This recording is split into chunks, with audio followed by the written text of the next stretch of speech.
Now broadcasting from the Next Gen Conservative Studio in sunny South Florida, bringing you the latest in politics, current events, and pop culture. This is the... Well, that was weird. The intro kind of froze there. I thought it was just me. Yeah, I was literally sitting here going, I was all ready to, because that shit gets me hyped before a show. And my wife looked at me like I was stupid, because I am. You're not as stupid as, well, you're not as stupid as Johnny Fox declaring war on. That's a tall mountain to climb, my friend. Well, I mean, let's be honest. None of us saw him doxing his entire falling, though. Like publicly. I honestly didn't think that the guy would start doxing because I made a little audio book making fun of him. But here we are. Well, Max, I said last night to a bunch of people that were talking to Johnny Fox stuff, I was like, I want to take Wednesday off from Fox completely. And then he's doxing his actual paying customers. Wait, he has paying. Yeah. Yeah, he has subscriber or members on YouTube, and he actually made them. Here's the funny part. He deleted his Discord and then said it was going to be members only, so you had to pay $5 to get in. Took their money, deleted that Discord and said, no Discord anymore. But he has a secret Discord he thinks I don't know about with just like 5 people in it. Well, there's really 20 people in it, but like 15 of them are like reporting everything back to me. It's pretty fun. See, anyway. The thing of it is like we have like 2 members on like the Substack, and I could set up the locals thing, but like people can join. I just haven't set it up yet. But like point being is like we don't push members as much on the show as maybe we should. But like even if we had more members, even if we had like 1 member, I wouldn't be doxing them or any of that stuff. But he said something mean. Don't you understand? I mean, people have said mean shit to me all my life. The fun part is that, and I don't want to like name too much because I don't want to draw attention to the guy. The guy he actually doxed didn't do anything. He just apparently was working with me in secret, and that's why he doxed him. He put up a picture of the guy's face that he had sent somebody with his location tag, because he was just casually messaging somebody, right? He wasn't like hiding himself. And that person gave that to Johnny Fox, so it has his face and his location tag. Now, I told everybody I don't report videos. That's just like my moral principle. Even the video that Johnny Fox made a bunch of slanderous allegations at me the other day, I don't report videos. But I would understand this guy reporting this post. I would understand. I'm not going to report it, though. But yeah, that's a huge, that's a privacy strike right there.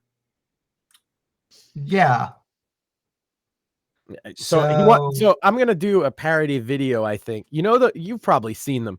Videos that are like, here's 10 ways to grow your YouTube channel. I'm going to do the Johnny Fox method. That should be fun. You can tell I'm having fun this week. But I think that what's much more important and our audience cares much more about is Taylor Swift. Apparently, like for some reason, Taylor Swift is like let's be honest, like she's been like a major public figure for like the past like 15 years at this point. Um, and like she's always been like liberal to the left, I would say. I don't understand this whole like freak out from the right all of a sudden, like within the past 10 days over Taylor Swift. She's Uh, she's just overexposed, I think is what it is. The people watching football are sick of fucking seeing her. She's in the news. yeah, You had the whole AI meltdown where I guess people made AI nudes of her and she's trying to censor the whole internet. Also, the TikTok thing. A lot of TikTokers are blaming her for what I'm calling the TikTokalypse, which we will probably want to talk about later, but we should stick with the Taylor Swift story first. yeah, But I just wanted to get that out there because I'm pretty sure I'm the first person to call it the TikTokalypse. I think you are too. My whole thing is like I don't pay much attention to like celebrity culture in general unless I'm forced to. Which I know like I people are a little confused by that because they're like, well, Sam, you're a movie guy, right? And I'm like, yeah, but that doesn't mean that I actually like I love Clint Eastwood's movies, but I don't really give a crap about like his personal life or anything like that unless it's like in some trivia thing or something Right. like Well, that. luckily, you're not going to have to hear any celebrity gossip about a lot of the guys that you like because they're probably a large portion of them are deceased, right? Right. Well, They're not going to get up to very much. You know what I mean? well, and even like the current guys that I do like Sean Strickland from the UFC, like he's just out there doing his thing. Like, what do I have to, Yeah, that man's an absolute legend. I only learned about because I don't follow UFC very closely, but I started seeing his press conferences, and I'm like, this guy handles the press like a master. Yeah. He handles the press as well as he handles any in-ring opponent. Yeah. And Dana White, like I'm sure you saw the video a few weeks ago. Someone actually sent it to me wanting us to play it on the show, but I don't really see any need to. But there's the video of him, some Canadian reporter like asked him about like why do you allow like why do you allow the people in your company to say like bad things about trans people, um basically, and Dana White was like, I don't I don't put a leash on anyone. People can say what they want. I believe in free speech. And here's the thing, like people are saying, well, free speech will hurt advertising. And And to that, I would say the WWE TKO UFC merger was worth $9 billion. They're doing fine. yeah, I would also say that That's one of the largest like mergers in sports history. I would also say that Right up there with the AFL and NFL merger back in the 70s. It's that big. yeah. I would also say that like this goes to Twitter too. Like people thought, oh, all these advertisers are going to like, quit Twitter. It's going to be an apocalypse. Well, some of them did, and then they were like, oh shit, we're losing out on a large audience. So they went back to advertising on Twitter. And guess what? No one's been hurt by seeing Ford advertisements underneath like a Trump post or something. That's one thing I've never understood is like It's also funny. They're worried about Strickland when Trump goes to a UFC event and gets standing ovations. It's like, maybe the audience isn't what you think it is, New York Times or whatever. Well, it's The also audience, like, I'll tell you who the audience is. The audience is working class guys that like to watch fights. but let's also take like an extreme example, because people are like, well, yeah, but Sam, what if there's like a Ford advertisement underneath a Nick Fuentes, tweet or something like that? And it's like, okay, well, let's assume like worst case scenario, that's the thing. I don't automatically assume that Ford endorses what Nick Fuentes is tweeting.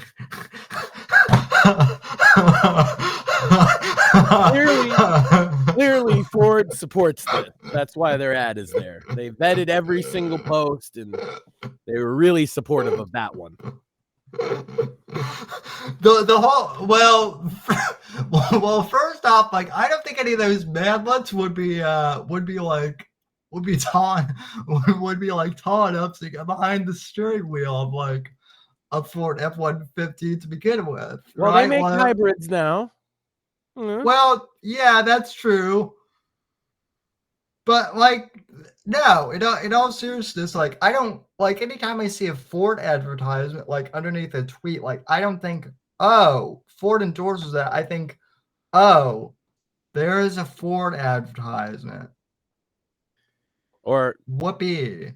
Or, oh yay, an ad. That's the thing. Everybody hates ads. Yeah.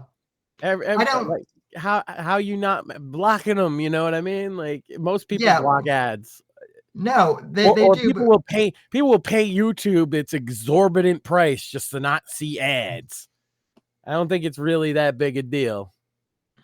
I mean, I was guilty of doing that before they banned the Whitfield report. That was more because I wanted to background play videos on my phone, though, which I have to admit I kind of miss that, but not enough to pay $15 a month anymore. Yeah, that's a bit much. So yeah, I mean, the thing is like, so the argument is, what if a Ford advertisement is hurt by free speech? Well, too fucking bad, actually. If I'm to choose between those two things, free speech is far more important to the future of our nation. Right? Yeah. So we start, and you might say, yeah, Nick Fuentes, yeah, well, he's obviously bad, and I might agree with you. But when we start drawing that line, where does it end? And what are the odds we end up on the good side of it? You know what I'm saying? Like, calling to censor the right from the right is a stupid thing to do. The left does not do that. Right. No, well, and if anything, look, this is an example of free speech. Like, I know we talked about this to death last year, but like, I'll bring it up again as an example. Like the Dylan Mulvaney thing with Bud Light. Listen, I didn't necessarily have a problem with like, obviously I didn't like the campaign, but like, I never had a problem with, no one on the left had a problem with like with Dylan Mulvaney having, an ad with Bud Light, despite it being controversial. The thing was, there was backlash, big time. Yeah. Because and who cares? Like, I'm sorry to put it this bluntly, but why does anybody care about the plight of the mega corporations? Because it's not the people being censored are us, right? Yeah. So like the censorship, it's like, oh, but think of the advertisers. It's like, oh yeah, think of the mega conglomerates that have consistently said you're a bad person because you voted for Trump and you're a racist and you're an election denier and you're an insurrectionist and you're a maggot and all this stuff that they say. Like, you see where I'm going with this? Like, it seems a bit silly. Yeah. Like, yeah, they're all these advertisers endorse some of the most extreme leftist propaganda. But Yeah. no, they should ban the right wingers. The advertisers do a direct endorsement of some of the most extreme shit, which I think is what people had a problem with the Budweiser thing specifically. But yet people flip out when an F-150 ad is underneath like a Trump, tweet or something. Yeah, but people calling from the right to be careful about who you advertise with, it's like that, doing that, saying like, oh, well, Elon needs to be worried about the advertisers. Bro, what you're doing is political autoerotic asphyxiation. Yep. Well, and as we've seen, like, You're pulling the old Robin Williams. Too soon? Nah, never too soon. Look, I just got the dirtiest look ever from my wife. Look, it's not my fault, okay? It's not my fault that he accidentally killed himself while he was choking himself to get off in the closet, okay? That's not my fault. That's his fault. He was a funny guy. That's a funny way to die. Funny right to the very end, it was Robin Williams. All-time legend. It is, although not as funny as having a stroke on stream. That's true. That's true. He had the decency to do it in the privacy of his closet in the bedroom. And then I guess he never came out of the closet. Oof. So it's funny? Did you ever like the Robin Williams thing? He did a movie about that. Yes, he literally did a movie about autoerotic asphyxiation gone wrong, and then not that far after it, died in exactly that. Right. I'm sorry. My wife's mad at me because I'm supposed to say it's a suicide, right? Life imitates art. No, I actually like, if it was a suicide, I would think less of him. I think, look, that's an honest mistake. Honest mistake. He just left it on a little too long. Oh, so what you're saying is it was an accident. It wasn't. Yes. Yeah. It's an accident. Autoerotic asphyxiation. If you choke yourself hard enough, supposedly it gets you off. But the problem is, every once in a while, one of these motherfuckers dies. He was one of them. Yeah. Well documented, too. I don't know why it's offensive to people. Well, listen, before we went on the show, we were all talking like,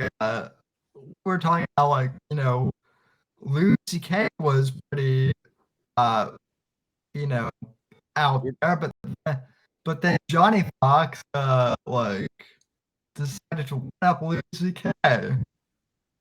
Yeah. Johnny Fox will eventually autoerotic asphyxiate himself to death too, I'm sure.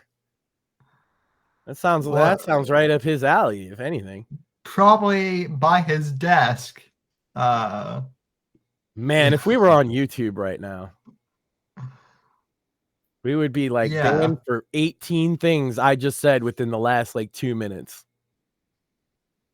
But both of us. But then I wouldn't be able to piss off my wife. So it's a fair trade.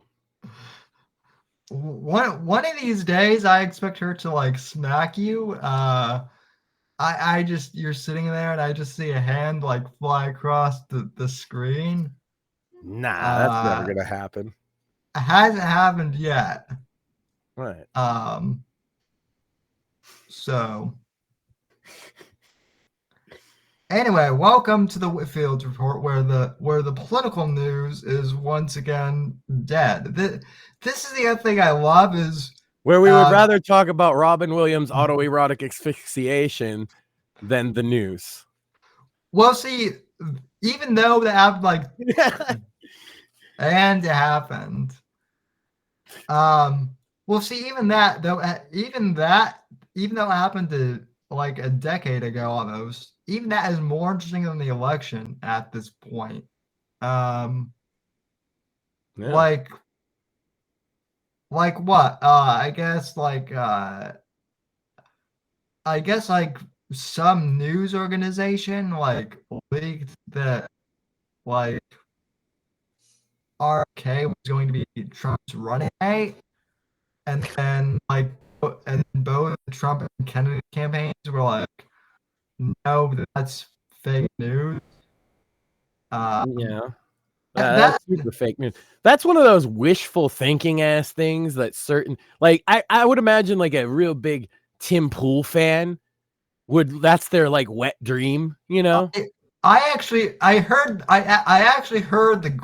greatest QAnon. What am I getting dirty looks for now? I heard the greatest QAnon conspiracy ever today, which is that JFK Jr., the one who died in the plane crash, right? He died in a plane crash like back in the 90s, right? Yeah. Also, while autoerotic asphyxiating him. Wait, are you serious? That's what I heard. That would actually make it somewhat that would actually make it funny. I met him when I was a kid too. I should probably not say that. Well, I mean, let's be honest. The Kennedys got up. Like, well, that's the thing. It's the Kennedys, right? So all of them are autoerotic asphyxiating themselves and killing women. Well, yeah. RFK Jr., you know, I'll still say it's alleged for him, but the rest of them, it's obviously confirmed. Well, I mean, look up Michael Skakel. He killed my stepfather's cousin, and he's a Kennedy. Well, from what I've heard, Bobby Kennedy Sr. was like the good one because he was loyal to Ethel. Then no, you're looking at me like I'm. There's a good one in the Kennedy family. You sure about that? From what I've heard. Well, they'll all tell you JFK was a good one, right? But that's not true. Well, James Elroy, my favorite historical fiction author, says that he talked to some private investigators who have confirmed that old JFK was more like Bill Clinton. Oh yeah. No, that was well known here in Massachusetts before he ever went national, before he was even a senator, when he was a state senator. Well, everybody knew this. Hey, you know what? If we're going to be talking about scandalous things and be relevant, I think we have to talk about the Vince McMahon stuff. Oh yeah. We forgot to bring that up last week. Well, more has come out since. Obviously, Vince McMahon has resigned from the TKO board of directors and a couple other positions he held within the company. Admits allegations. How do I explain the allegations, Sam? Well, especially with my wife sitting here, and I'm pretty sure she doesn't know what the allegations are. Well, we're on Rumble, so it's not like we can't say. I mean, he was accused of sex trafficking, basically. More like, I mean, you could call it that, but it's more like pimping, and also like being a weird degenerate. Like ladies and gentlemen, Vince McMahon is accused of shitting on a woman's head while in a threesome with another guy. What? Also, he's accused of having a quote unquote rape room where they would take turns on her until when she screamed no stop, they would say no means yes. Also, he had a collection of dildos, and he named all the black dildos after black wrestlers and all the white dildos after white wrestlers. What? I hate to say this, but that totally doesn't shock me. And then he pimped her out to try and get a former UFC champion, whoever that might be. Allegedly, Vince McMahon tried to use this woman as leverage in his and actually I'm sorry, this unnamed UFC fighter who was a former UFC champion, part of the contract was that he was allowed to fuck her. That's the allegations. That's in a lawsuit that has been filed in federal court against Vince McMahon. And so Vince McMahon is retired from the sport of professional wrestling and the company he founded. Okay, the thing with Vince My wife's jaw is just dropped. Here's the thing with Vince McMahon, though. Vince McMahon is a lot like Gene Simmons in more ways than one.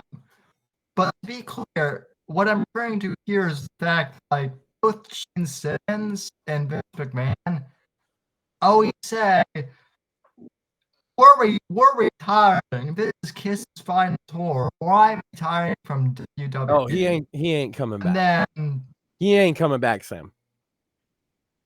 For real this time. This is just for real. Yeah, the company doesn't want him back, and they've already given him the Chris Benoit treatment. Interesting. And guess who is coming back? Stephanie McMahon, who quit when they brought, if you remember, when they brought Vince back. Well, he brought himself back because he owned most of the company. Yeah. On the actually, the board voted not to bring him back, but he owned the most shares, so he outvoted them and said, "I'm back, bitch."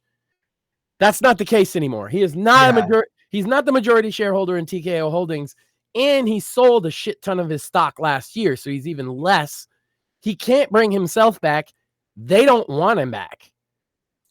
But here's my take, Sam. Everything I just said is alleged in a lawsuit. There are absolutely horrifically disgusting text messages included in that lawsuit where Vince is talking like a horny incel 17-year-old who can't spell for shit. Like, yeah, baby, I'm gonna fuck you. I mean, bring it up. Look up Vince McMahon text message and you'll see. He said he's like, yeah, that pic you sent was hot, but what you need is you need a black dick in every one of your holes. Send me that pic. Not kidding. That's not even exaggerating. That's almost word for word. So Vince McMahon is like in an NSFW Discord server, basically? Yeah, with this one broad. Now, the girl was, ages had been reported differently. They had previously said she was 40-year-old employee with a law degree. That's actually not true. She was 21 years old when all of this started. Vince McMahon, for context, is 72 at the time that this all started. John Laurinaitis, the other person accused in most of this and named, you might know him as Johnny Ace. He's married to the Bella Twins' mom, who was undergoing cancer treatment at the time. Okay? While he was doing that rape room shit, or allegedly doing that rape room shit with Vince. Did you look it up? My wife looked at. Can I see? I'll read it. I found it on Twitter. She found it on Twitter. Ones for each page. You guys ready for some hot Vince McMahon RP? I'm gonna try to do my Vince voice. I love it. That's you, Janelle. You just can't get enough, can you? In the future, it's gonna be so bad that you'll demand to be fucked twice a day, and not just with name redacted in a 3-way. Why not let others see that beautiful, voluptuous body and watch you shake uncontrollably when I come? They'll go out of their minds. Then I'll find more friends and we'll tie you up and you're helpless. I'll direct them to have their way any way they want. Who can make you scream the loudest? Actually, it says who can make you scream the loudest. Maybe I'll just line them up and have them squirt in your mouth, your pussy, all over your blank and blank. I'm not really even sure what those ones are. All at the same time. You'll be covered in cum, and we'll make you eat it all and taste everybody's cum. The next morning, you'll be a little sore, but you're still going to want more. After that, and it cuts off there. Thank you. Oh, there's more? Oh, God. Wait. So, we... Oh, okay. So one was, they were covered by a peach. When I said blank and blank, it was a peach for an ass and a melon for tits. Fair. Oh, okay. So, yeah. Now we all know what Vince McMahon likes. Well, regarding your last picture, you need your panties ripped off and 3 big black dicks in all 3 holes at the same time. Way up your pussy and way up your ass. So far, they will go, but even farther.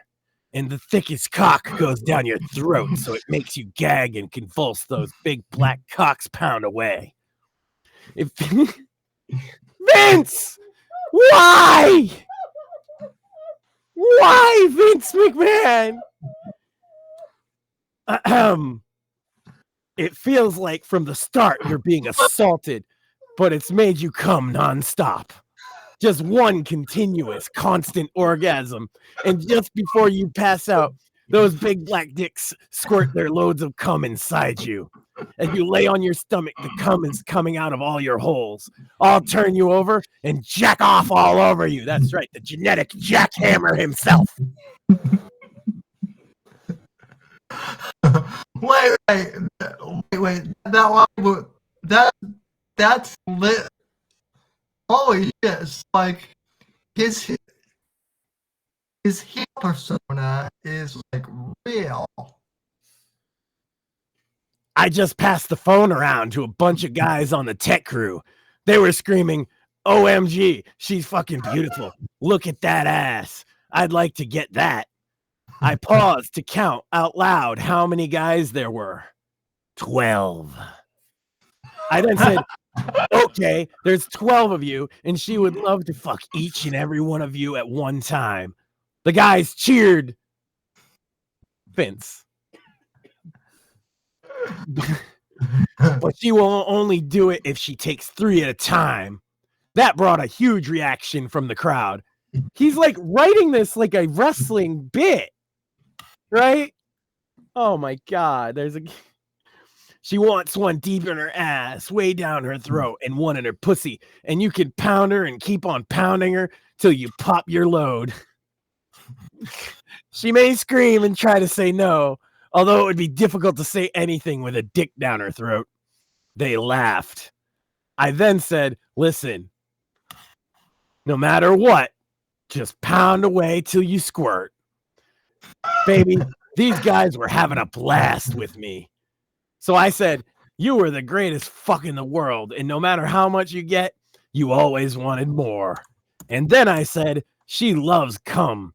Baby, these techs, as we call them in the business, we're having the time of their lives listening to my truthful story." I then said you would take a 10-minute break between each fucking, but then you would get back on your hands and knees with your ass in the air and say, "Okay, I'm ready. Who's next?" LOL. I drove them wild, baby. Or I should say you drove them wild. Just imagine if this really happened, baby. How much cum you would have coming out of all of your holes. Oh, there's more. Yeah, because that wasn't enough. Oh my God. This is getting clipped, bro. I think I drove away the whole audience. Well, I'm actually tweeting this out again.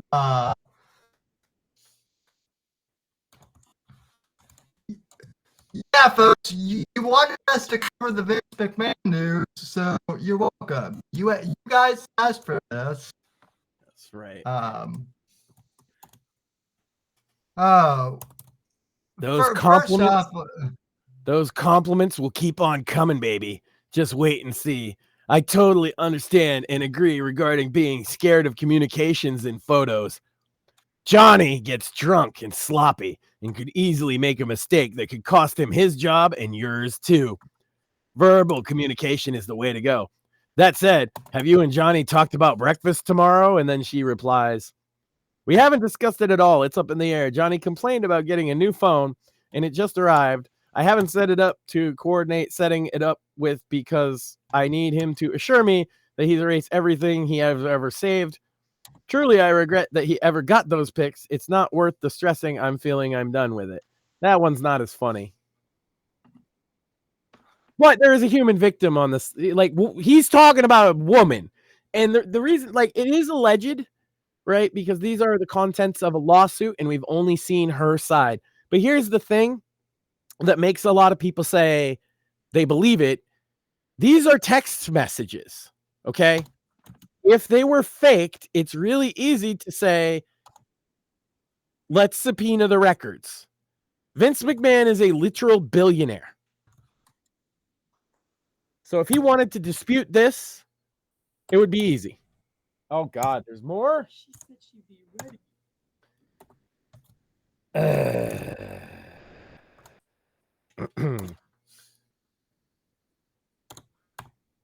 Exactly, baby. He's not the only one. Blank called me this afternoon. Blank being the unnamed UFC fighter that we totally don't know who he is.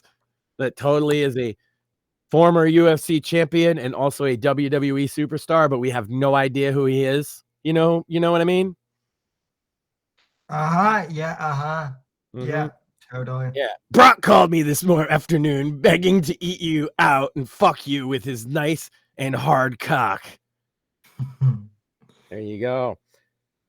She said, give me another week, baby, and I'll be ready. I'm feeling more like myself. It's not great, but it's getting better.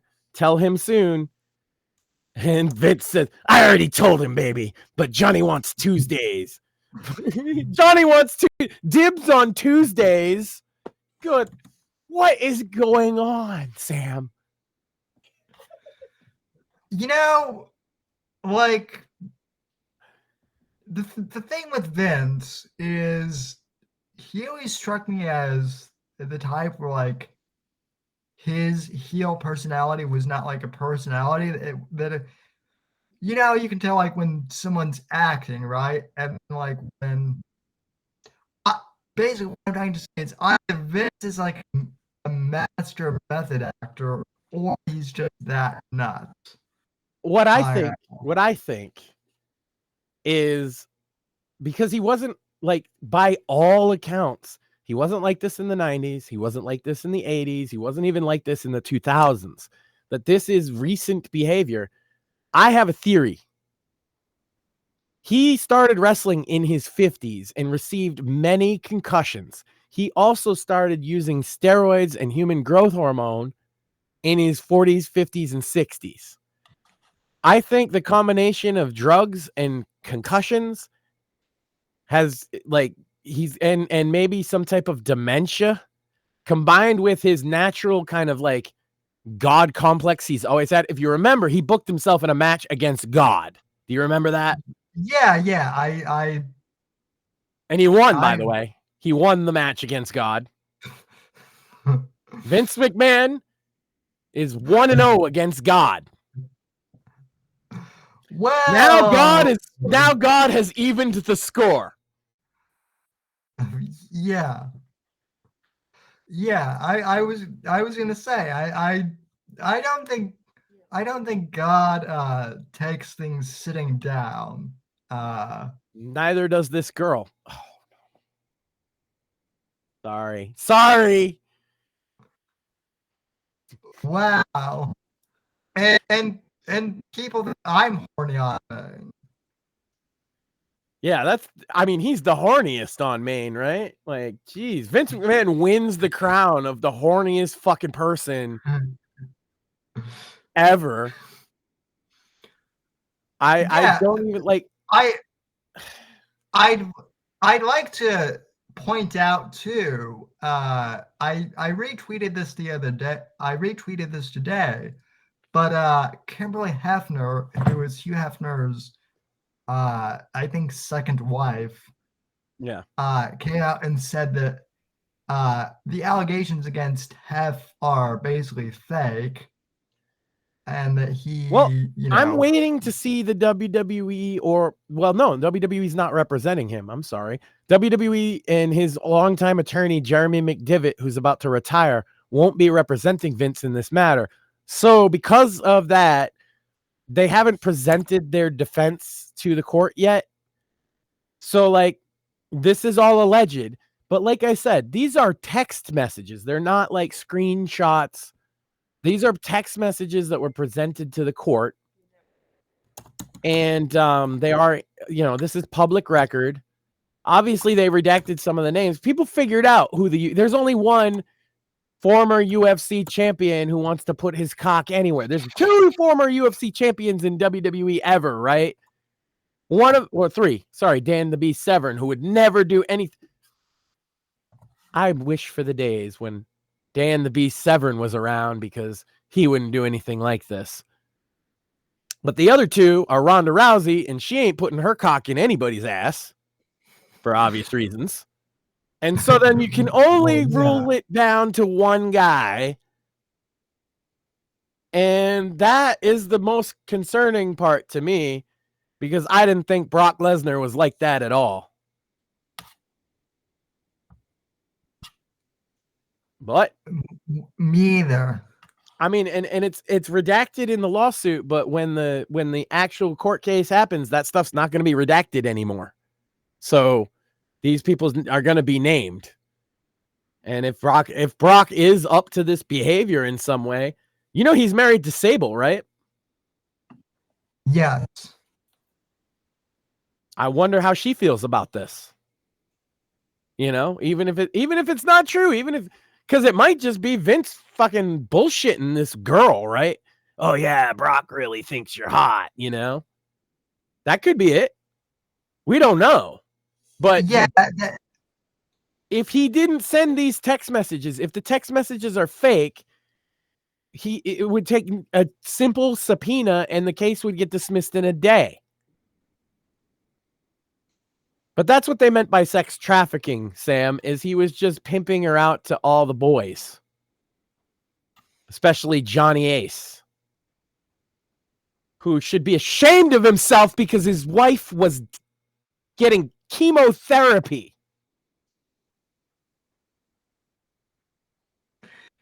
Yeah, if that's true. I have a strong suspicion that it is, simply because, like I said, you can't just submit text messages to the court that are fake, especially against a billionaire. You know what I mean? Yeah, This bitch brought receipts. I hate to say bitch. Yeah, I hate to make fun of her, honestly, because if this all happened, that's fucking awful. And to give you a little background on the woman, she's 21 years old, okay? Her parents were both sick with cancer. She lost her home, her family home, and she was living in like a rooming house. A friend at the rooming house said, "Hey, I know Vince McMahon," because she's from Connecticut. "I know Vince McMahon. right. Maybe he'll help you out and get you a job at WWE, and then you can pay off all this debt and you can help take care of your parents." So when someone asks, well, what woman would put up with this shit? A 21-year-old, fresh out of college woman who has everything to gain and everything to lose as well. That's why. She was literally saving her home and her parents, according to her. And so she did a lot of things that seemed questionable. And of course, she didn't have much experience.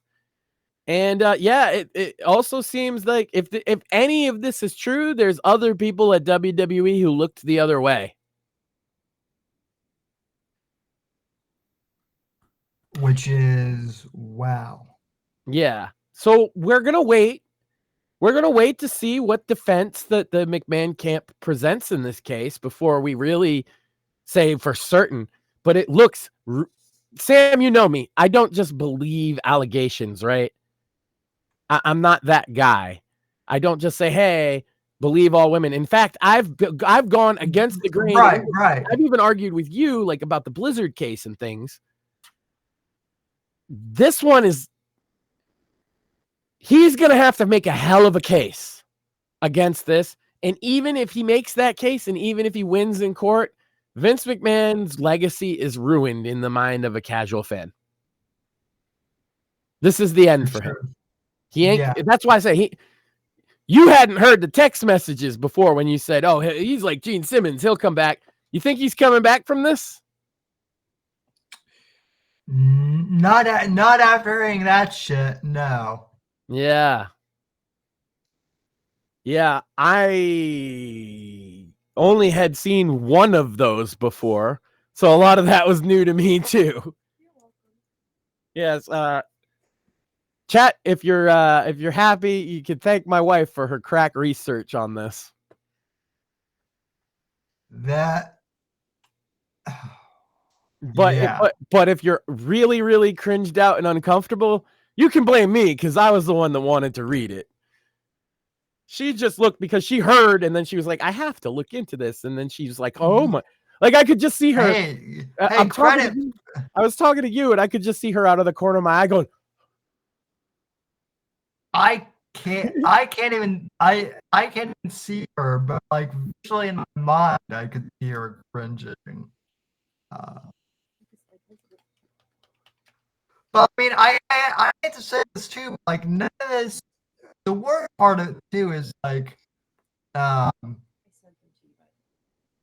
God, is like none of this stuff like. This seems like a little on point for Vince too.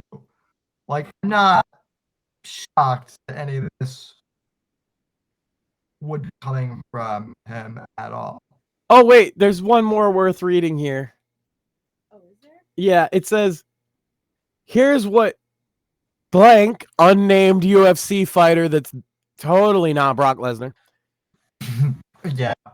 Here's what Wasn't. blank said after I told him that part of the deal, meaning his contract with the company, was fucking you. Quote, LOL, that's your turf.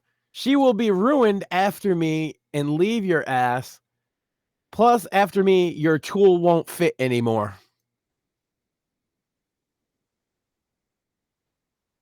So that was Brock's. I mean, the unnamed UFC fighters. Response. So what was wait, so that was and Brock's response to Vince or Well, essentially, if I'm constructing the story right, allegedly, Brock is saying my dick's so big, Vince, that when I'm done with her, you won't even fit. oh. Yeah. Allegedly.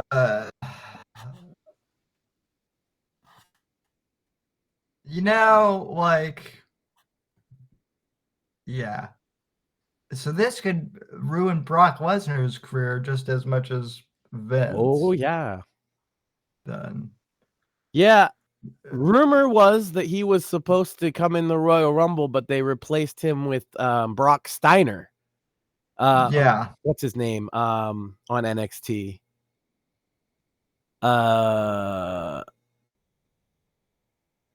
Oh my God. I'm drawing a blank, but his name's Brock. He's the Steiner. He's Rick Steiner's son.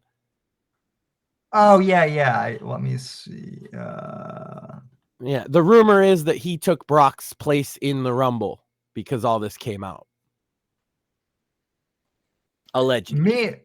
Meanwhile, we have Hulk Hogan like saving people's lives and being awesome. Everybody acted like Hulk was the bad guy out of Hulk and fucking Vince, but it looks like Hulkamania never dies, brother. Which, by the way, thank you for getting I Am a Real American stuck in my head, Max. It should always be. In the back of your mind somewhere should always be, fight for the rights of every man. Well, that's not just like that's not just a good Hulk song, but like that's just a great like 4th of July American That's right. song. So if it wasn't Hulk's theme, I would dare say it should be the theme of this program. That's right. We get sued through the fucking through the roof. But it'd be worth it.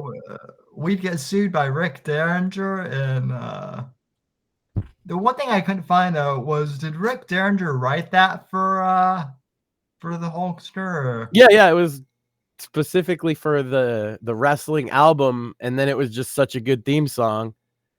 And then WCW, when he went there before he joined the New World Order and went heel, he had like a cheap knockoff version that's kind of funny. I forget what it's called, but it's worth a listen. Look up Hulk Hogan's WCW red and yellow theme song, because it's really bad. It's like, oh, we've got I'm a Real American at home. Oh yeah. So we've got Taylor Swift being an annoying celebrity. We've got wait. I just figured it out. How do we have Taylor Swift stop annoying everybody? We just send her to Vince McMahon. I'm sorry. Well, apologies for putting that visual in your head combined with what Vince just said in them text messages. There you go. There's your AI porn, ladies and gentlemen, for Taylor Swift. You just act out Vince McMahon's fantasies with Taylor Swift in an AI porn, and there you go. Well, allegedly, she's kind of a degenerate herself, from what I understand, but reverse. My wife is gasping. Hold on. What's up? So you're talking about Taylor, and I'm thinking about the TikTok thing, and I'm scrolling through TikTok. And I just came across a girl that I follow. She's a dancer and does dancing videos. And I just went, oh my God, every single person that made it big from dancing on TikTok, their shit's going to be gone. Yes. Charlie Doe, whatever. Okay, well, they can't hear you, and we're dead air. So I could hear her. Oh, okay. Well, basically, she said she was thinking about Taylor Swift and the TikTok thing, the TikTokalypse. And yeah, everybody that made it big on TikTok due to dancing videos, all their shit is going to be like muted and potentially even blocked. Like Charlie and her sister that made it big. And Charlie DeMilli? I don't even know what I have no idea who you're talking about. She's huge for Oh, yeah. I've tried to mail or whatever. Well, someone Sam knows. Yeah. Of course, Sam knows the ladies. Controversy because of her Walmart ad too, so no idea. But yeah, a lot of those people are gonna be fucked. Yep. Because what's gonna happen? I think it's midnight, like tonight. But it's West Coast time, so you have a couple hours. No, 3 a.m. So 3 a.m. tonight for us East Coast people. TikTok is going to block about 85% of its videos because the deal with Universal Music Group has fallen through. And it's the TikTokalypse, baby. TikTok's dead. And you know what? I predict, and this is a bit sad, but I predict that more people are going to be upset about that than they are about the fact that it's basically Chinese spyware. Oh, yeah. None of them care. They all love China.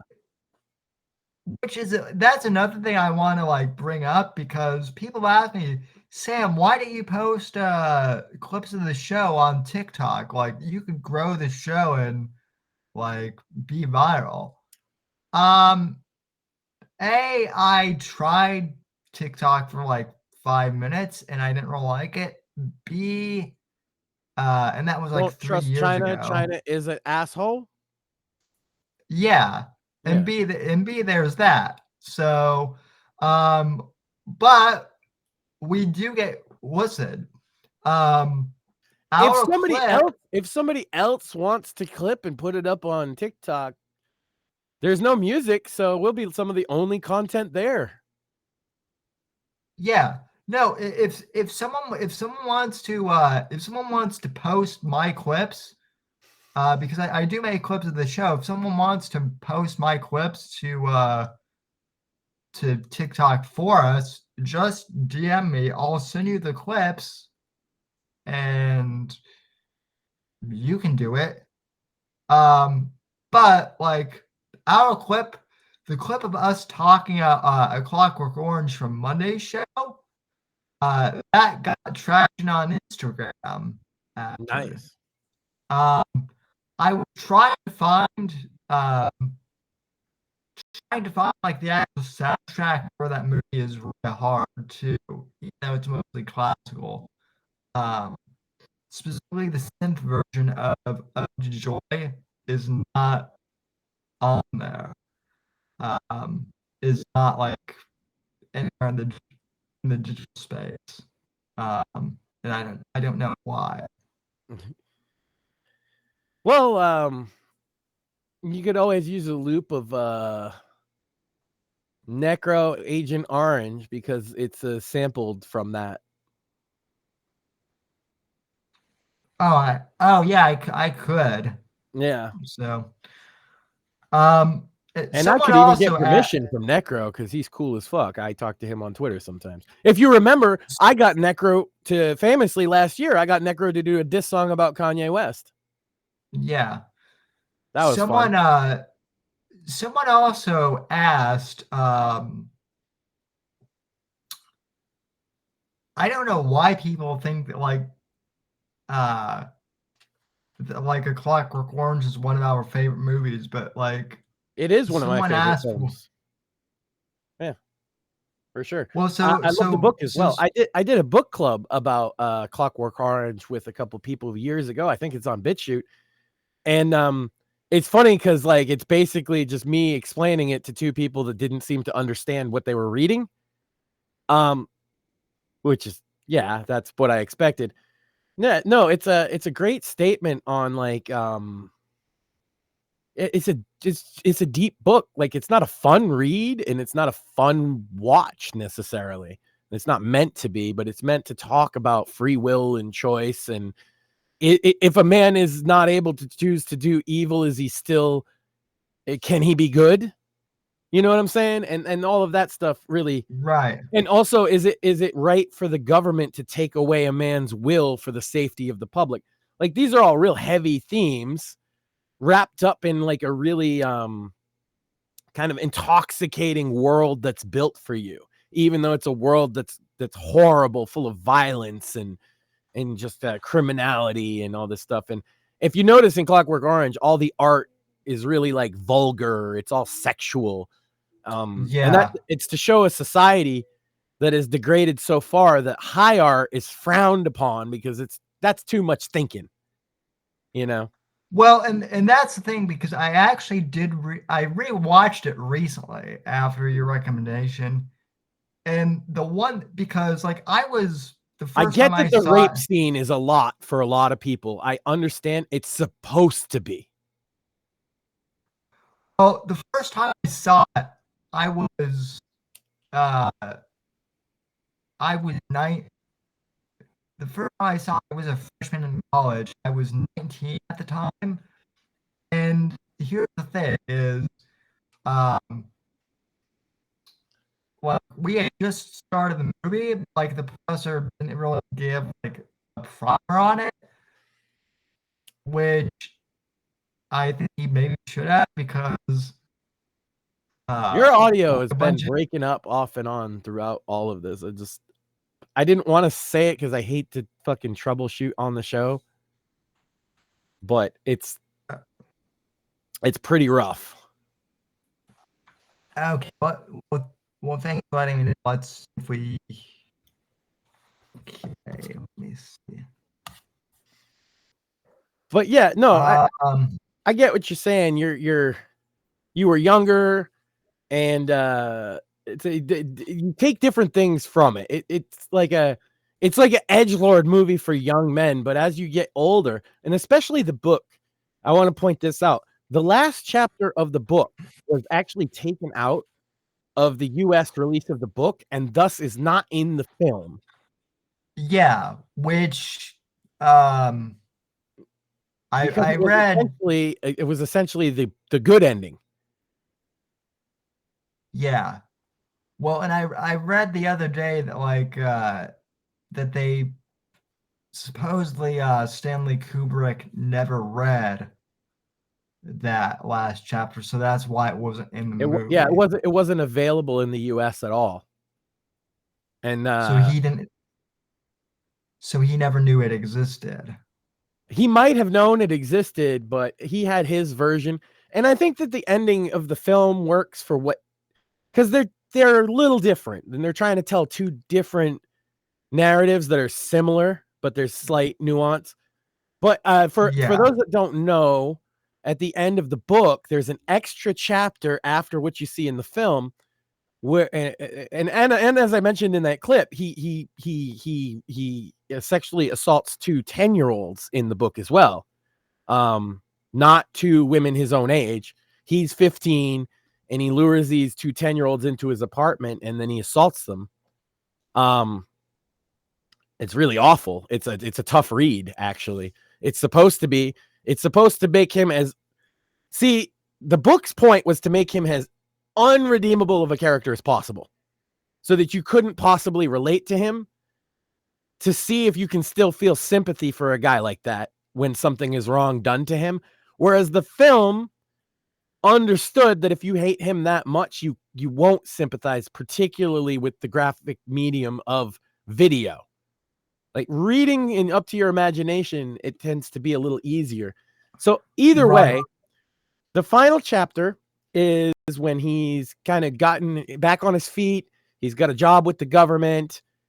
And then he kind of just decides he's going to be his old self. And he gets dressed up in the outfit and he goes down to what used to be the milk bar.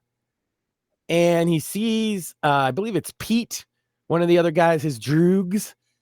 And Pete is gone straight. He's wearing a suit. He's married. He's got kids. And when Alex sees this, he suddenly has this deep desire to just give up the violent lifestyle and kind of grow up. And of course, again, in the book, it starts when he's 15, and this scene takes place, he's about 19 years old. So the idea being is that everything he did was sort of like youthful, youthful indiscretion. And also to make the point, and this is why I think it's such a powerful piece and makes the work, anyone is redeemable. Or anyone could be. Anyone has the potential to be. Yeah. Even our humble narrator, Alex DeLarge. Right, which honestly, I think that's one thing that I think is really missing from the movie, which, by the way, Malcolm McDowell is... I'd seen Malcolm McDowell in other movies. I did not realize that was the one that like made him. Yeah, it's crazy that his first is still like untouchable. His first performance in a major film is still like because he's not a bad actor in other films. I'm not saying everything else sucks. He just nailed that the charisma combined with the revulsion that only Alex DeLarge can bring. And yeah, he is synonymous with that character now. Even when I first read the book, because I'd watched the movie first, obviously, I can't help but picture that in the iconic scene at the beginning where he's in that baseball outfit with the bowler cap. It's just kind of how you see him, right? Yeah. I heard that they're considering doing another Clockwork Orange film. And that if they remake that, it would be the dumbest thing ever. That is a piece of work that stands on its own. Yeah. The crazy thing is, like, I actually met Malcolm McDowell as a as a kid, and by me, I mean I like shook his hand at like a Comic-Con because he was I don't know if you remember, there was this show on NBC called Heroes, and he was one of like the main he was one of the main villains, and by that point he was in his, I think he was like in his 60s. By that point he was considerably Sir Malcolm McDowell as well. Yeah.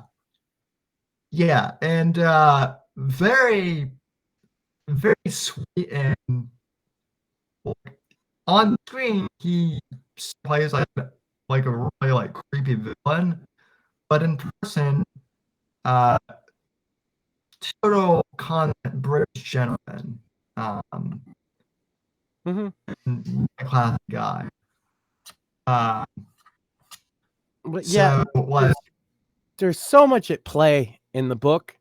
That's what I was getting at before when you said you were 19 when you first saw it. So I take it this time you probably took a different take from it than you did back then, right?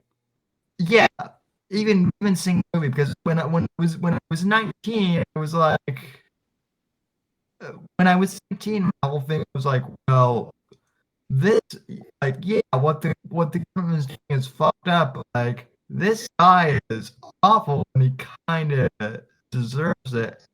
I wasn't like old enough to understand what really. Well, there's one of two reactions that younger people have to that film. Your reaction, or like I mentioned in that clip, and that's probably why it caught traction, the edgelord reaction, where they like lionize him as some kind of hero. Right. Which neither is really correct.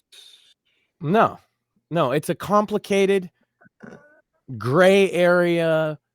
It's begging the question, you know, how far do we go for safety? Do we take away the thing that makes a man in order for the safety of society? And what would happen if you do that? Right? And what are the consequences of it? I think it's one of the most thought-provoking works of the 20th century, to be honest. The book and movie both. Yeah. But yeah. But the edginess of it, which is there for a reason, obviously, right? But the edginess of it, even I got taken in when I was younger by it, right? Because there's a certain aesthetic to like him sitting there. I mean, I can quote there was me, Alex, and three of my droogs, all supposed to meet at the Caroba Milk Bar. The Caroba Milk Bar couldn't afford its liquor license, so it served milk plus drank drunk, or Synthemesque, which sharpened us up for a bit of the old ultra violence, which plagued our minds for the evening. Right? Like I was like, it's a cool kind of rebellious aesthetic. And if you're not taking in the bigger message, it's easy to find either I'm completely appalled by this character, or because of the charisma. I think he was the first literally me guy. You know what I mean? Like people do the Joker and everything, but I think Alex DeLarge was a literally me for a lot of myself included. Someone else said it, this is funny, but someone said that Alex DeLarge makes the Joker look like a pussy. Yeah, kind of does. Yeah, the Joker in any film ever does not rape anybody while singing in the rain, which is the creepiest fucking thing.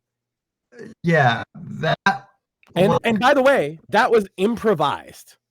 Malcolm McDowell just thought of that himself. And it makes it like the scene is bad enough. If you can't handle kind of things like that, you won't like it. But him singing that song all joyfully and dancing around is just the creepiest thing ever. I think that's the scariest bit of film, like the scariest shot I've ever seen in a film. There were girls who, because I sat in a film class in an auditorium, there were like four girls and even one guy who left the auditorium in the middle of that scene. It's a tough watch. It's a tough watch. It's supposed to be, right? And it's addressing a point Also, I mean, it's not as bad or graphic, but the scene where he actually murders the old woman that gets him arrested and inevitably at the end, that's what leads to him going to jail. If you watch it back, he beats her to death with the giant penis statue. Yeah. Which is hilarious and awful at the same time, right? Like, that's the thing about the film, is a lot of the horrible things are contrasted with something that's not, like the Beethoven music. Or I could talk about this all day, Sam. We should talk about something else. I feel bad because Morpheus joined in at the moment when you said, and he beat the woman with the giant penis statue. Yeah, true. Hey, at least he didn't join in during the Vince McMahon text messages. Good evening, Mort. How are you doing? I'm actually kind of pissed I missed that. Yeah, I live read them. I tried to do my best Vince story. Yeah, he live read them in Vince's voice. Which I'm not gonna lie, go back to watch. Which I'm not gonna lie, was actually, it's sick, but it's hilarious. It's hilarious too. Yeah, same thing, People are right? gonna think, It's like you can't help but laugh at the absurdity. Yeah. And then feel a little sick to your stomach. Because I grew up watching this guy's, like think about this. If these are his fantasies, allegedly, right? We all also grew up watching another side of his fantasies. We grew up watching this man have his fantasies come to life for the last 50 plus years. Yeah, since like the late 70s, he's been doing this. And yeah, there's been some pretty fucked up shit on WWE. I often bring up the Katie Vick storyline as one where there's insinuation of like necrophilia. There's been horrible things on WWE TV, but nothing that indicated that I would ever be reading a text message where Vince McMahon is telling a 20-year-old girl he's gonna triple team her with big black dicks. Yeah, no, that's also Vince. Why do you like black dicks so much? I get it. The joke has always been that Vince McMahon likes big, sweaty men, but now that's confirmed. Yeah. Allegedly. The joke has always been Vince McMahon likes big, sweaty men slapping meat. Sure does. He wants to watch Brock go at it. I mean, the unnamed UFC fighter. Sorry. This mystery UFC champion that we have no idea who he is. And like I said before, Morpheus, you'll appreciate this. That means that it was either one of two people. And I don't think it was Dan the Beast Severn. I'm pretty sure. Well, it was Brock, Dan the Beast Severn, or Bobby Lashley. He's never in the UFC. Wasn't he in a lesser? He was in MMA, but they specified UFC champion. Okay. So the only ones I joke about Dan Severn because he's been out of wrestling for like 25 years. Absolute legend. By the way, he was the NWA wrestling champion at the same time he was the UFC champion, and he was in WWE. Dude's a fucking legend. But I said there's only two former UFC champions in the last 20 years of WWE. Ronda Rousey, and I don't think she's using her dick to fuck anybody in the ass, and Brock Lesnar. So, I mean, maybe Ronda's husband's into that. Maybe, maybe we've been wrong. Maybe the whole internet was wrong. They all assumed it was Brock.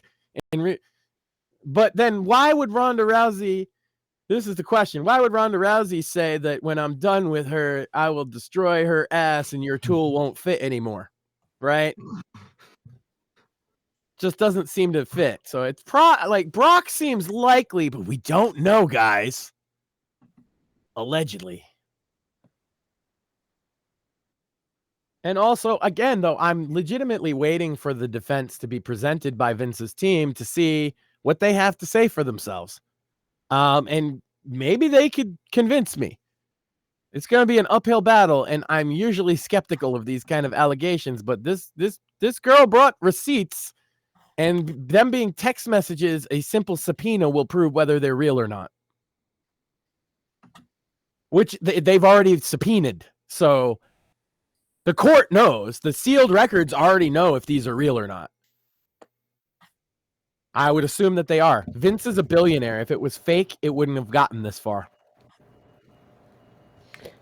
My thing is, there's been smoke around Vince for as long as I can remember. So I'm unfortunately inclined to believe them. I wouldn't say that, but I would say for the last about 15 years. And I said before, I think that there could be an explanation for his change in personality. Because even the way he runs his business is different now. Everybody knows that, like, people have been saying WWE sucks for at least 10 years, maybe 15. Right? Yeah. It's been getting pretty good the last couple years, in my opinion. But agreed. Man, what a bad time to be AEW when WWE finally gets its act together, and you're just gonna get crushed. But anyway, we all know that Vince is not the same as he was in terms of the content that's being put out, in terms of how he presents himself. He grew that stupid like 20s movie villain mustache that he had. For you guys saw that? It was a snipey whiplash. Oh yeah, I remember that. Well, and like you said, I think. Oh, I'm sorry, Sam, but I was just gonna say. I said before to Sam before you came on, Morpheus. I think that there's some combination of his usage of steroids, which is well documented in human growth hormone, as well as he started wrestling and getting concussions, more than one, like probably between 15 and 20 in his 50s. And I feel like if now in his 70s, he's this wild, that might have something. And this is not an excuse, by the way. If he did this shit, he deserves to get dragged for it. Here's the problem. I don't think anything I've seen is illegal. Immoral, yes. Reason to get you removed from your position in a big company like that? Absolutely. Gonna put you in jail? I'm sorry, AEW marks.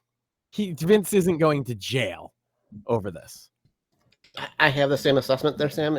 It's immoral and fucking disgusting, but nothing that I've seen so far, in my estimation, is illegal. Right. Extremely fucked up and gross.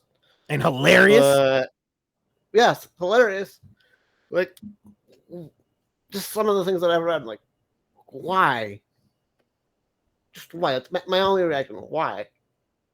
And why would a 20-something-year-old woman agree to that shit? Well, I got into this before you got here too. What happened to her? Both her parents got terminally ill. I believe one died and the other one was in hospice care.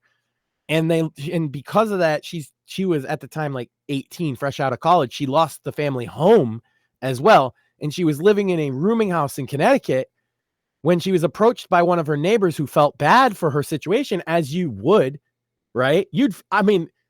This girl is either lost or losing both her parents at the same time, then lost her home.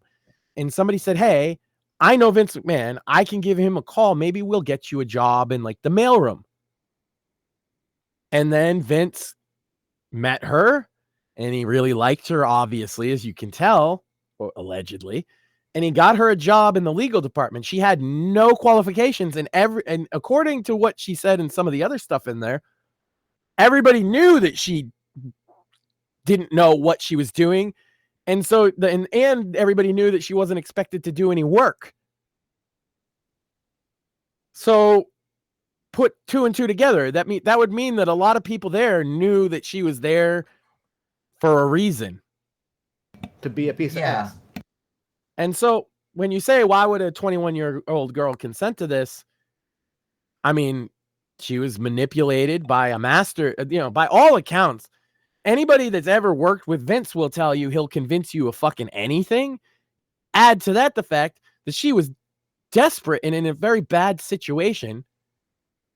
Yeah, that's probably why she did it. And also that she's 21. It was her first job. She's fresh out of fucking college. She's never experienced anything. Yeah, I mean, it's really sleazy. And to be clear, fans, I'm not blaming her. I just can't No, fathom the mindset. It's a reasonable question. Why, because this is crazy shit. Why would you agree Literally, to allegedly be treated like a sex slave, right? And it's like, well, she agreed because she was so desperate to save her house and her parents and everything else. What's interesting about all of that, this isn't really related to wrestling per se, but I do find it interesting that the same week that the allegations against Vince, came out, so Hugh Hefner has been dead for like. I don't know if you could do something to fix your mic again, but it's doing the thing. I have no idea what's going on with my mic today. Every time I mention it, it starts working again as soon as you like touch it. I haven't changed anything, and at least I'm not the only one with mic issues. I think maybe you just need to put it a little closer to you, because as soon as you do that, it works. Is it? Huh. Maybe there's like a wireless. Anyway, is this working? Yeah, as soon as you picked it up, it was fine. Okay. So I just kind of want to point out that that the same week that the allegations against Vince came out, the allegations against Hugh Hefner basically have vanished. And so there was a. And what good did they do since he's dead? You know what I mean? That, like, the thing about those allegations that always bugged me is it just feels like exploiting his corpse, essentially. For Exploiting his legacy. Yeah, it was a cash grab, and basically like that's pretty much been confirmed now that all it was a cash grab. Right. I just find it interesting because last year, like all these people were demonizing, him, and when he's been dead for several years, but now like Vince, who was actually doing scummy stuff, is kind of, I don't know. I just kind of find the tables turning to be a bit poetic, I guess. Maybe. What I'll always find funny is all these things coming out and coming out in civil lawsuits instead of criminal suits. I've always found that funny. Yeah, absolutely. We also made the joke, Morpheus, that like that clearly like Vince is the horniest on Maine too. 1000%. Yeah. Y'all thought Craig and I were bad on X, but we're little saints compared to Vince. Ye gods. What happened to handsome Jimmy Valiant, Sam? Where is he gone? What did happen to handsome Jimmy Valiant, Max? Oh, I think he died. I'm pretty sure he died. I'm just saying. Look, I was gonna say Jerry Lawler wouldn't have done this, and then I remembered that he probably would have. I was thinking of Memphis Jerry Lawler, not WWE perv. All the stories about Jerry Lawler. Well, damn. Hulk Hogan wouldn't do this. I mean, he'd fuck another guy's wife, okay, but he wouldn't do this. Yeah. And No. by the way, I don't give a fuck. Everybody's all mad about, oh, Hulk Hogan, he fucked that guy's wife. Bro, like, the guy, like, is the one that set it up. And then he recorded it. I'd be more surprised when they weren't wife swapping. Well, I'm just saying that the guy was like, hey, you should come fuck my wife. And then he recorded it covertly. Well, Hulk Hogan also took down Gawker, though, because of that. Yeah. So, because it was recorded without his permission or consent. Yeah. And yeah, that was great, man. See, Hulkamania is immortal, brother. Come on, Sam. You know you feel it. You feel Hulkamania in your heart. Max has, on the guns, brother. Yeah, Hulkamania is in my heart and in my brain. While I've been writing my book, actually, I've had I'm a Real American stuck in my head. Well, nice. Which is funny on like so many levels. It's as a result of the story of last week, isn't it? That's because Sam Whitfield got the largest arms in podcasting, brother. Yeah, well, I mean, everyone else is like, I mean, come on, Johnny Fox doesn't work out, and Mersh has dinosaur arms, so that's true. And DSP has baby arms. That's also true. Which, by the way, like, so we know Johnny Fox is like doxing people. Mersh is like having strokes. Yeah. DSP is, well, just Ralph is out there beating Mexican girls and getting chased by the federales. Oh, wait, so Ralph is getting chased by. See, I haven't kept up on the Ralph shit at all. So I only know because of Faith, right? Obviously Faith is I like Faith, and we've chatted for a couple years now. Faith's Twitter, she put, I guess a month ago, she contacted Ethan Ralph's Mexican girlfriend that everybody assumes is a prostitute. I'm not going to say that about her because she messaged Faith back and talked about how Ralph actually hit her, and she was afraid he was going to kill her, and that she's filing police reports with the Mexican police, and that's why Ralph is now claiming he's going to flee Mexico and move to Texas. Good for the girlfriend. Yeah, I mean, good. You can see the text messages if you follow Faith or any of the Ralph people on Twitter. Trying to cross the border, Ralph. That's all I have to say. I mean, it's pretty easy to cross the border, isn't it? Oh, that's right. Ralph is gonna illegally immigrate to his own country. Thanks, Biden. I mean, it's bad enough you can't keep out the cartels, you can't keep out the fucking coyotes smuggling people, you can't keep out the human sex traffickers, you can't keep out the pedos that are trafficking these fucking children. Now you can't keep out you can't keep the guns out either. Yeah, you can't even keep out like an overweight bipolar alcoholic from fucking Virginia. Jeez, man. What are we even doing? Do we even have even Ralph can get through the border? We don't have a border. Now I was gonna say the Mexicans can now make a joke that clearly America isn't studying their best. So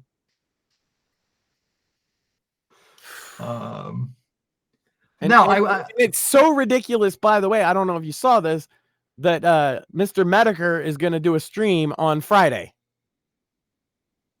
Oh, thanks for letting me know so I can watch. Yeah, I need to watch that. Yeah, big shout out to Faith. I think what she did was good. She reached out and she said, "Look, I'm Ethan Ralph's baby mama. This is what he did to me. This is what he did to his current wife, estranged Amanda, that he was abusive. She said that there's audio recording. She told everything. And the girl finally responded and said, yeah, I should have listened to you. He hit me. Something to that effect. I'm paraphrasing, but essentially she thought he was going to kill her is the exact quote. I thought he was going to kill me. So now he's an international woman abuser. Well, I mean, he's gonna get his comeuppance one day. Not soon enough. It doesn't matter, man. He ain't getting out of that. He's gonna have to one day meet his maker, you know. Well, yeah. Well, and also, absolutely. Thanks for reminding me of this, because so the audio podcast of the Whitfield Report is on YouTube podcast, I guess, and one of the the band podcast on YouTube podcasts. That is funny, but one of the sector people or whatnot, a few of them have gone to the Vickers interview, and they're still commenting on it. Listen, I don't know how many times I have to say this, but I'm not taking that podcast down. I don't take podcasts down, nor should you, in general. So keep on going to our comment section and complaining, because it's just giving that episode more views. So, and yeah, engagement is engagement, if you didn't know. Yeah, engagement is engagement, and you know, I at least have criticized Mr. Vickers for the internet lawsuit. I think Max and I both have. But I mean, I still like Mr. V and the Vickers. I was joking with Mr. Vickers last night. So yeah, everybody's cool with it. Me and him had a difference of opinion, and somebody who's not him, so I'm not going to blame him for it, but who supports him, flagged a bunch of my friends. Now, I can agree with them that they kind of blame Mr. Vickers for it, and I can understand why. I don't. I get it, and yeah, but I was joking with him last night because he was talking about harassment, and he said because people are accusing him and Faith of harassing that girl by sending her all these messages, and he's like, it's not harassment to tell them this, and if somebody says, hey, this is harassment, stop, I will. And so I said, well, next time lightsabers come up, I'm about to claim harassment so I can spare myself the pain of you talking about lightsabers for 2 hours. Yeah. Anyway, yeah. He's a good guy. Like I don't have a problem with Mr. V. I thought his lawsuit was dumb, but like the courts ruled on it, you know? Yeah, we thought his lawsuit might have been dumb, but like Mr. V still likes a lot of my tweets. He loved. Yeah. There's no beef or nothing. And again, I've been like friendly with Faith for years at this point. And even when I was kind of disagreeing with Mr. V, like, yeah, she's always been cool with me and my wife. She talks to my wife sometimes. It's, you know, Mr. V actually, like, I didn't know that he had listened to my interview with Steve, but he did. And by the way, shout out to Steve Stratton. He announced today that he's writing. See, I love this because I kind of started the trend of writing a novella in the thriller genre, and now everyone's writing novellas, it seems. Trendsetter Sam. Yeah, that's what we do here at the Whitfield Report. So yeah, and read Vince's awful text messages. They do that too. Hilariously, I might add. I want to point out I'm not laughing at the allegations. I'm laughing at Max's hysterical impression. I kind of am like, but not at the victim's expense. Right. It's just so fucking absurd. And It's if she didn't have these text messages, I wouldn't believe a word of it. It's so absurd. I agree. But she's got the text messages, so it's so absurd, but it's also so on point for Vince too.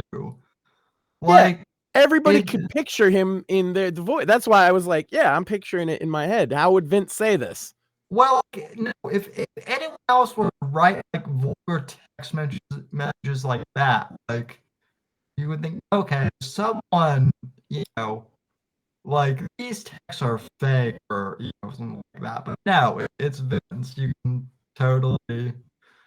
By the way, I still find the whole bit him like throwing a kid in a wheelchair down a flight of stairs to be a hilarious bit. As like I can't speak. Not gonna lie, I would have volunteered for that. One-legged kid in a wheelchair. You gotta remember that the dude was literally only had one leg. I once watched Zach Gowen, that's his name, wrestle in real life at a show, and he's fucking phenomenal. But his biggest moment ever is Brock Lesnar pushing him down the stairs. Yeah, he's a hell of a baby face. As far as my understanding is that Brock and him are still friends. Oh yeah, I bet. I mean, it's obviously a dummy too, but that's whatever. Yeah. Oh, Mort, you told Max and I in DMs that you have some news today that you wanted to bring up. So let's fucking go. Let's go. Turning the show over to you. What do you have for us, my friend? All three of us are gamers, so this is probably near and dear to our heart. Oh yeah, you motherfucker! You wouldn't even tell me ahead of time. Nope, not at all. I'm sure all three of us use Steam. Absolutely. Yes. Well, up until last week, they had this rule that no AI allowed in games. They've revoked that rule. Based. Extremely based. Big fan. Yeah, I'm a big supporter of that. I don't think Mort was expecting that reaction. I was not expecting it, but I honestly don't have an issue with it. I'm just waiting to see where do they go with it. Well, like, let me put it like this. It's more of a wait and see approach for me. Yeah. I understand people are like, ew, I like real human art better, whatever. Imagine yourself as a small developer and you're handcuffed by not being able to use the most powerful tool in your disposal. You know what I mean? Like Sam had used AI to edit his book, right? I don't see AI as a problem. But I know they didn't lift the rule on NFT games, though. They won't do that. Right. That shit's killing Epic Games. If Epic Games wasn't already killing itself just by being the Epic Game Store on PC, add to that I don't know if anybody's used it. Probably not, because it's the Epic Game Store. It's full of NFT games, and they're all terrible. Yeah. And that's because Steam said, no NFT games. And so Tim Sweeney, in his infinite wisdom, was like, oh, yeah, well, we'll have NFT games. Now, in terms of AI, if you banned all AI creations from gaming, let's take a few of those games out, okay? And see if you're okay with banning anything AI generated from a video game, okay? The whole Fallout series, the whole Elder Scrolls series, gone. You okay with that? Because they were created with procedural generated, which is a rudimentary form of the AI we have now. So yeah, I agree. So it's stupid to me to say, oh, well, a human has to model every little thing in the game. That's stupid. Yeah, well, and I'm glad that you brought up the thing with my books because I've had debates with authors who I respect on this too. And listen, I understand the fear that authors have of AI, but I don't. The fear is that AI is going to replace that the writing is going to get so good that they replace writers. I get that that fear exists, but at this point and for the foreseeable future, I don't see that happening because if you go into ChatGPT or Google Bard or any of them and say like write a thriller novel or something just as like an example, it'll come up with like the most generic like trashy better than a Johnny Fox story admittedly, but still like trash Well, but that's the thing is because a Johnny Fox thing. story is a 1 and an AI will make you a 4 or 5. But if you want a 10, you're going to go to a guy like Eric Bishop and Steve Stratton and Sam Whitfield. Well, and even if like a 10 is going to okay, so let's say that like so here's a perfect example. So I basically took my my first draft and put it into like ChatGPT, and ChatGPT like wrote a second draft. I then edited that second draft myself and then put it back into ChatGPT. So over time, it refined, the style of my work. big thing is you disclose that, right? Yeah. Disclosure and transparency with the usage of AI is key. Let everybody know that this was generated partly with or entirely with AI, and then I don't see a problem. Well, I also the reason why I'm explaining my process too is I don't think people understand unless they use it how it works. It's not like I'm just saying write me a novel. Like I'm actually basically think of it this way. I could dictate my novel to like a person who will transcribe it for me, like another human, and it would basically I'm basically using ChatGPT or Google Bard in this case as a ghostwriter, right? Which is not even a ghostwriter. It's more like an editor. Well, yeah. It's like like an editor. Yeah, an editor, and like sometimes if I'm Did we just lose Sam? I think so. Rip. The reason why I bring this whole thing up is because a pretty large creator by the name of Asmongold brought up something a couple days ago. Am I back? You are back. You're back. Okay, yeah. The reason why I bring that up is just because like I don't think a lot of people understand how the AI works, and so I just kind of wanted to clarify that for everyone. I mean, I see it as simple as if they put a little tag next to it, AI assisted development. I don't see a problem, and I think that doesn't solve the problem of some of the, like you said, you were arguing with authors about this, and I understand their plight.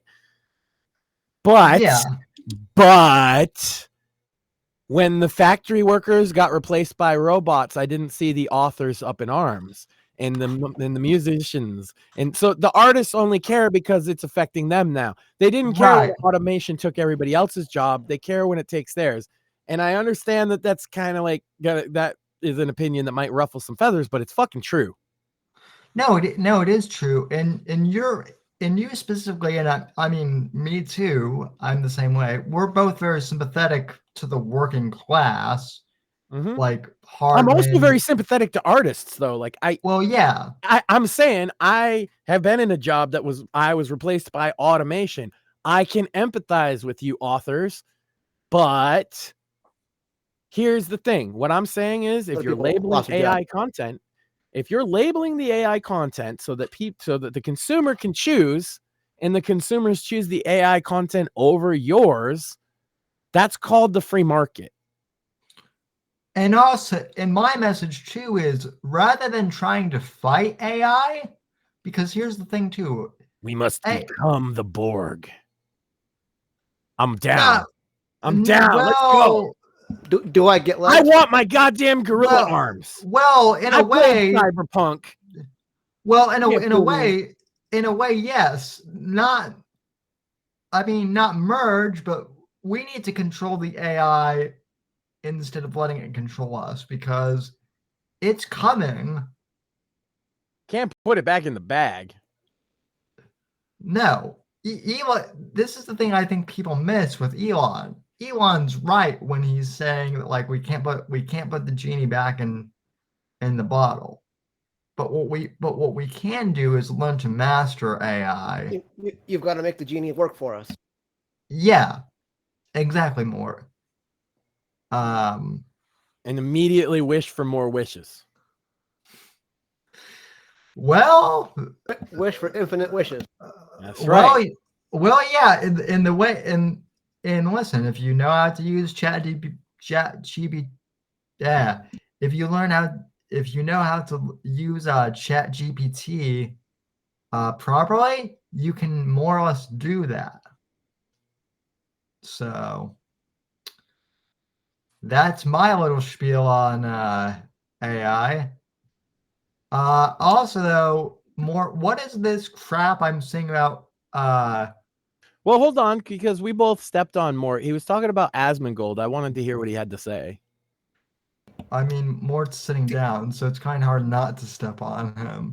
But I'll roll over your ass, Sam. I'm sorry. I had to. Every week we have a cripple fight here on the Whitfield Report. It's amazing. Yeah. Not always involving Morpheus or Sam, actually. Anyway, continue though. More. TLDR about the Asmongold thing. Basically, he broke it down with, if it's good, you're going to buy it. If it's not good, you're not going to buy it. There's been 10 million, even if Power World was made with AI, they've sold 10 million. And now we lost Mort. But I agree. That's what I was saying.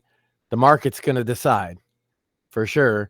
And, and if you're one of the, and the market decided in my job, right? I got replaced by robots, right? The market decided that it was cheaper to fucking use them. What are you going to do? And yeah. So where was the musicians? Where was the graphic novelists? Where was the fucking, all these people that are so mad now about AI existing at all? Where were they when robots were taking factory worker jobs?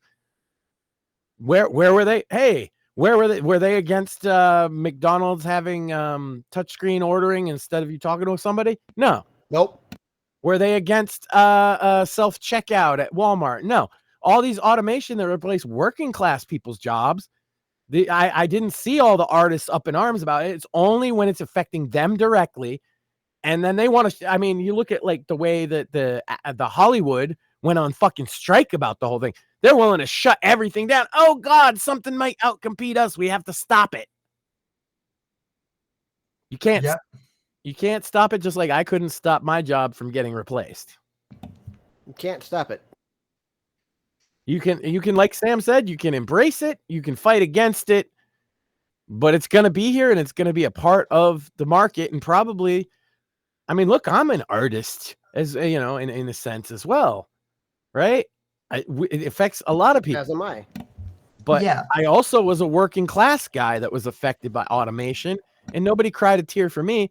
And in fact, that is why we're in such the state of this fucking country we are now, is because they not only replaced us with robots, but then they replaced the factories with factories in fucking China with robots. So they just, like, the whole manufacturing class of this country basically is gone. I didn't see artists all upset about that. I didn't see authors, crying in the streets when my job gets shipped to China and then replaced by a bot. Nobody cared. Nobody was out there holding fucking, a strike vigil for me. There was no strike breaking. There was no, let's bring food over to all the people who are out of work straight. There was nothing. There was a pink slip. It's been great, but you're no longer needed here. Yeah. There's a certain promo, Legendary by Dusty Rhodes. Pretty sure Sam knows what I'm talking about. Hard times, baby. Yeah. Well, also though, Max, I would say that, like, unlike artists, I mean, maybe this is changing a bit, but like those same factory workers did not have a chance to embrace like learning how to use the bots either. They were just replaced. Right. A lot of these artists who are bitching at AI could actually be learning how to incorporate AI into their workflows, thus becoming more and efficient. They did. The factory workers that are left became bot technicians, basically. They're the ones that make sure everything keeps running, and there's a lot less of them. But if you could adapt in that way and go from being the factory worker to the robot repairer or whatever, you could still have a job. Right. And that's basically what you're saying. Yeah.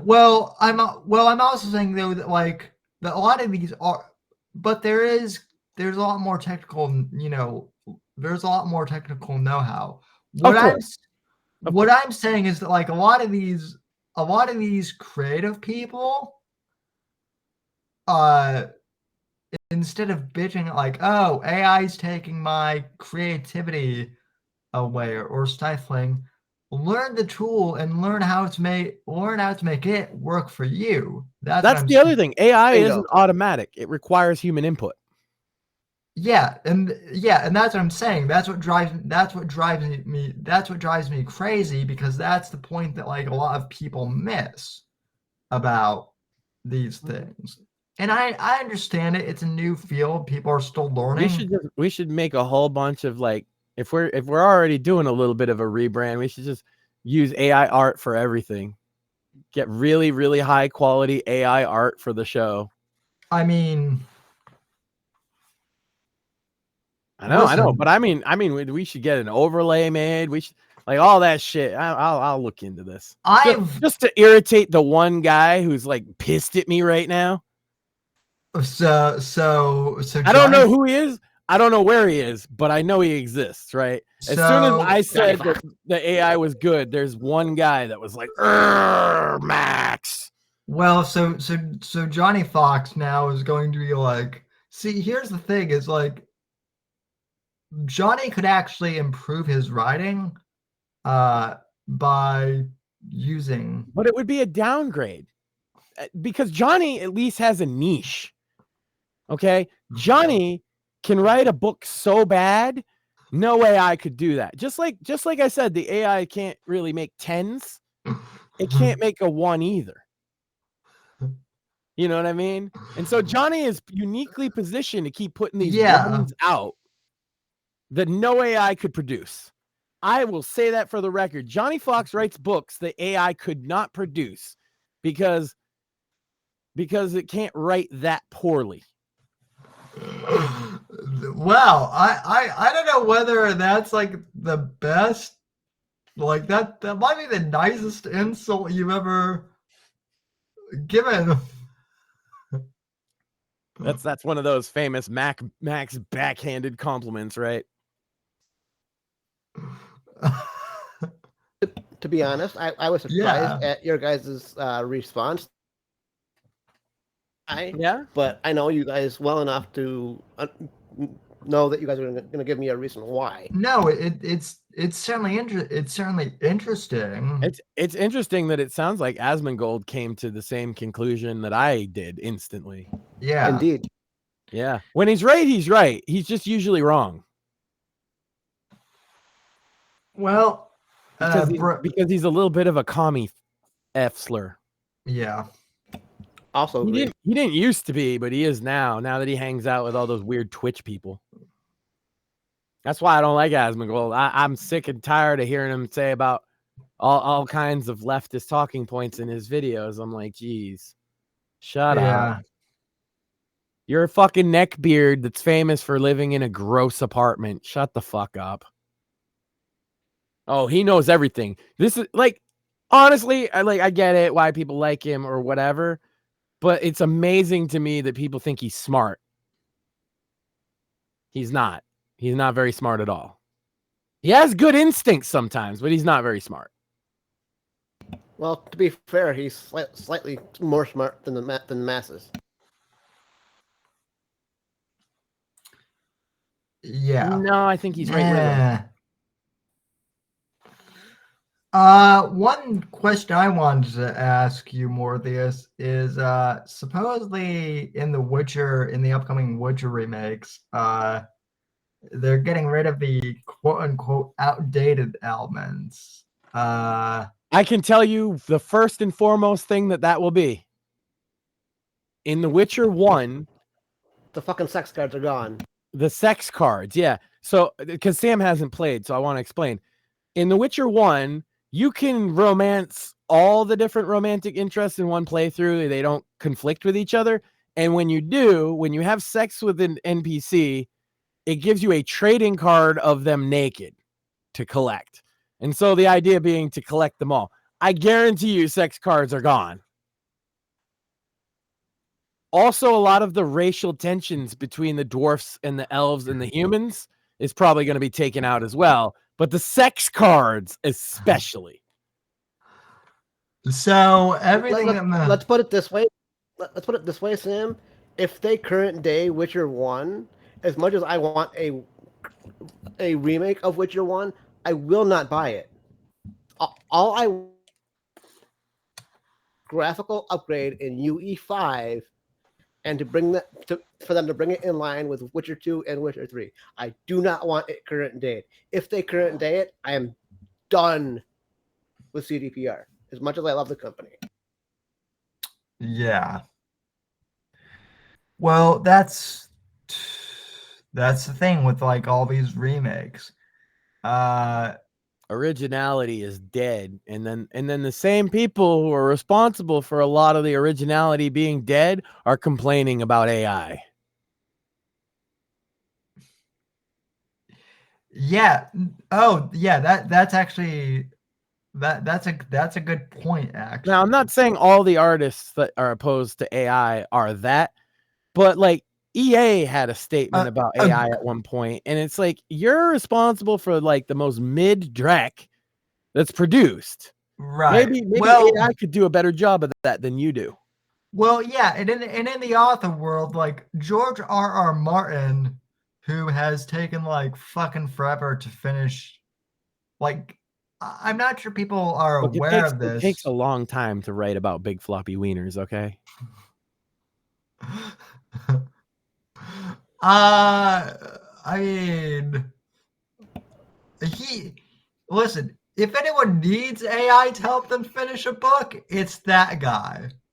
Because, like, this is what I love. AI, describe the floppy wiener. And you know what? You know what ChatGPT would say? I am an AI bot, and that is too vulgar. Well, he needs one of them specialized ones, and it'll be the floppywiener.ai. Oh God! It does nothing but write Game of Thrones stuff and fucking write about dicks. You know, there probably is like a ChatGPT thing for horny people that I just haven't found yet. Because believe it or not, I'm not that desperate or down bad. But Rule 34 exists. So well, see the Taylor Swift thing, to bring it all back around, I think she's so against the AI nude stuff, right? But if you drew a picture of her naked, what would the problem? Would anybody care? I mean, she might. She might, but would you be able to do anything about it? No, no. What's the difference between that and AI? It looks better. It's more realistic, but you can. I've seen some artists that can draw some really photographic looking shit. Yeah, I've seen artists that draw like photographic quality nudes. To be honest, I'm sure there's a huge market for that. Like, yeah, like if Taylor Swift is mad at AI, she should probably look up Taylor Swift's Rule 34. Because I guarantee you that's get off to it, because I think she's a narcissist. And I think she's enjoying all that. And I think she's enjoying the attention. And I think that's why she talks about Look, Taylor Swift, end of the day, what's the real story? What's the take on her? She's an attention whore. And she's always been one. The other thing too, and I hate to say this, Swifties, but if you present yourself as a whore and you write songs about basically how good it is to be a whore, don't be upset when guys objectify you. What? If it quacks like a duck? And, well, you can be upset, but you shouldn't be surprised. Right. Well, and let's be honest, we don't know. Listen, everyone wants to assume it's just guys making this AI art. Right. But it could be anyone. For all we know, someone actually brought this up on Twitter. For all we know, did you just assume their gender? Yeah, no, seriously.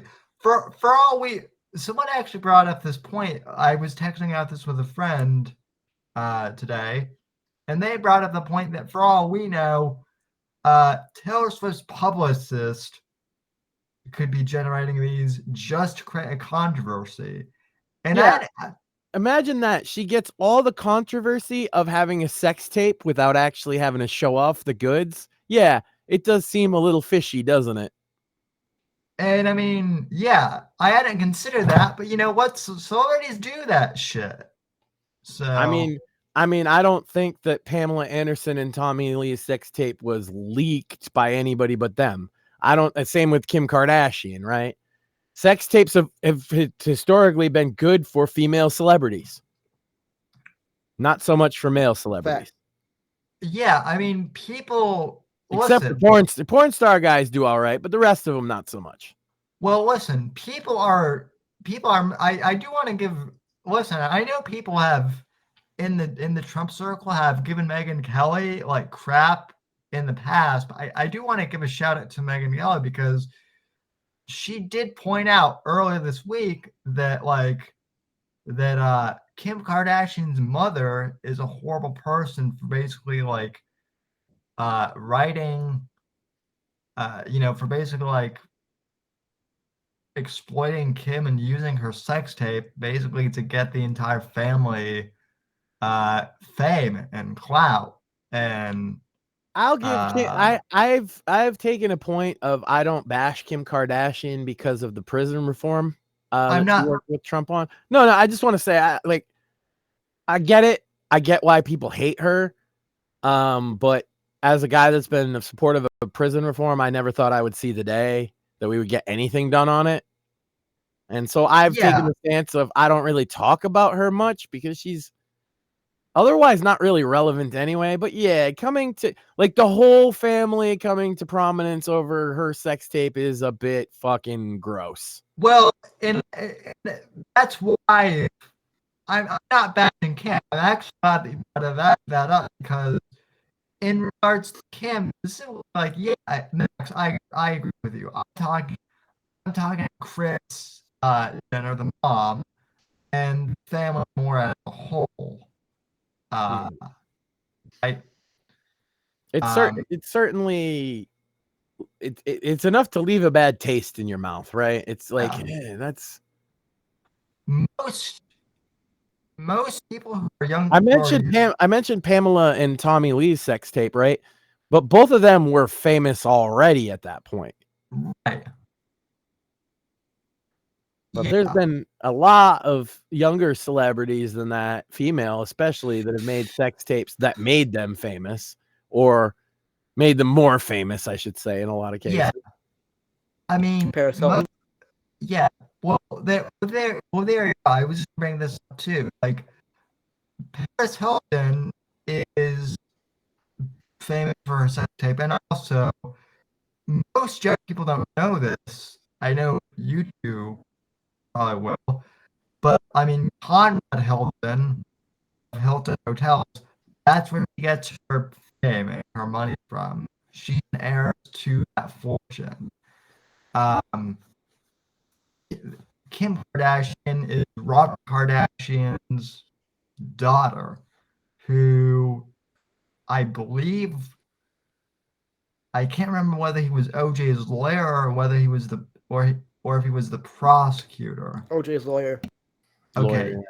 Yeah, but the OJ Simpson case is basically why the Kardashians are even a thing in the first place. Yeah, defending a murderer. I just to say, he beheaded his ex-wife and Ron Goldman and got away with it, and they helped. And then he got Norm Macdonald fired from SNL for basically, telling the truth about that. Yeah. I stand today because Norm crawled and said that O.J. Simpson is a filthy murderer. Disgusting, depraved, fucking beheading women, fucking murderer in his Bruno Marley shoes. And the worst to me is when the glove don't fit, you must have quit, and you can see OJ like faking like it doesn't fit. And I was just, wow, it's like on his hand, and he's like, oh, see, it doesn't fit. Fuck's sake, dog. Well, it's also pretty conspicuous. He wrote a book called "If I Did Do It," right? Yeah, if I did it, this is how it happened by O.J. Simpson, which, by the way, has never been published officially. No, like the fact that you would even write that. I mean, hold on. I would totally do that too. If I was OJ and I had murdered 2 people and gotten away with it, I would totally do that too. So if you were a murderer, right? Yeah. You're already a piece of shit, and you got away with it. Well, yeah. Like what I'm saying is, no innocent man will write that, right? Why would you? Well, because no decent man beheads his ex-wife. So you're already disqualified. Speaking of beheadings, did you see the glowy guy? Beheaded his father and showed it on YouTube. We got banned from Sam talking about fucking like minor ass shit. This motherfucker decapitated his father on YouTube. Wait, yeah. So I got banned for talking about my I want to be clear on this. I was banned from YouTube in the middle of a eulogy of my grandfather. Business author, entrepreneur, great man, Robert Genoa. Rest in peace. It's almost been a year now. I was banned from YouTube for eulogizing my grandfather, who had already passed. But if you'd held up his fucking decapitated, I hate to say this, Sam, I feel bad, but If you'd have done something that horrible instead, well, that's just fine. Like Hell, YouTube, yeah. get your shit together. Are you fuck? Also, the guy called for like violence against feds, and he said that like feds put him up to it or whatever. He seems crazy, so I don't know. But I do know, all I know about this story is considering what you got banned for and what this guy did, I don't want to hear YouTube taking the fucking high horse on anything anymore. You do not have the moral high ground when motherfuckers are decapitating their fucking family members on your platform. And to be clear, like I'm assuming now they've like covered their ass and like taken it down, right? But like yeah, after the fact, but they had no problem taking you down live. Right. They left it up for 6 hours. 6 hours, yeah. Oh, okay. So that's another thing then. So the video made it past all the like, the video checks and okay. Oh, so that's lovely. Yeah. Fucking gross. So yeah, literal beheadings are allowed on YouTube, but we can't use we can't use the word like suicide. We can only use the term like self harm or self-deletion, unaliving. Can't use suicide though. Nah, see, that's the thing though, is that shit's all like Tim Pool fabricated quartering shit. Like, you could get demonetized for saying certain things, but their replacement words aren't like objectively better with the system, and it catches up to whatever they say. Like now you can get your shit demonetized for saying SA, which is a thing that they invented to try and beat that censorship. Right. But what I'm saying is like, yeah, you can get demonetized for that, but like literal beheading. 6 hours, it's up. Yeah. I get he probably didn't have a very big channel, but there were people watching.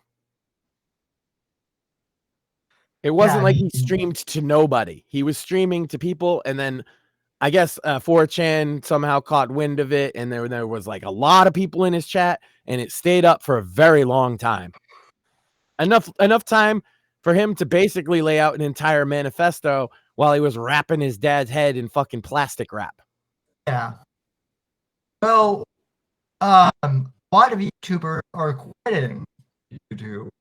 Big YouTuber, actually, like it's been a thing, and like, look, I have heard rumor that Pokimane is even quitting Twitch. YouTube and Twitch are just taking L's. And I don't like Pokimane at all, but you can't deny that that's a huge level star for Twitch. Yeah. Meanwhile, Rumble over here, like, look, the Rumble Studio has bugs and not, but they've got like, they've got this live streaming tool now. We monetized, like, I am getting like a tiny share of, like ads play on my videos now. I'm getting ad revenue. People can super chat us. And if we could just fix your audio, we'd be great. Why tonight, man? You've never had problems before, and I'm gonna be honest with you, Sam. Almost the whole show, you've been breaking up every other word, which is probably why there's not many people watching. Like even with me holding the mic. Yeah, right now it's still breaking up. Huh. There must be a cable or something. It could be like if there's a fucking noise gate filter in the studio, or there's a couple things. We'll talk about that later. It's just, I think that this, that's why, see, sometimes I do talk over Sam. You guys are right about that. Sometimes it's for reasons like this, because I don't want to sit here and troubleshoot his audio, and I don't want it to be unlistenable. And he comes in and out. Yeah, it's not always because I'm just an asshole. Sometimes it is. Sometimes it's just funny to stop Sam mid-sentence. Okay. How's this? It sounds different, but it's not breaking up. Okay, I think I figured out what the problem is. For whatever reason, you're gonna laugh at this. For whatever reason, the studio decided to switch over to my computer microphone. Oh my God. So you've been on the computer mic the whole time. That makes so much fucking sense. Yeah. Okay. But see, that's the weird thing too, is like I have this microphone, the AKG mic, set as my default for the studio. Mm. So, and the weird thing is, like, I even checked it before we went live. And my aversion to trying to troubleshoot on air, I could have bullied you earlier and fixed the whole show, huh? My bad. Yeah, see, I just put my mic back on my desk. Is it glitching now or is it fixed? No, it sounds perfect now. I should have just not been like, oh, we shouldn't troubleshoot on air 2 hours ago.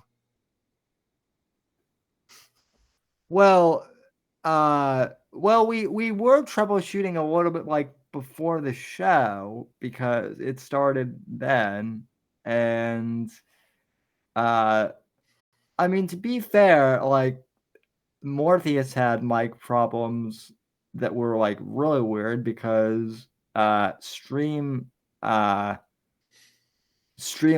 literally wanted him to plug in like his they wanted him to plug in his webcam so he could use his Yeti.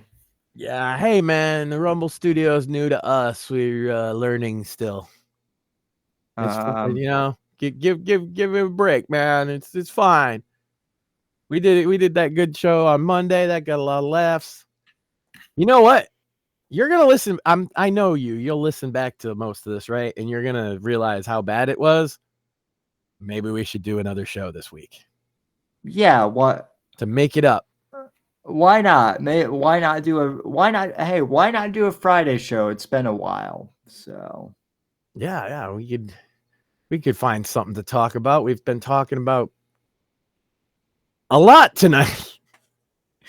We've been talking a lot. Oh, by the way, I did announce this, but tomorrow I'll be interviewing Terrence McCauley, who is surprise, surprise, another author who of all of them that you've interviewed so far, there's a name I was familiar with long before this show.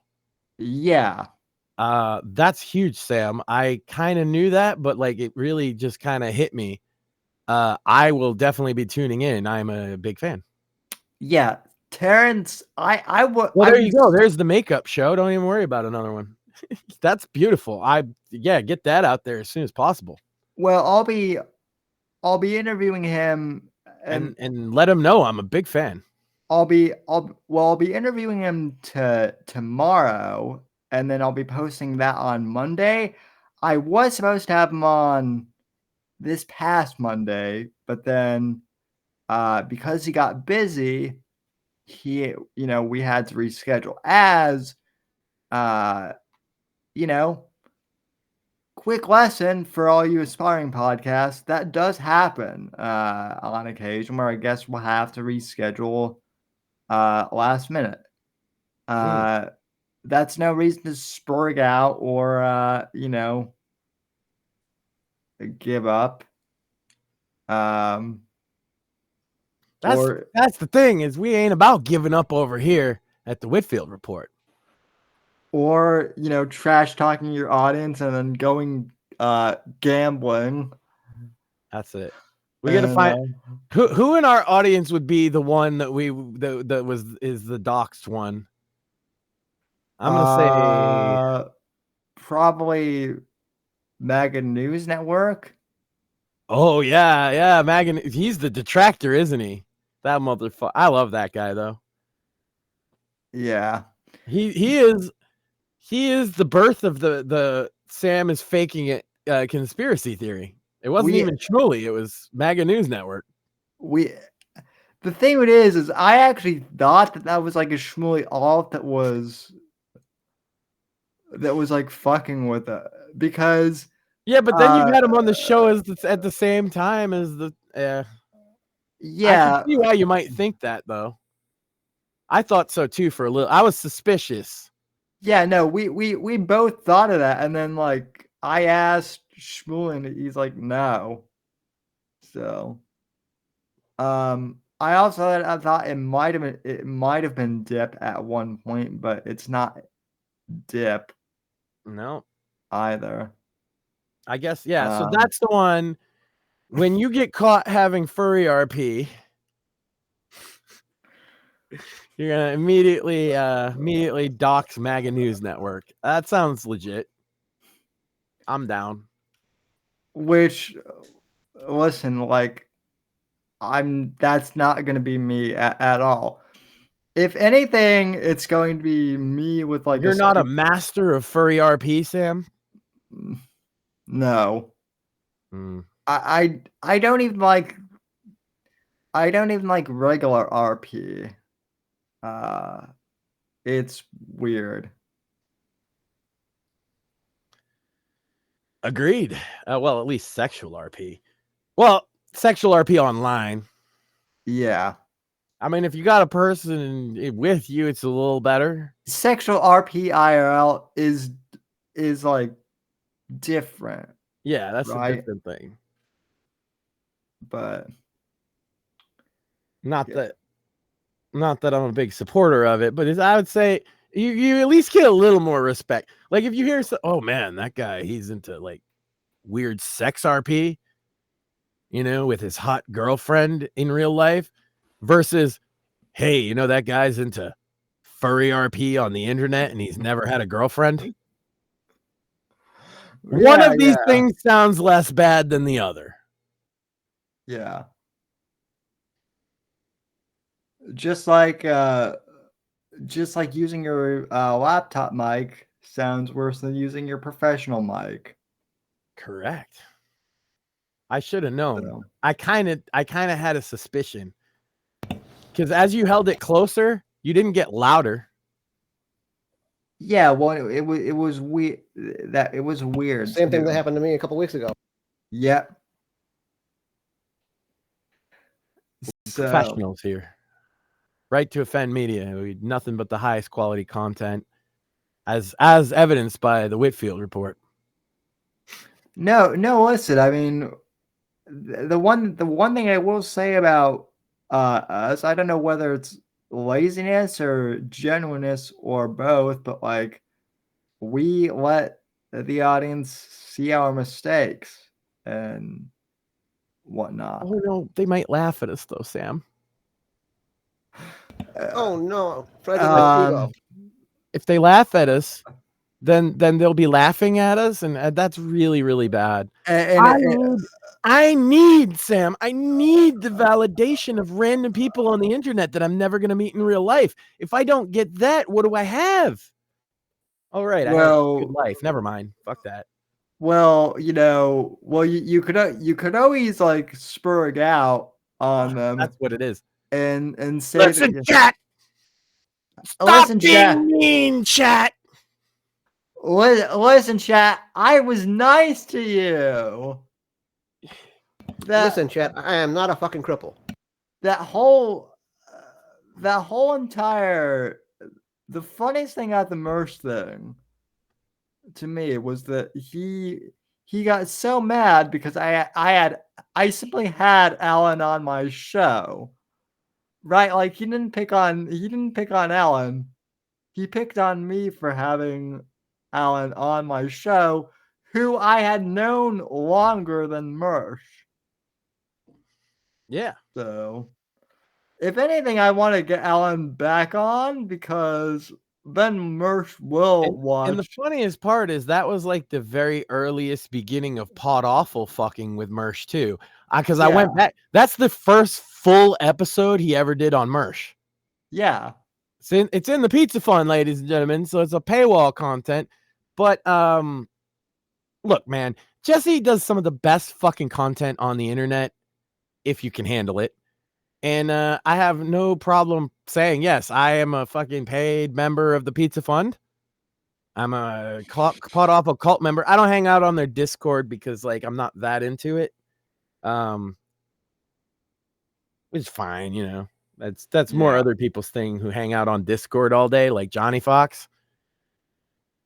But not even because they're not like Johnny Fox, but you know what I mean. People that hang out on Discord all day, that's your thing. Do your thing. Not me, man. I've said before, we have like our little server and like we talk maybe once or twice a week, just shooting the shit with the boys. And it's like, we're all busy. All have shit going on. We send a few messages like throughout the day, maybe, but I like your server. I don't have very many servers. I have most of them like muted or like you know, my notification sent to like mentions only. Yeah. But for your server, like I have all the notifications on. Just because it's not the active. Yeah. There's just a core group of guys, most and girls. There's some chicks in there, and but they don't usually post. And we talk a couple times a week and post memes throughout the day. Yeah. I don't understand this sit in Discord calls 24/7 shit. But hey, I'm not even shitting on it because some people doing that, like Pod Awful, that leads to them creating these amazing fucking videos. To be fair, I think part of it is like leftover from the pandemic because like I have new people who did that before the pandemic though. Discord addiction is a thing. Same here. Okay, well, yeah, like okay, I can understand that because like I mean that is to be fair though, like during the pandemic, I was glad to have Discord because like literally like my college campus closed and like I was talking to a lot of my RL friends on Discord before they banned my first account for having for being in a Trump server. So but yeah, that's the other thing is I'm banned on Discord and I don't like making alt accounts for it. But because of some of the Johnny Fox stuff, I've had to go on Discord. I am on Discord. If anybody wants to contact me on there, it's at Cringe Coffee House. No, I won't join your server. But if you have anything relevant to the show, or that's a place to contact me. I've had a lot of people contact me this week, Sam. It's been nonstop. Well, people have asked me if there's a Whitfield Report Discord server, and the answer is yes. But the problem is I don't have access to it anymore because based. That's so cool. Because the account that I used to create it is one that got permabanned. So well, you know, it's like I say, I really like the vibe on our server, but maybe I'll make a Whitfield Report server for everybody to join because I'm not opening the floodgates. There is a Whitfield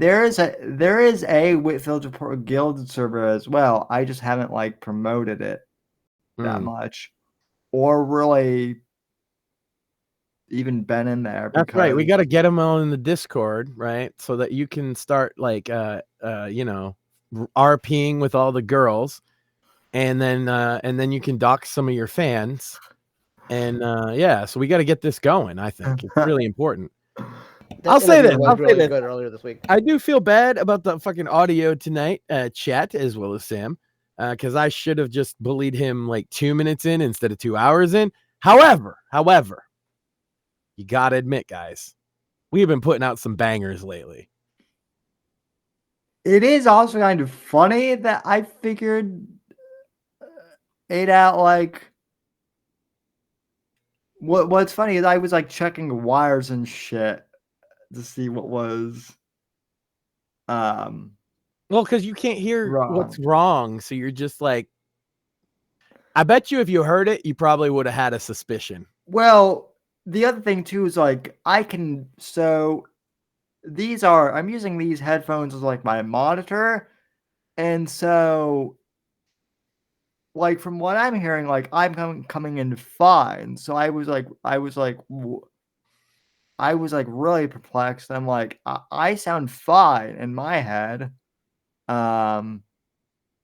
also sound fine in our own head.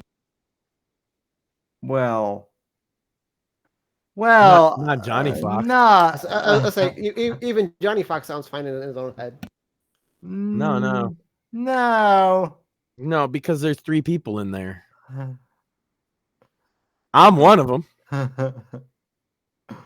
Good point. I've probably entered his head now. No, Clown, me, and now the furry RP girl. That's who's renting out Johnny's head right at the moment. But I say that, but like I legitimately think he hears my voice criticizing him in his head. He just strikes me as like, because he can't handle, I don't know. I think that there is some truth to that he hears me laughing at him sometimes, you know? Yeah. And it's true. I am laughing at you. Is it true that his brother allegedly watches your videos and then tells him? I have no idea. You mean the fictional story that has Yeah. any resemblance to any person's real or imagined is purely coincidental. Right. That was my favorite part of the novella. Man, that got such a great response today. I was surprised. Like, I already have like several hundred views on it just on Twitter. Yeah. And a lot of people liking and retweeting it that don't usually do that for our content. That was interesting. No, what's funny is like normal people even who like I wouldn't suspect are like even interested in that type of thing are like I gotta watch this cringe coffee house thing now and like find out what this guy's deal is. So Watch Dave videos. Fuck Johnny Fox. hold on, Sam. In all of this, like dealing with Johnny Fox, it would have stressed me the fuck out. But Dave offered me salvation. He offered me peace of mind because Dave put up a video of him you know those little juice packets that you put in a bottle of water? Yeah. Dave did a taste test on like 10 different ones, and it's the funniest fucking video because he's like, he said pineapple tastes like pineapple like 400 times in 16 minutes. And I immediately went on one of my alt accounts because, of course, he's banned me. And I said, hey, wait a minute. I don't follow. What does the pineapple one taste like? My wife, we were watching it together, and my wife was like almost ready to pull her hair out because he kept saying, pineapple tastes like pineapple. And the grape, I don't really know what the grape tastes like. But see, like, and I believe I've asked you this before, kind of. So correct me if I'm wrong, but like, Dave, I wouldn't say he's harmless, but like, compared to Johnny.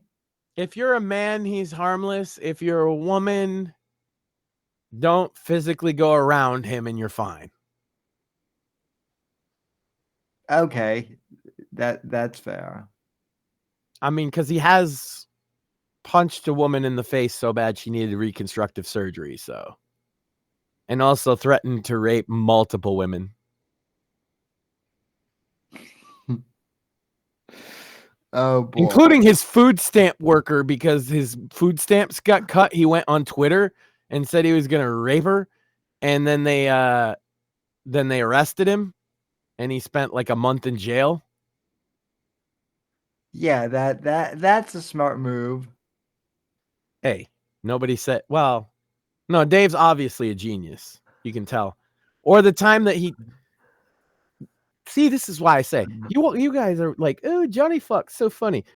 Dave, okay, Dave went on a rant and a rampage on many videos talking about how sex cam workers should offer free shows to people on welfare and unemployment.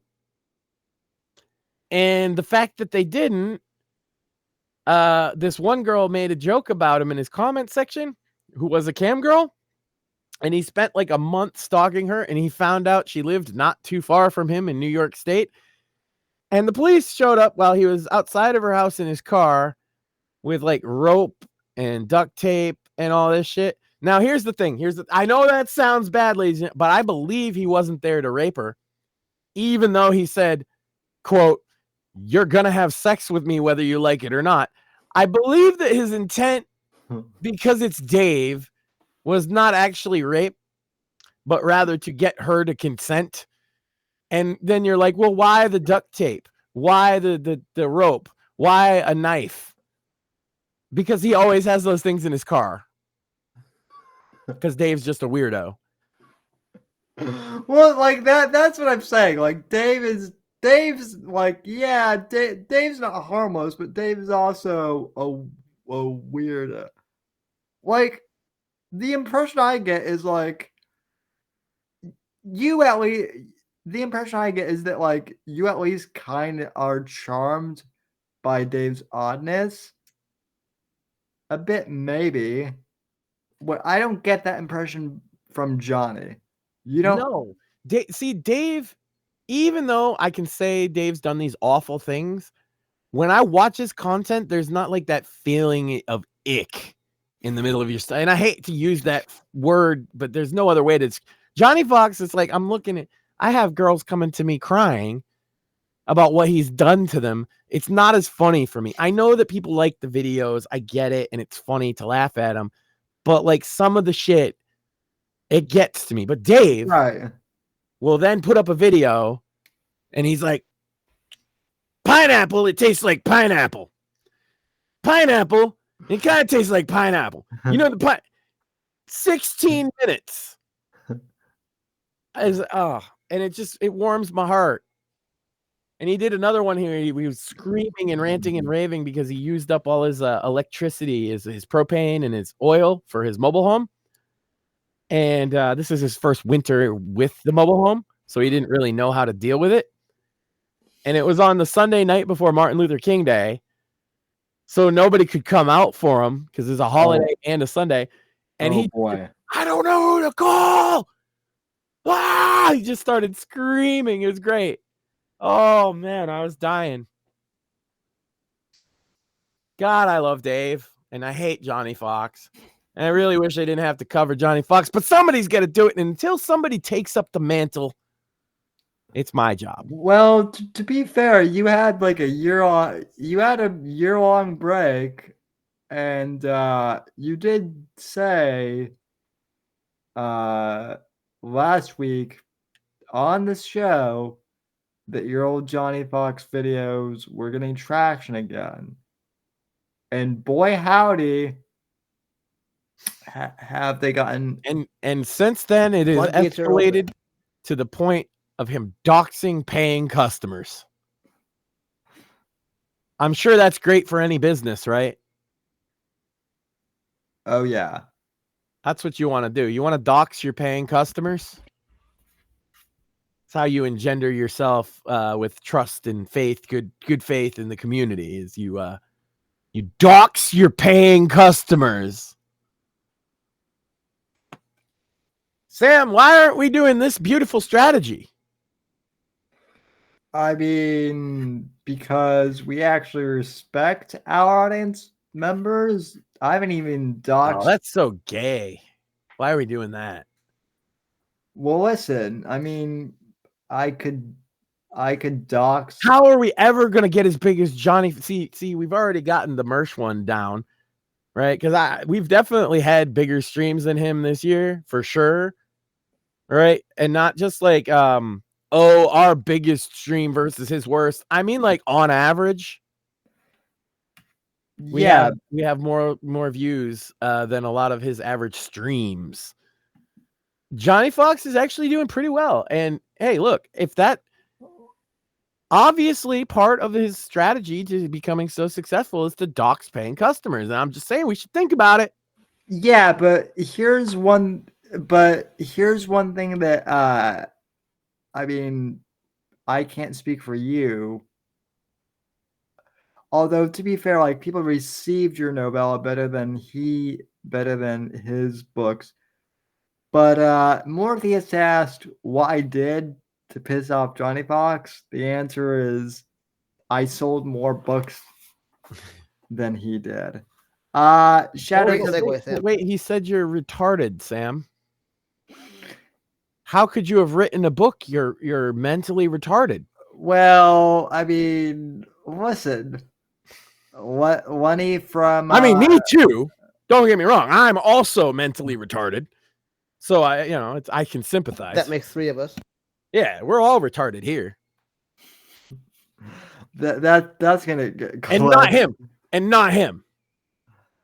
Yeah. Oh yeah. The guy who says that taking meds is like a CIA conspiracy. Not CIA. Jewish. Oh. Yeah. He's one. I mean, he was at Charlottesville. Oh yeah. I keep forgetting about. He's reinvented himself because he's so LGBT friendly now, and apparently furry friendly too. Well, I mean, honestly, that doesn't really surprise me because a lot of the Charlottesville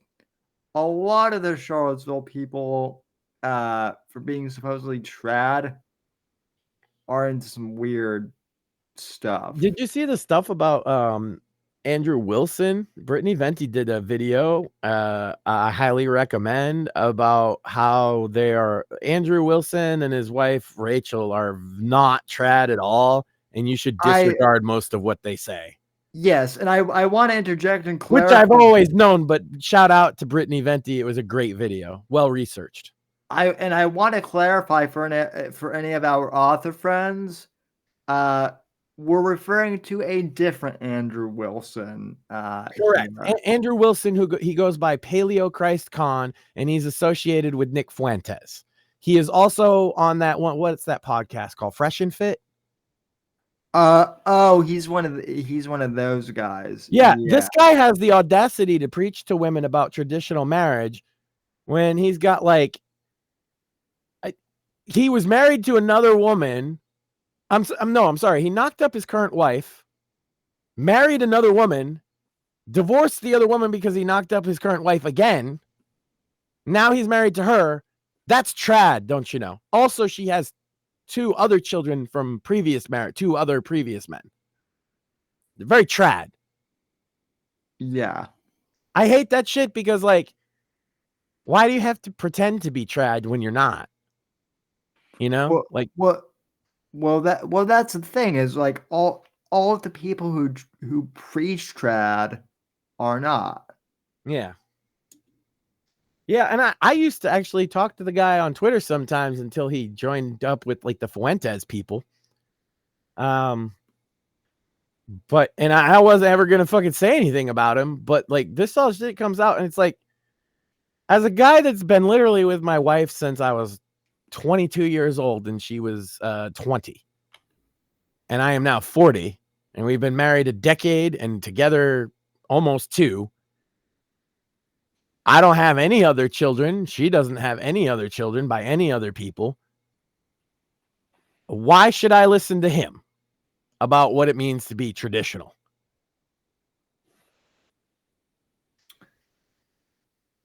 You shouldn't. Good question. Yeah. Well, did you ever see the video I did about 2 years ago on what the fuck was that? Jack Murphy? Yeah, actually I didn't see it on YouTube, but I think you made a mirror of it on either. There's a Rumble version. Yeah. For sure. I said in there, and I stand by this, that for most of these like e-celebrity grifters like that are, and Johnny, this is him too. He talks about religion to these people, and then he's, coming on the trash piles on his floor while he does furry RP. The average dude, okay, who is not a content creator and he works fucking all week and he's just an average dude, is like a million times more moral. And that's not saying much. That's not saying much, because that average guy might steal office supplies. You know what I mean? That average guy might go out and drink too much. That average guy might do this, that, and the other thing. And he's still way more moral than fucking people like Andrew Wilson, people like Johnny Fox, who want to preach about morality to them. Yeah. You, dear listener, are likely more moral than the people trying to tell you how to live your life, and that's how you should treat it. And to be fair, I mean, that's longtime listeners will know. That's the whole reason why I got into a whole feud with Owen Benjamin way back in the day, because Owen was going around, claiming to be holier than thou, saying that he found Christ. Meanwhile, he was basically letting his opener harass women, and the rest is history, as they say. And apparently I'm getting word that while we've been here having a grand old time, Johnny Fox has been doxing more of his fan base on a live stream.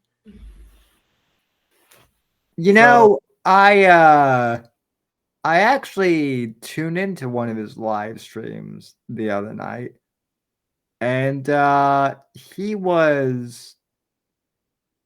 I heard some of the remarks that he was talking about you, but also he was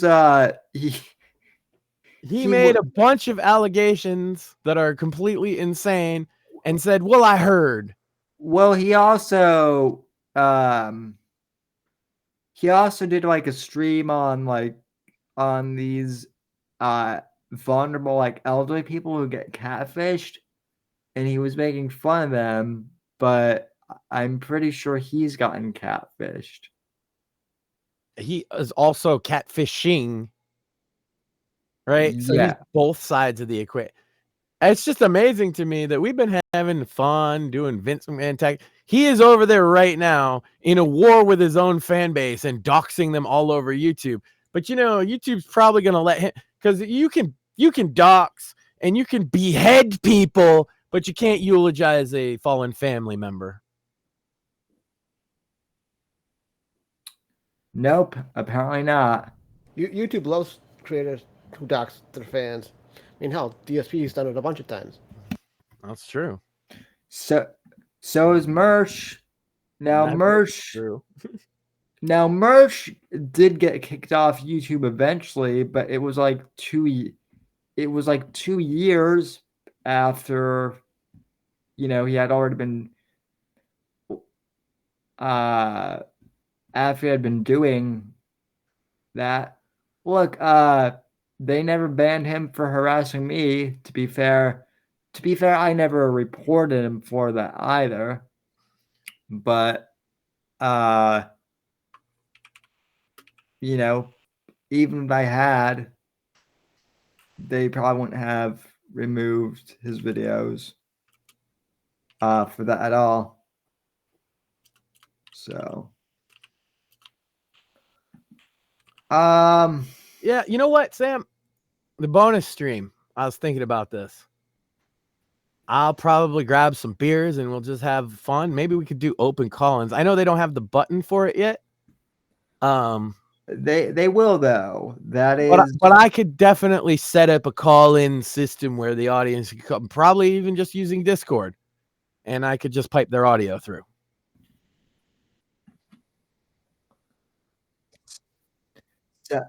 Sounds good. Yeah, and we'll have beers with the fans to make up for your mic being the wrong mic. Yeah, well, also to be fair, I forgot to put. This is another feature that I wish they would add to Rumble Studio is the ability to set categories and tags on Studio streams because they don't have that. I had to manually go to the Rumble page and manually add the tags in. So it's fine. But that's not we're not Mershon on Rumble here, right? He talks nothing but shit about them. Yeah, it's a fully featured studio for a start. Yes. There's just shit they got to add on top of it to really make it pop. Listen, it's the way I look at it. It's like you remember when Google Hangouts was a thing and then they got rid of Hangouts? This is like a more professional Hangout. Yeah, no. It's already better than Google Hangouts. Minus a few flaws, but and it's free for us to use. So Absolutely.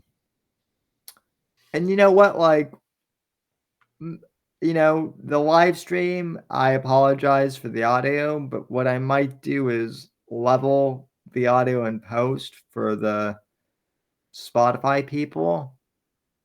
So we'll see. But yeah, I'm down because there's been so much happening this week. I'm high energy, as you might be able to tell. I'm very high energy. Also, I'd be down to join.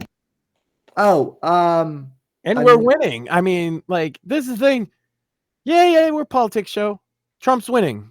There's the news. Yeah. He's leading in all national polling and in every battleground state as of this week.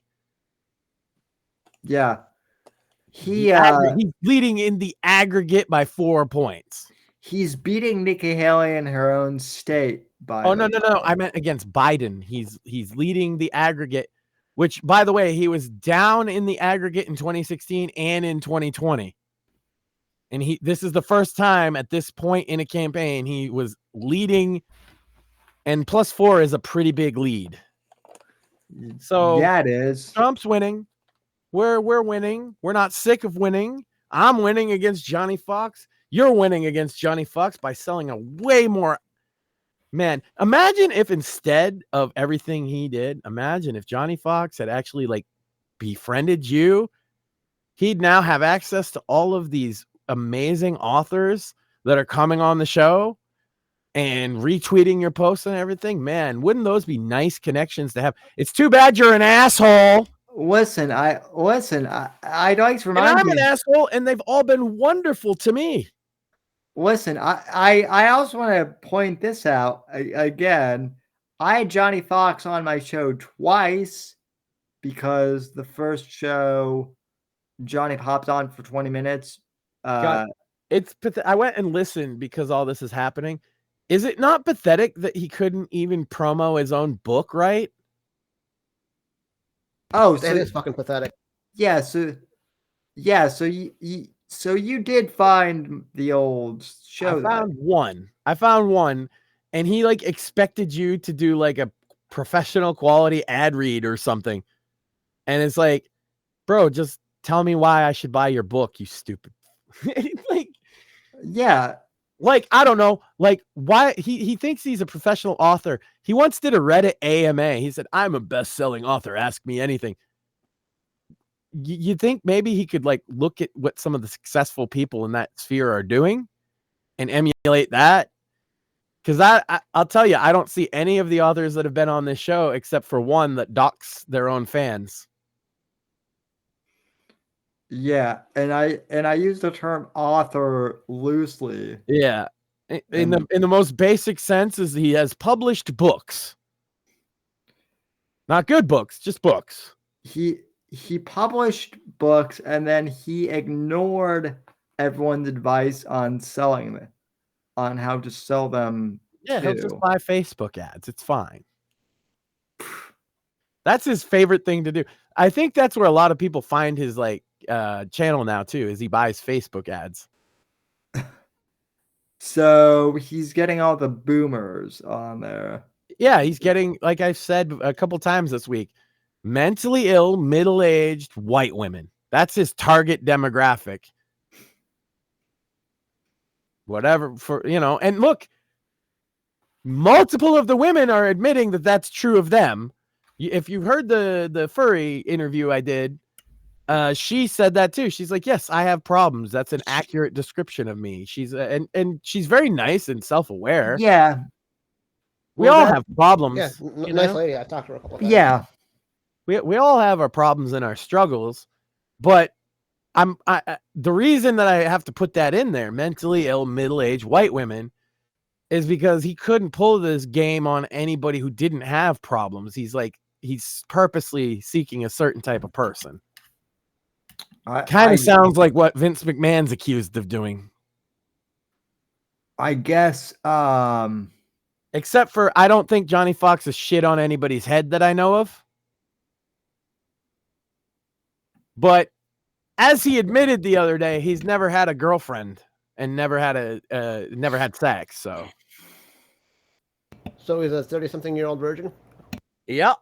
He's on his way to becoming a wizard. Because if you become a 40-year-old virgin, you magically get your wizard powers. You didn't know that? Well, shit. I haven't been a virgin since I was 21. So yeah. See, we fail. We all stumble, we all fail, and we can't become a wizard. But Johnny Fox, he's staying the course. He's going to get himself them magic powers. Well, shit. I mean, none of us are virgins, but I can't. God damn it. I can't. So what you're telling me is like if I stayed a virgin and became a wizard at 40, then I might be able to walk. Yeah. Heal yourself with the magical energy of virginity. I'd rather be able to pull chicks. Yeah, same. Yeah, it's like, that's a tough one, ain't it? Yeah, like people are like, well, people always ask like, I bet you'd be willing to do anything to be able to walk. And I'm like, nah, not anything. So. And the thing is those are people that assume that you're not used to your life.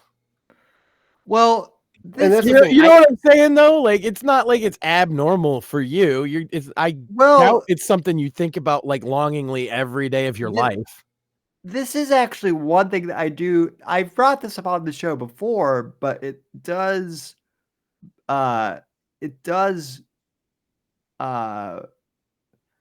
like to bring it up again. Like people, like I do feel bad for wounded veterans. And the reason being is like, for me, like being disabled has been a thing that I've dealt with my entire life.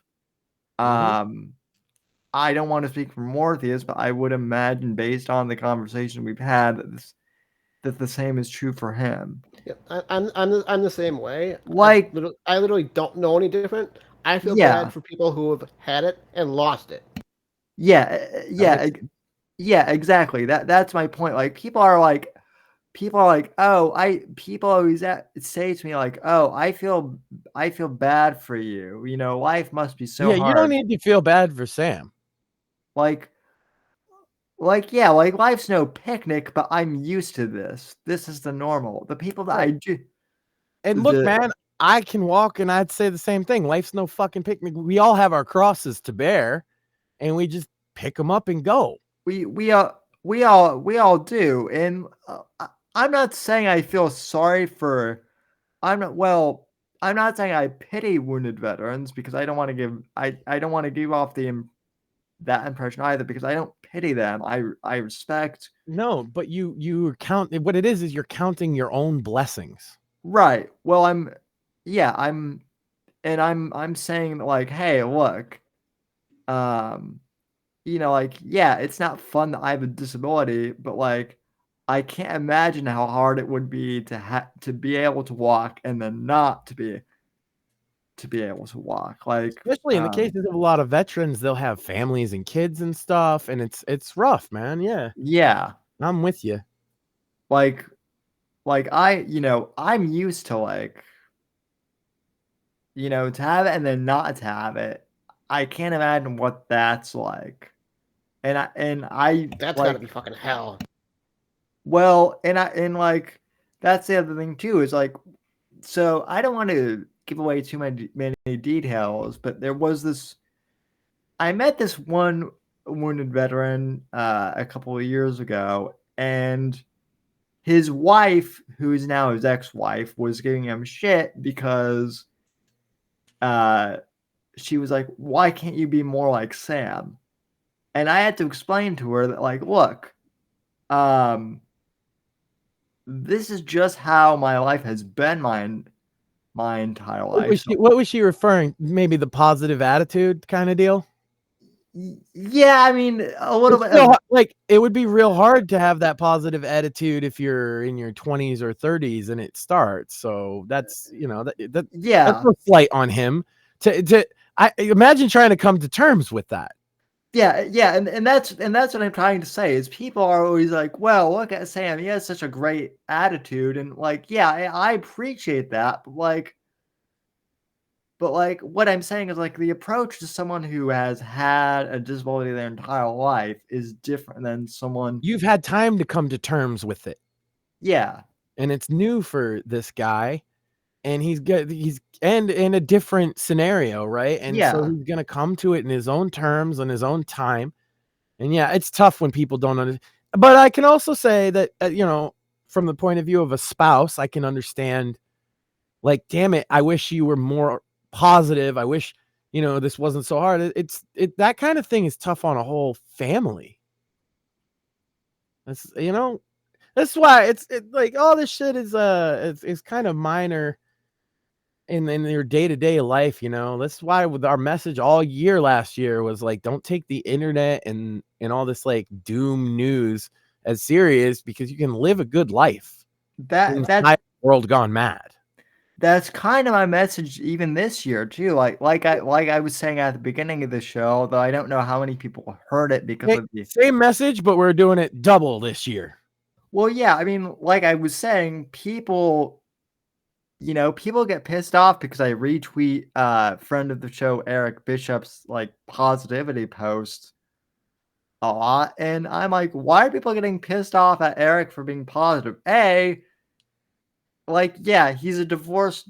People are like, well, he's a divorced dad, and it's like, well, yeah, he's a divorced dad, but like, he's there for his kids, and he's been helpful to me. Oh, wow. Your circumstances in life aren't perfectly ideal the way I would want them to be. How could you possibly be positive? It's such a weird mindset. It is. But so he's not perfect, but he's being a positive role model for others. And that pisses some people off, but then hey, why didn't you bitch about the deep state and like stolen elections for 50? Like I get that, like I get it. Did you see what this one woke person on Twitter said? Oh, my day is ruined. Yeah.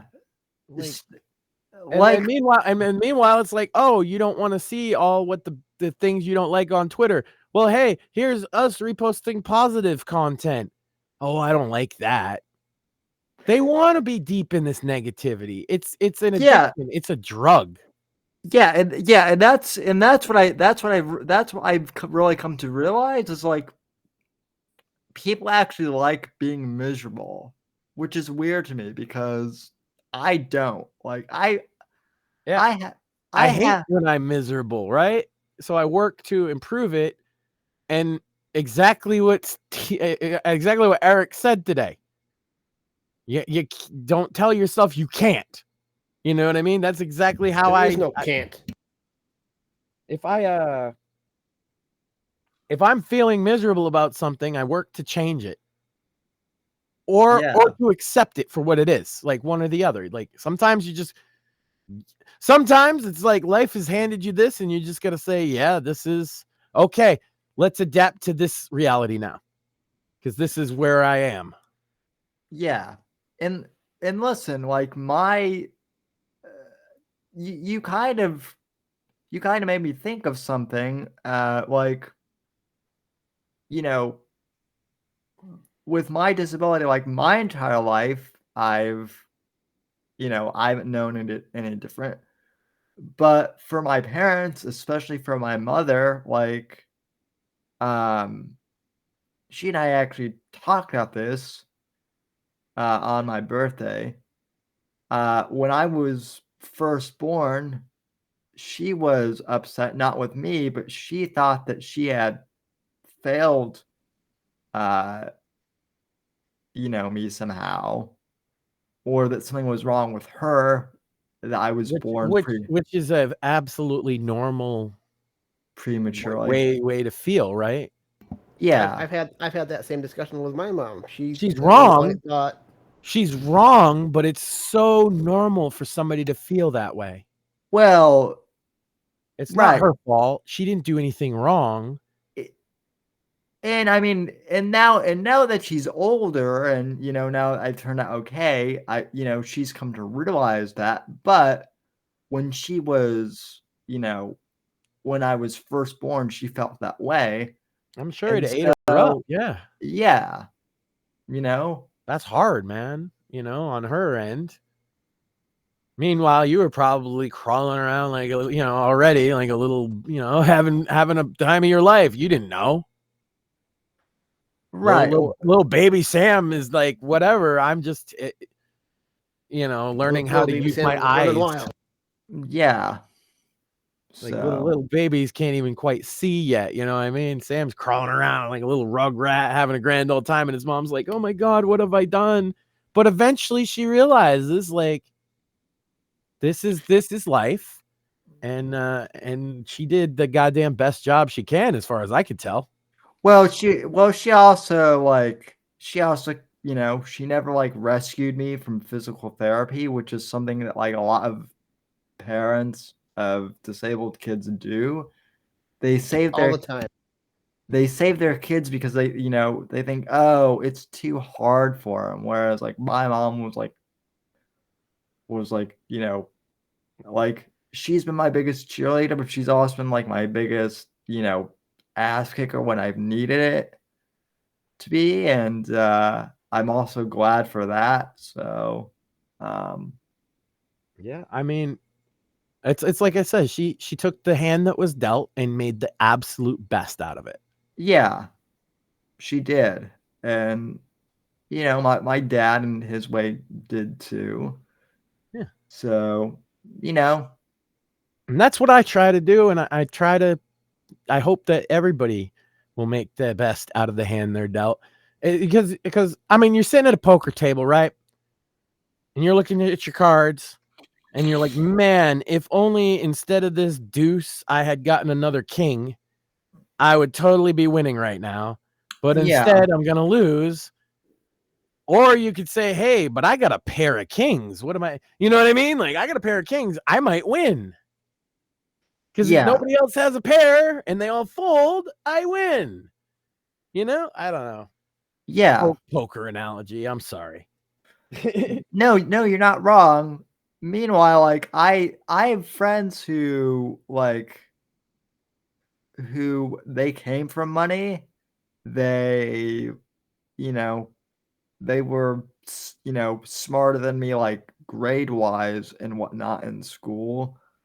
And, like they had everything. I don't want to say they had everything given to them, but they had like more advantage than I did. But because they weren't driven or whatever, they partied too hard in college and kind of like, frittered some of those advantages away. And now they're Me like, too, except for the college part. Yeah, I well, was a party animal for a while before I really settled down with my wife. And even yeah, a little bit after, I can't lie. She's got some great stories of me drinking 30, 40 beers. You know what I mean?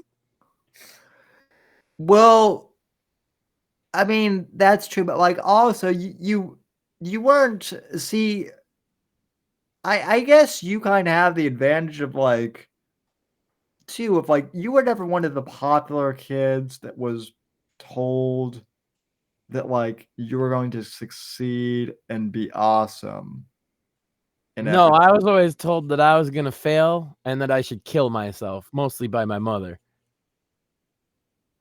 which which is harsh, but that kind of gave you a motivation to say no, no, fuck you, I'm going to do better. Yeah. Whereas like, you know, We like raised one of the things is she was violent and abusive, and I grew up in that environment. And so early on, when we discovered my wife was pregnant, we decided we're going to do peaceful parenting, no spanking at all. And a lot of people are like, "Oh, you gotta spank kids or they misbehave." I'll tell you right now, my son's never even done anything that would make me consider it, even if we didn't have that rule. Like, he's just not that badly behaved. Maybe the problem with the parents that are beating their kids is maybe it's the parent. I got spanked like once as a kid that I can remember. And I never did a thing again, but I'll tell you what I feared more than spanking was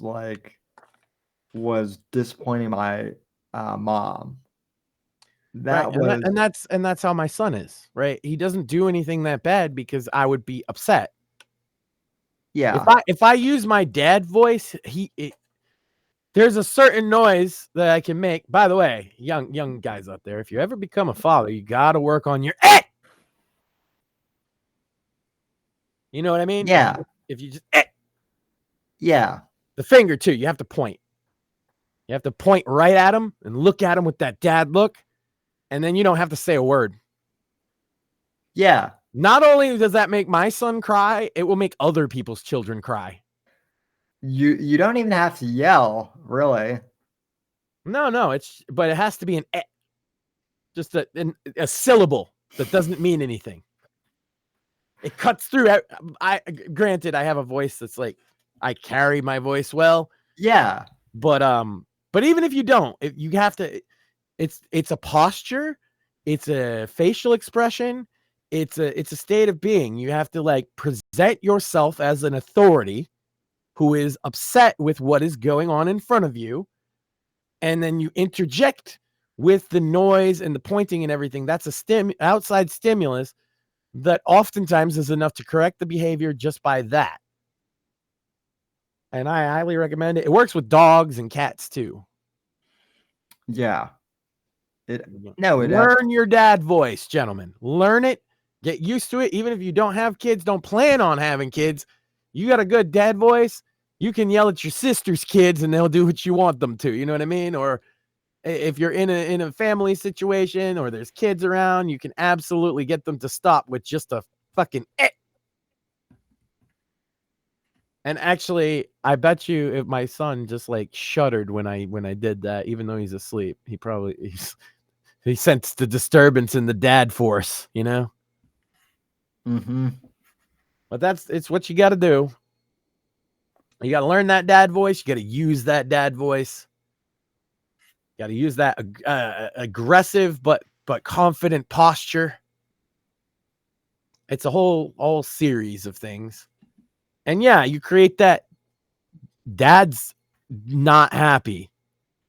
And that's the worst thing in the world because otherwise dad is the happiest, most fun-loving, easygoing guy playing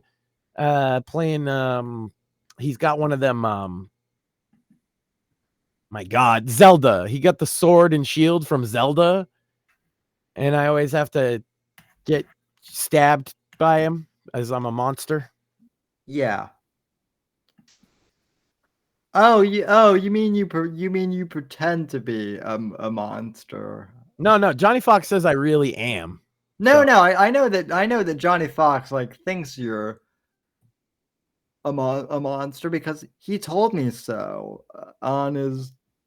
This is the he said so both tonight and like the other night on his stream. I don't know where he gets this stuff from. well, Quite the imagination. You'd think he'd make a good writer. yeah, I mean, but he spent like all his time on my show talking about what a monster you were when he could have been promoting his book. And I listen, he did such a good job selling you to me that I looked you up, and If only he could just promo his book, we wouldn't be here today. He promoted the shit out of me. yeah, so again, thank you, Johnny Fox. If you're a Monster Max, what does that make Sam and I? Cripples. God damn it. Well, we were that before we met you. Perverts? Nah. Horny on me. I guess if I'm a monster, it's like you're like the Renfields or something. I don't know. I'll take it. Well, according That's to John, the funniest part though, is like Max is a monster. He's this horrible person. I'm an ordained minister raising my son with peaceful parenting, and I co-host a show with two disabled men who I actually find personally inspirational. Yeah, I'm a monster. Yeah. You know, when I walk around my town and go out and talk to people, they run screaming. I'm not totally a pillar of my community that people are like, hey, Max, how you been? Yeah, that's not it. I don't volunteer at the fucking food pantry or anything like that.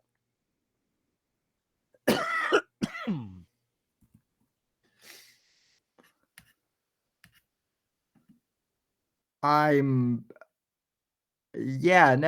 sure you don't. So, not at all.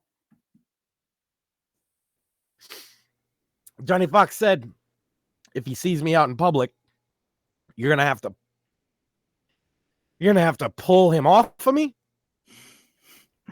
Can he even reach you? Like height wise? Because like Probably not.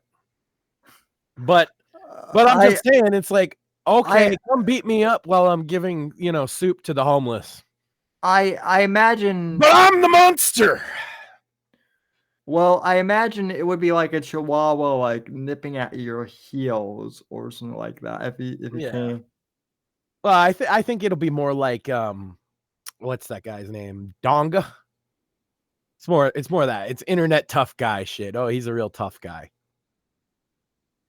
Real tough guys don't need to tell you how tough they are. Real tough guys, it's you fuck around and you find out. And by all means, Johnny, come fuck around.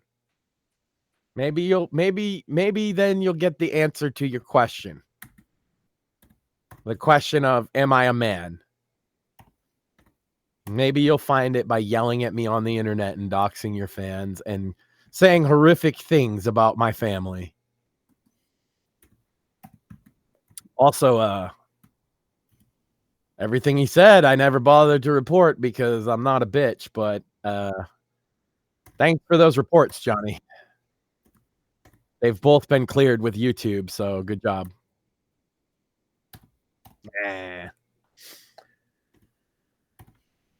We're winning bigly, folks.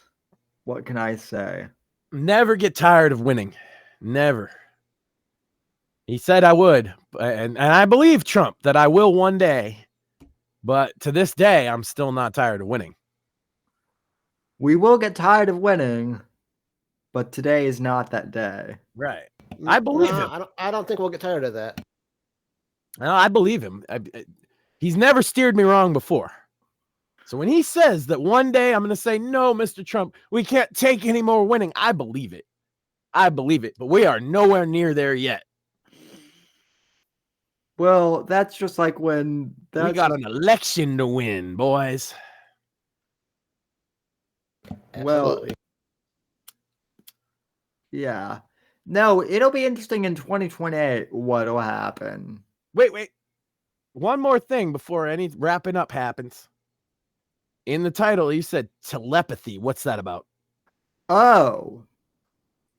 Telepathy. Okay, I don't yeah. think we've brought that one up. So You mean the MK Ultra shit? Well, if you're to believe okay, so this is something I actually do want Morpheus's perspective on as a fellow based cripple man. So Yeah, Elon, you guys got that by default, right? That telepathy. I saw the X-Men. well, so very funny. So Elon Musk, as you may know, has been working on Neuralink. Oh, right. For a bit, for a number of years now, and the hashtag telepathy was trending on Twitter/X, and for some reason, the fact like Neuralink is working with people's brains, like I don't think people understand the term telepathy, but apparently they think it's telepathy because your brain has a computer chip that is going to like tell your body how it works. And it's like, well, if that's telepathy, then we all have it because that's how the human brain works. Well, I mean, in a sense, you'd be able, like, if you and somebody else both had Neuralinks, there's certainly some connections you could make wirelessly, I think. Yeah. And that would be more akin to the telepathy. But yeah, you're right. The neuron pathways of your nervous system do exactly what you just said. Yeah, and I think that's, and people are like saying, oh, well, if you get like a Neuralink, you're going to be able to read other people's minds and shit like that. And I'm like, can you cite a source for me on that? Because first off, if that were true, that would be awesome. Yeah, right? where do I get one? But then B, yeah, I don't think giving blind people the ability to see again, that's not telepathy. That might be a miracle, but that's not telepathy. So yeah, if we were being given the ability to read each other's minds, we wouldn't be seeing this shit yet. The fucking government would have it already. I am waiting for the Valve brain chip instead. I'm less of a Musk and more of a Gabe Newell guy, to be honest. I know that a lot of people are Musk guys these days.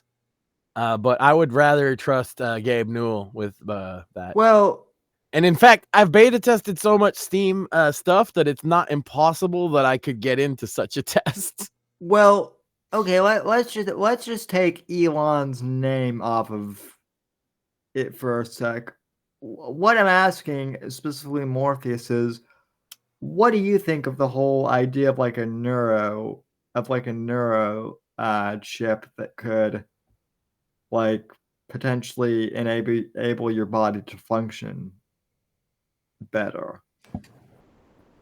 I would consider being a test subject. What does that tell you? Now, okay. You say consider, and that's a great answer because I'm gonna ask. The considerations probably would have to do with what are the side effects, what are the risks, right? Exactly. Yeah, that's a reasonable answer. Yeah. As well as the compensation for being a subject. Yeah, because if something goes wrong, you're taking a big risk there. That all makes sense. Yeah. What about you, Sam? I would say consideration. I would give the same answer as Morpheus. I would consider it.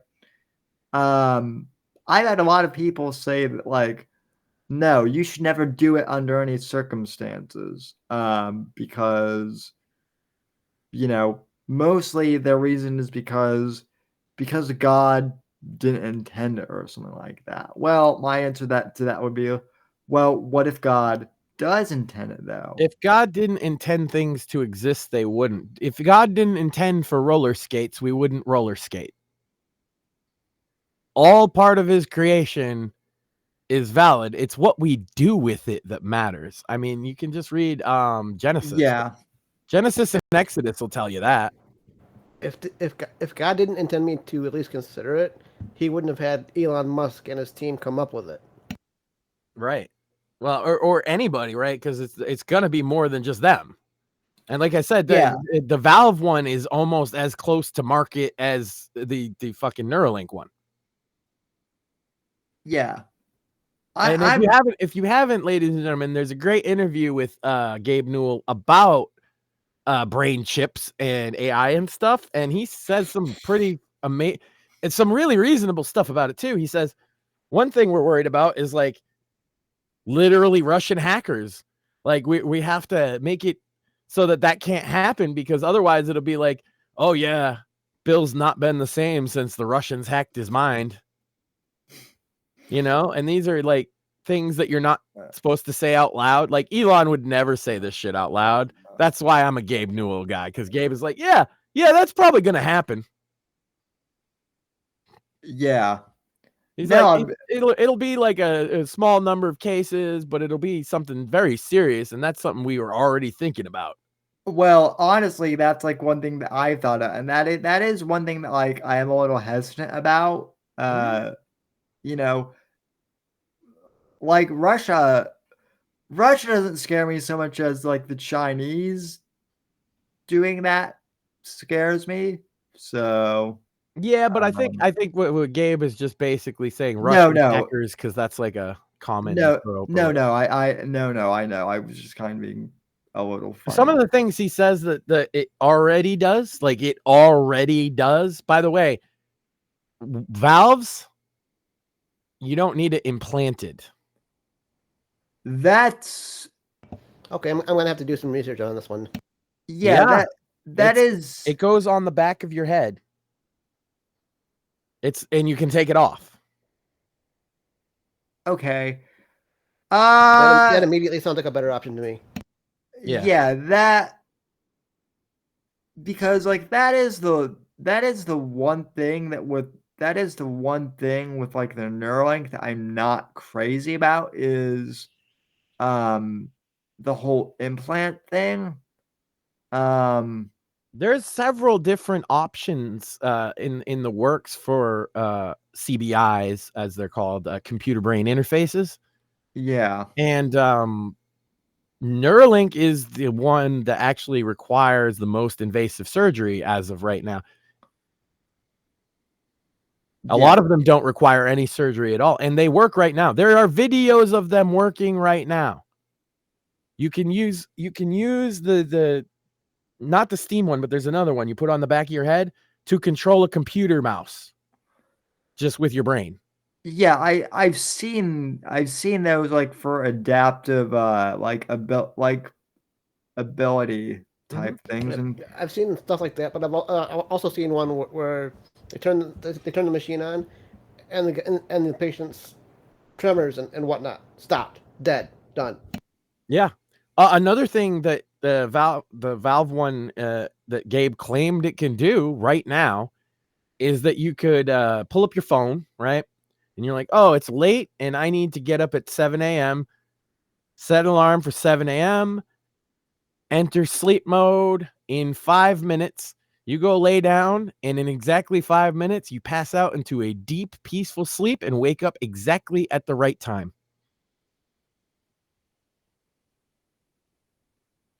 That's something awesome. Yeah. That is something that, like, forget like me having cerebral palsy. Like, I'm also an insomniac. Somewhat. Yeah. If any insomniac, I'm a massive night owl, so that'd be amazing. Yeah. Good. Yeah. Mortis and I have both like DM'd each other at like 3 a.m. and being like, "You're still up?" Yeah. Cool. So what's up? Another one is you can edit your mood. So the example that Gabe gave was, and that's led to the idea that your personality might be able to be hacked by it to some degree. But one of the things he said is, imagine when you wake up in the morning on those days where you're like, ugh, I have no motivation. And then you just go into your phone and you're like, motivation, set that to, a little higher. And suddenly you feel motivated. Yeah, that is kind of where like it weirds me. I mean, I like the idea, but they're also seeing if that can work to help correct like serious mental health issues. So I don't know, like the future for this kind of shit is wide open. I will say it does seem better than like antidepressants or like drugs, like pharmaceuticals. But at the same time, like I always wonder if that could like work on the flip side. Like, what if you just wake up and like decide to be angry, or something like I don't know. Yeah, I mean, personal story, right? Real quick. Go ahead. My early 20s, I was a massively angry individual because I didn't understand why I was in the situation that I'm in. I was on antidepressants. Sure, it stopped me from having massive lows, but it also stopped anything higher than baseline. Yeah. So I weaned myself off of those. I've been playing guitar for almost 20 years now, and I've never needed them again. Nice. Yeah. I mean that's playing an instrument, man. People underestimate so much how that can affect your life in a positive way. It's literally saved my life. Well, and I could say the same thing, and music has saved my life many, many times.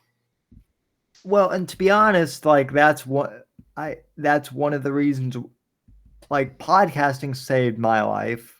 That's why I kind of started doing it. But at the same time, like one of the reasons why I got back into writing, creative writing specifically, was like after 2020 and especially like 2022, once I graduated college, I got so bored with like just covering political news like all the time on the show because like we do now. It's a grind, man. We just covering those politics. Go ahead. Well, I mean, now we have fun, but it's what I'm saying is like I've more fun like setting up scenarios in like my fictional political world rather than just like being like, oh cool, Biden, pooped in front of the Pope, or oh look, the Republicans want to, the neocons want to send us into another war, yippee, or stuff like that. So oh shoot, creative outlets are very important to a healthy life, I think. I just sent you two gentlemen a DM in the group DMs that I think you will find entertaining. Yeah, I thought I lost you there for a sec, but that is funny. It's Taylor Swift updated for modern audiences. And she's fat in a wheelchair. Yeah, well, I actually, that is funny. For the audience, I might actually have to show that.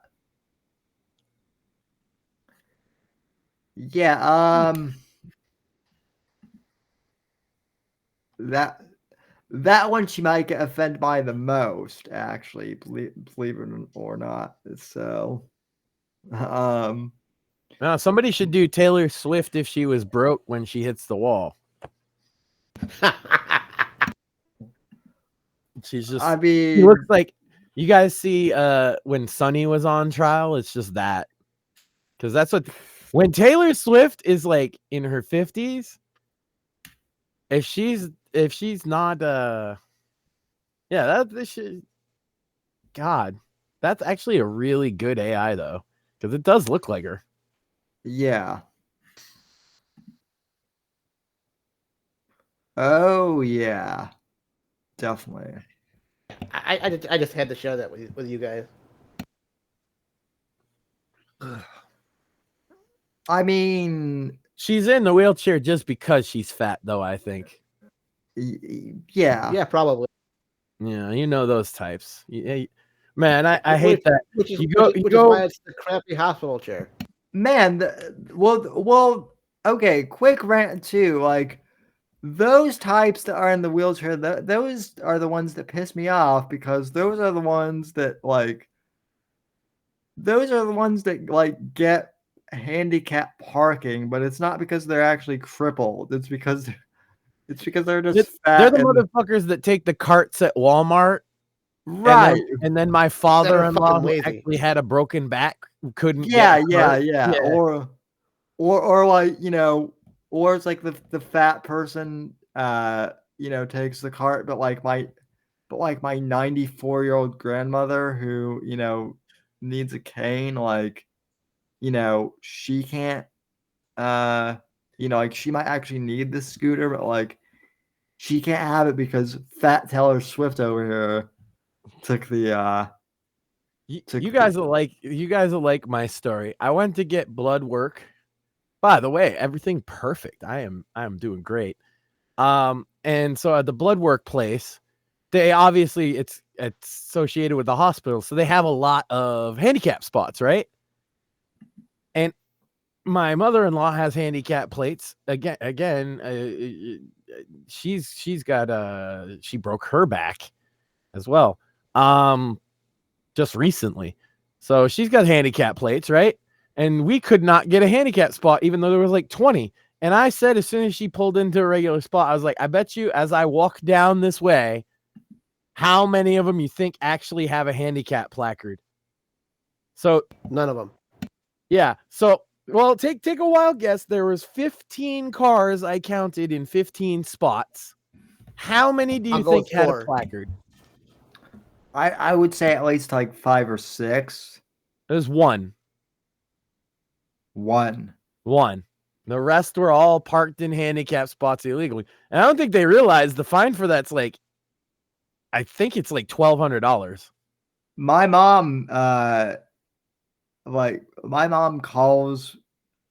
Now, Max, like, I know that you're saying like don't report, don't snitch. I get all that, but like my mom doesn't give a fuck. She calls. There's a difference. I don't report people's video on YouTube.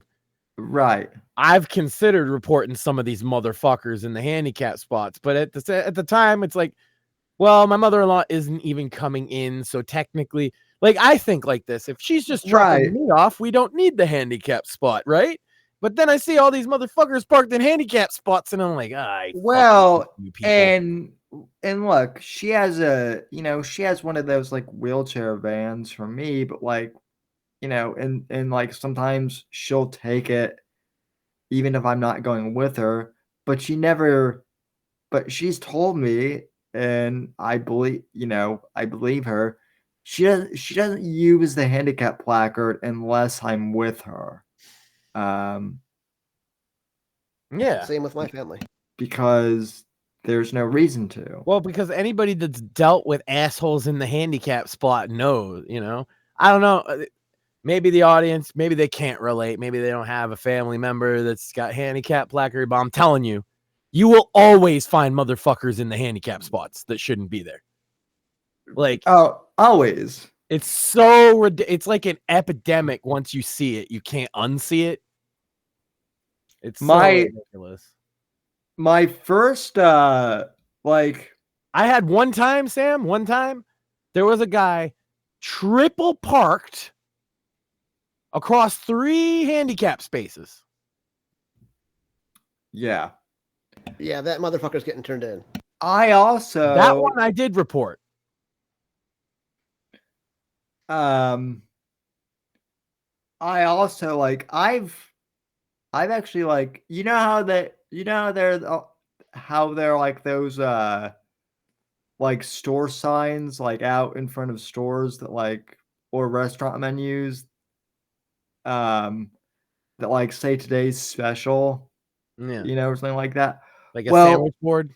Yeah, a sandwich boards.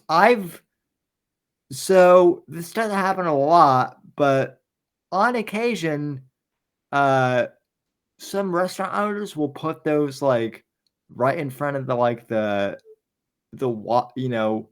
little cutouts where on the sidewalk where like the The wheelchairs. handicap spot is. Yeah. I think I might have mentioned this on the show before. My father-in-law actually had a war with this pizza restaurant because they kept putting it in the sidewalk, and like there was no way around it, and the city even fined the restaurant, and they kept doing it. Yeah. Fucking brutal, man. I had the same thing happen, and like I actually at one point I actually like started deliberately knocking it down, and the guy got pissed at me, and I was like, yeah, I am kind of being an asshole, but also like, So are you. And like, yeah, Maybe not intentionally. It's never really intentionally. It's just inconsiderate, right? It's just you're being an asshole by being inconsiderate. That's it's not the worst thing they're not out to get the handicap people. It's just they don't think They just don't know the issues. Yeah. Right. Well, so he threatened to call the cops on me because he was saying that I was like damaging his property, and I called his bluff, and I was like, go ahead, call the cops, bring them down here. I'd be happy to wait, and I'd be happy to explain to them that your sign was obstructing my ability to get up onto the sidewalk. Right? I mean, that's funny too, because you're trying to go the honest integrity route, but you could totally go, no, it was an accident, officer, and you would have won, right? They'd have been like, oh, see? Why are you picking on this man? Right, but then But you don't like to play that card because that's not how you roll. I could roll that way, but to me too, it's also funny because like, and this is the thing I think the guy realized too, like, I could be like, no, officer, it was an accident, but I could also be honest.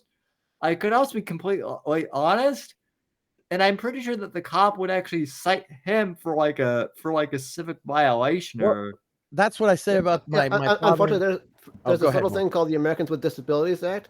We could really ram people in the ass with. So yeah, so like, and basically like the guy just kind of gave up because he realized like either way, if he actually called the cops, like I would win either way.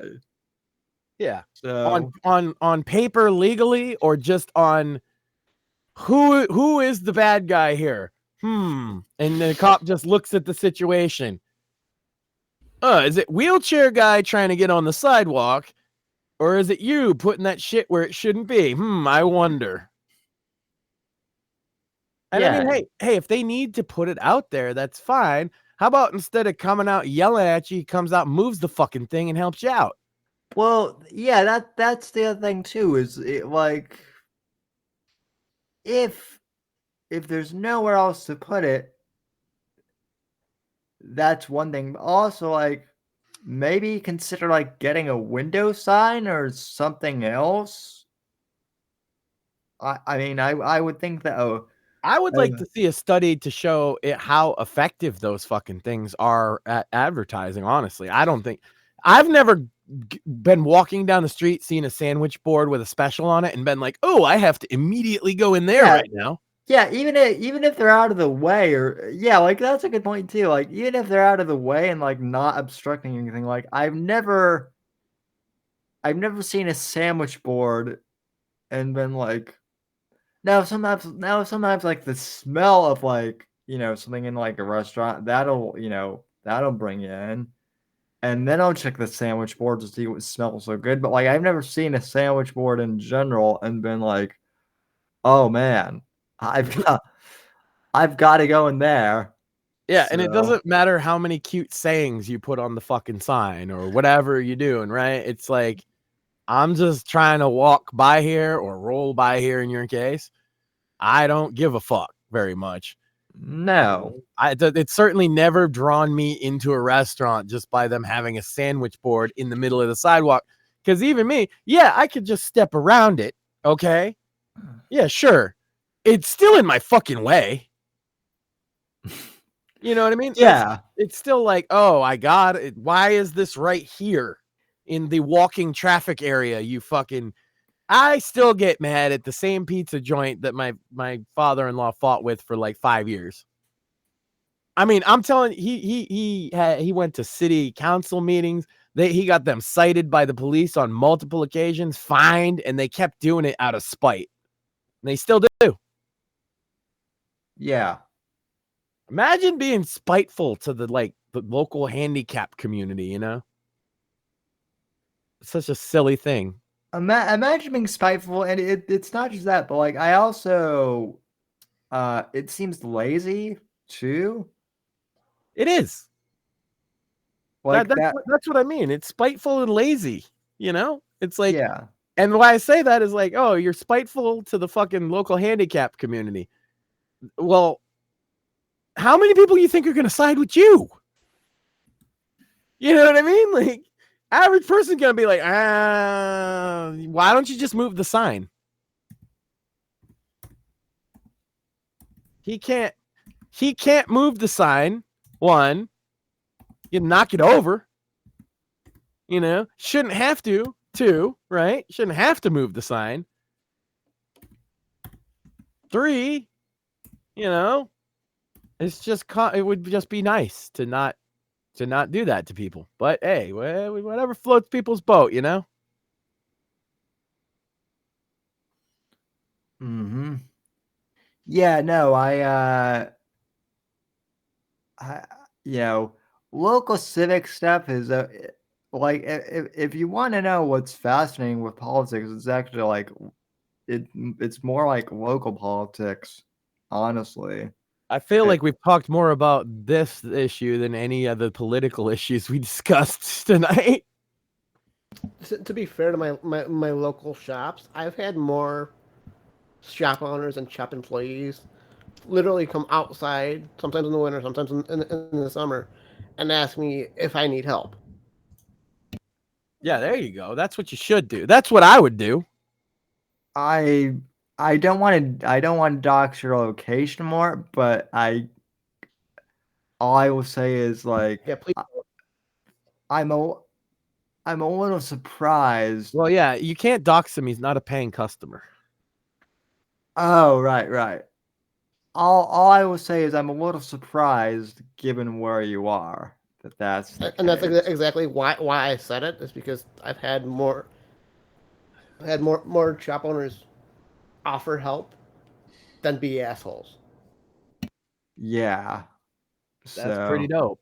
I wish that was the case. Well, there's a lot of other shit. I focus on the one because it was basically a legal battle with my pops, which is understandable. But there's a lot of other places that had sandwich boards that were never any problem, and they didn't even put them on the side. Because, like, you have to understand, guys, he was putting it in the sidewalk. Yeah, so that even I couldn't get through. And here comes my pops in his electric wheelchair.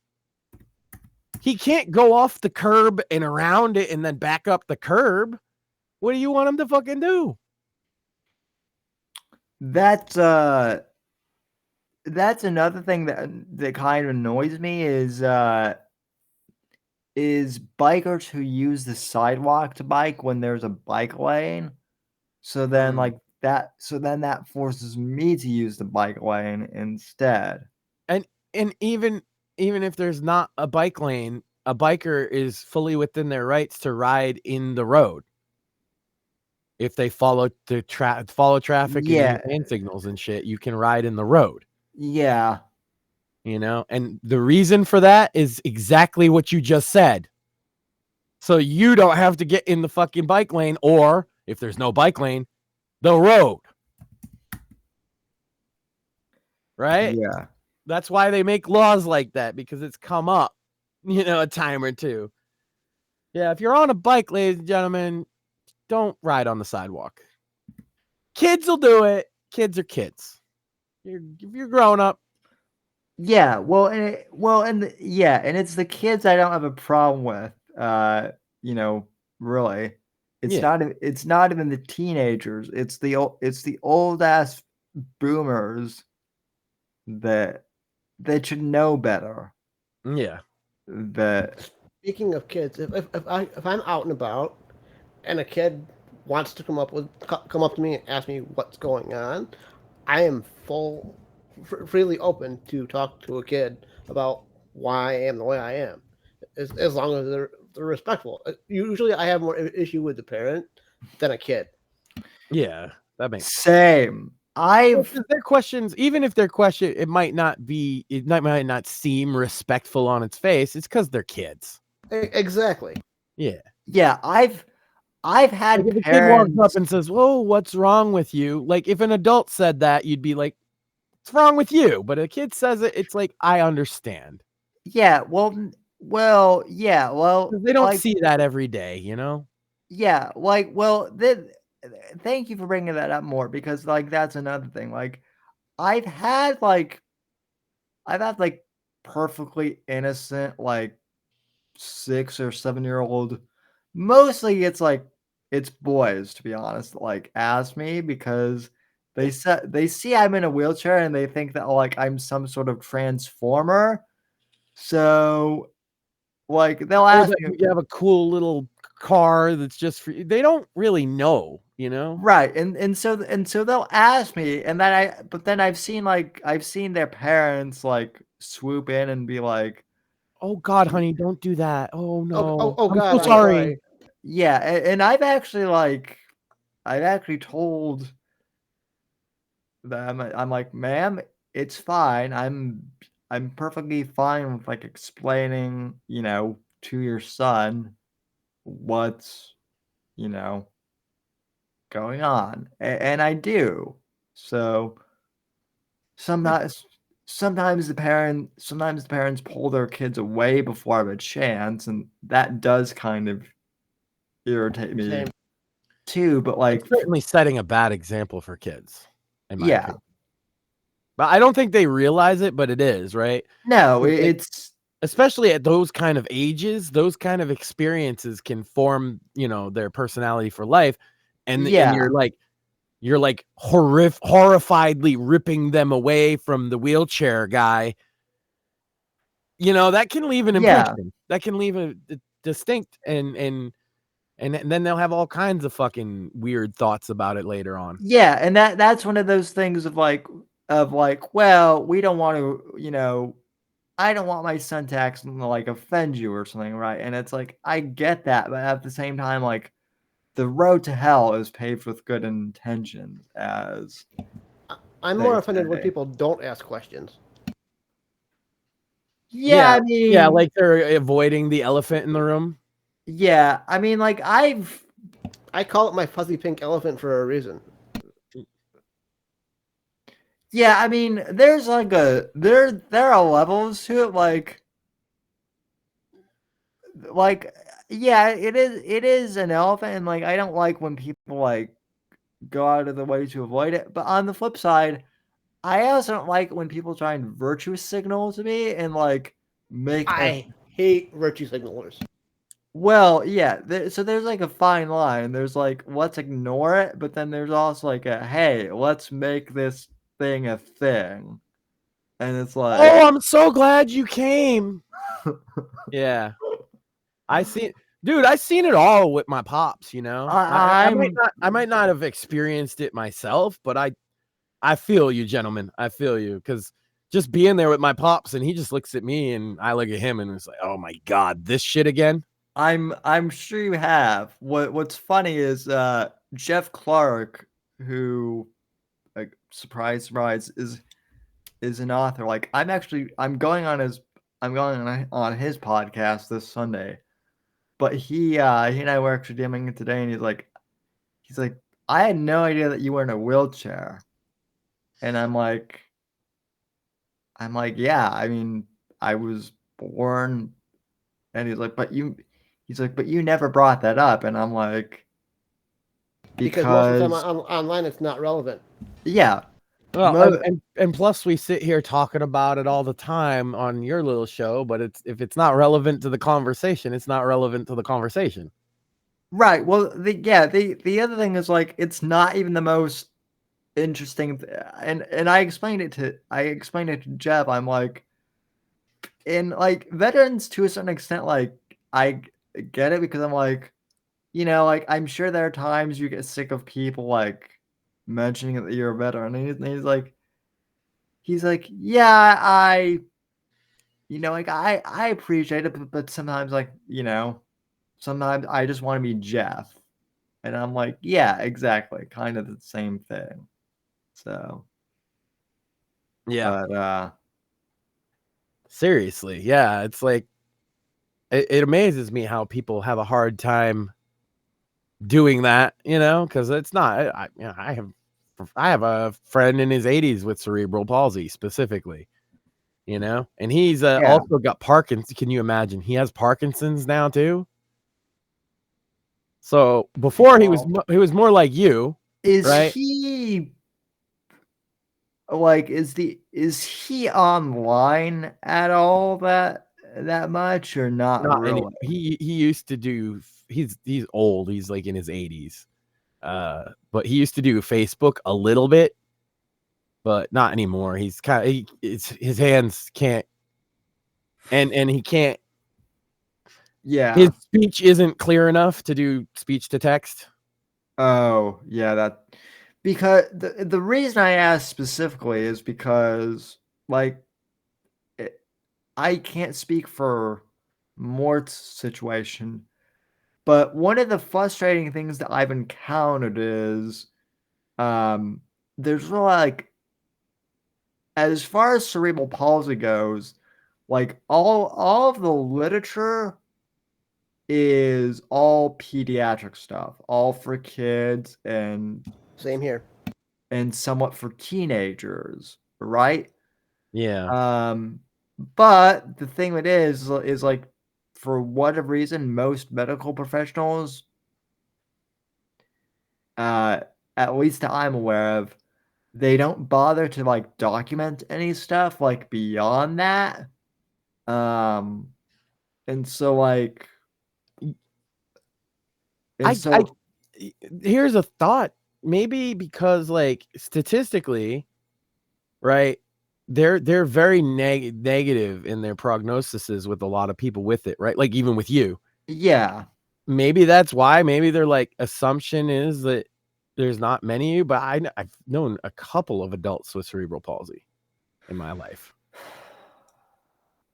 Yeah. Maybe I don't know. Maybe they just don't think about it as much. It's weird though. You would think there would be, like, living as an adult with cerebral palsy books, right? I mean, at this point, like, that's kind of what I want, or what kind of I need, just to be like, hey, what? Well, you're gonna have to write it. Yeah, I mean, I can't think of a better person to write that book, quite honestly.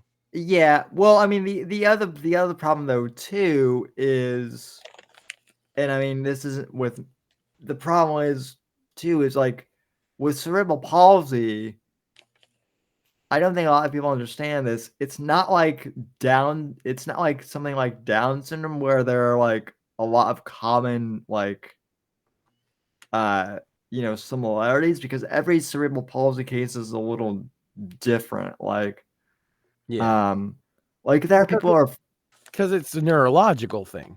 Yeah. Yeah. So, It's another thing people don't seem to understand. It's not brain, it's nerves, stupid. yeah. You know? Full disclosure, my main diagnosis is spina bifida. It's not something that's going to progressively get worse or better throughout my life. It's just there. Well, and I'm about middle of the road for my issues. Well, Morpheus, like I could kind of tell too, like when I first met you and just speaking to you kind of seemed like you had more neurological issues. Absolutely. Yeah. Yeah. People really confuse the two, right? Neurology is a whole different field of study. You know, Yeah. and if you've ever pinched a nerve, it's kind of like that, but to a larger degree. It will affect your physical body, not necessarily your brain. I mean, obviously, for some people, it does affect their brain, right? Yeah.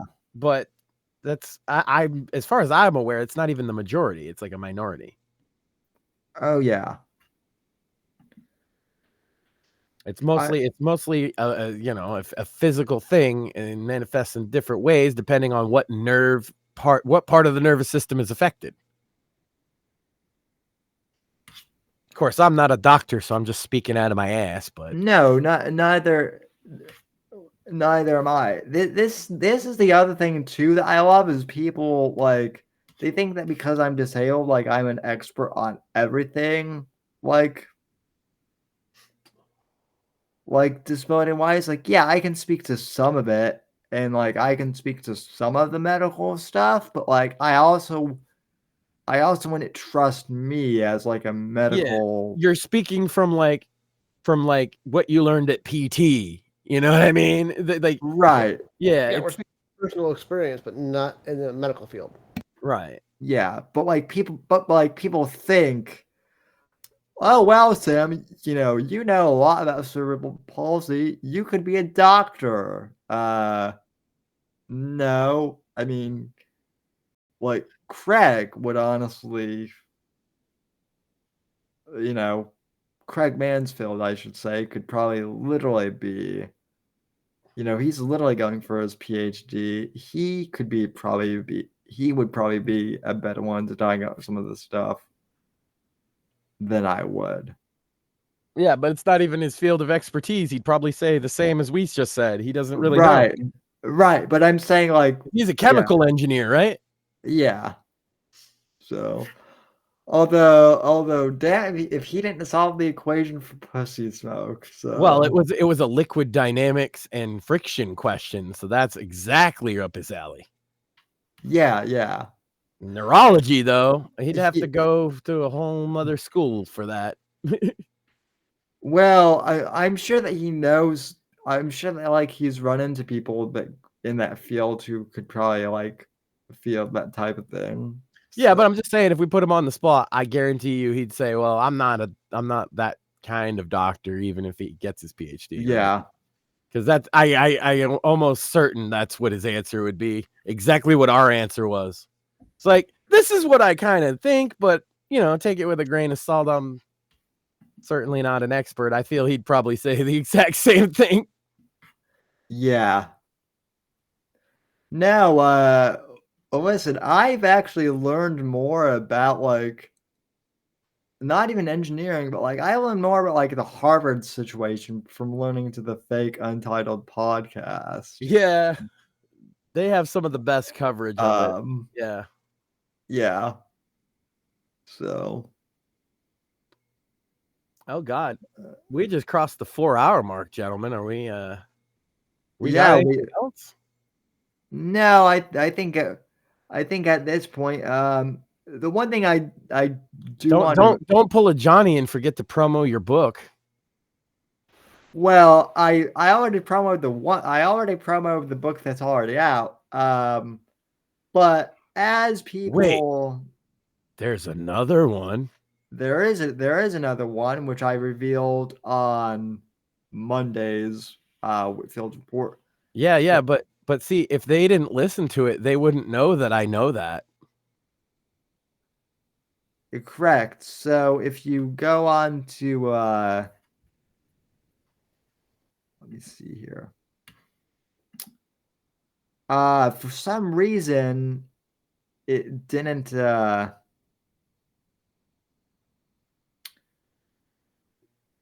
it didn't scale properly, but I love that fat Taylor Swift is just still sitting there. oh, Fat Taylor Swift has been on the screen this entire time. Yeah, she's just watching us. Yeah. That is hilarious. Well, okay. So we might as well go to In before the Swifties take us down, boys. Well, listen, the Swifties have tried to take us down, but they can't. Wait, Sam, are you telling me that you are in the process of finishing a sequel to Shadows of Deception? Yes, I am, Mr. Max. Not just Wow. The not- hype is real. Not just that. I am in the process of finishing the second novella, the fourth estate, because we all know that allegedly the fourth estate, the media, whatever you want to call them, are in the process of trying to steal an election. Can they steal the presidency away from Ethan Mitchell, the fictional president in my universe? You'll have to read the fourth estate once it comes out in March to find out. And here's another. Where can I go to pre-order this? Well, pre-orders. So here's the thing with pre-orders. It's funny you asked that. So pre-orders will be available on Amazon for the ebook, probably in late February. However, and I've double checked this, at this time, there's no way to pre-order paperback books. God damn it. Gotta get them while they're hot. So what I'm gonna do, I accidentally released the paperback book before the ebook the last time, but I'm gonna do it a little different.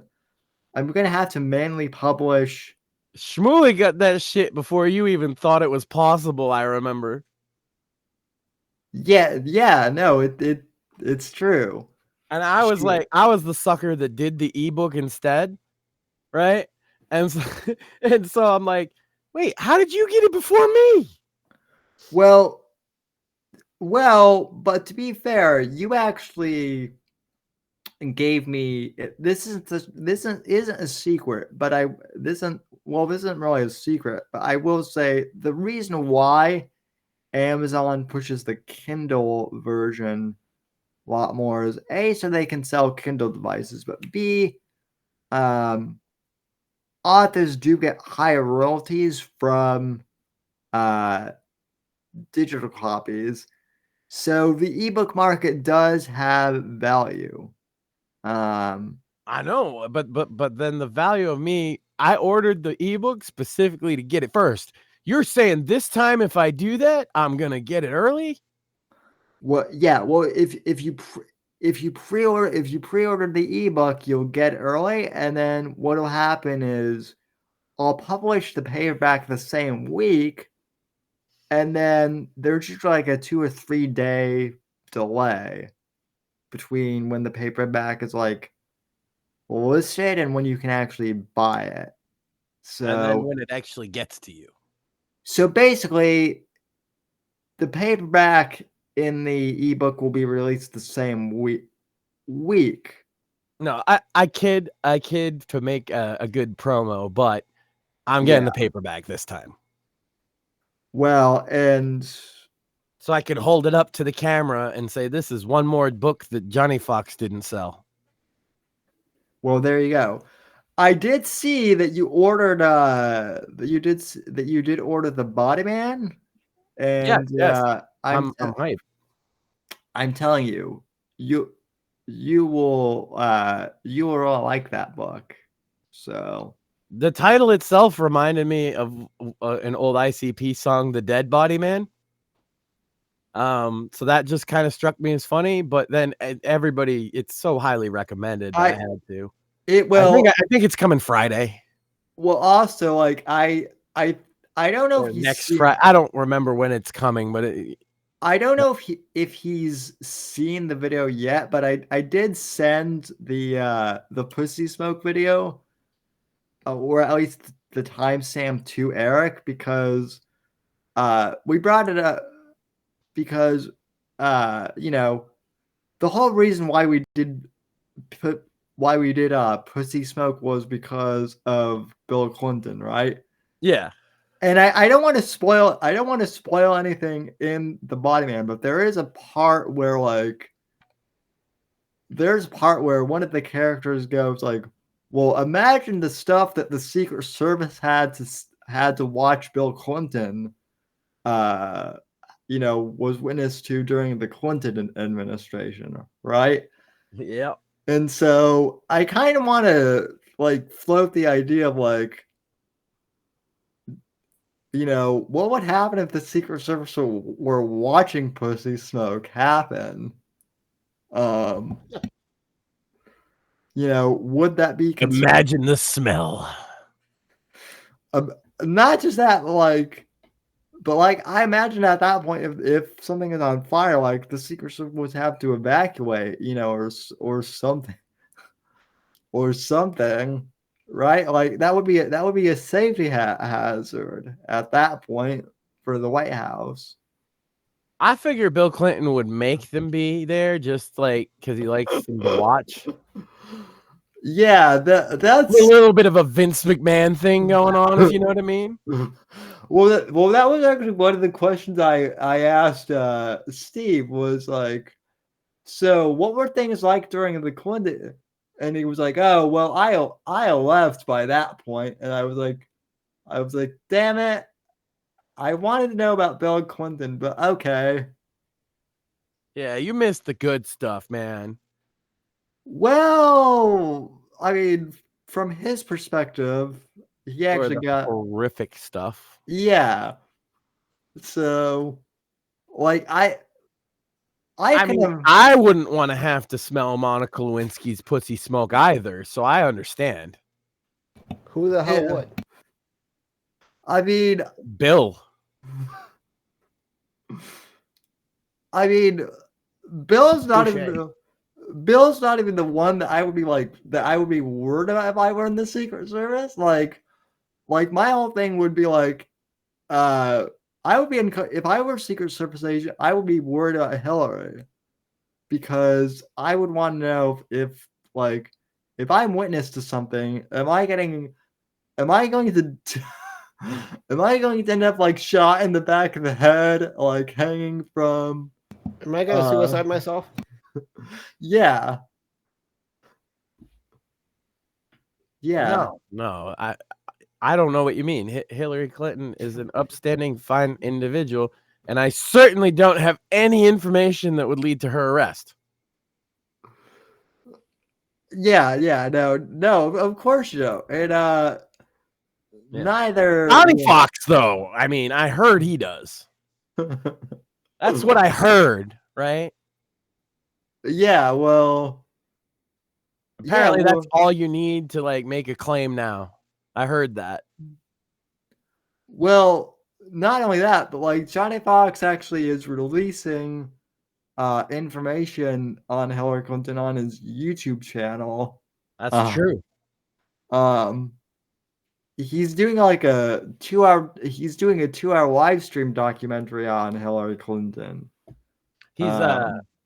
He's also got, tragically got a history of like suicide attempts and faking his own death. So wait, that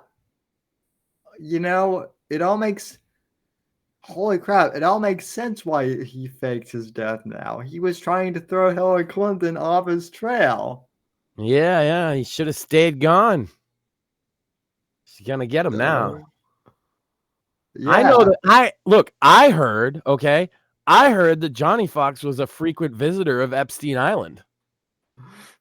That's what I heard that. Yeah. I did. I heard it somewhere. Yeah, and I heard that he especially was a patron of the massage parlor on Epstein Island. That's what I heard. It's since been debunked, but when the Epstein files first came out, there was a rumor that there was a rumor that Stephen Hawking allegedly visited the island, and he allegedly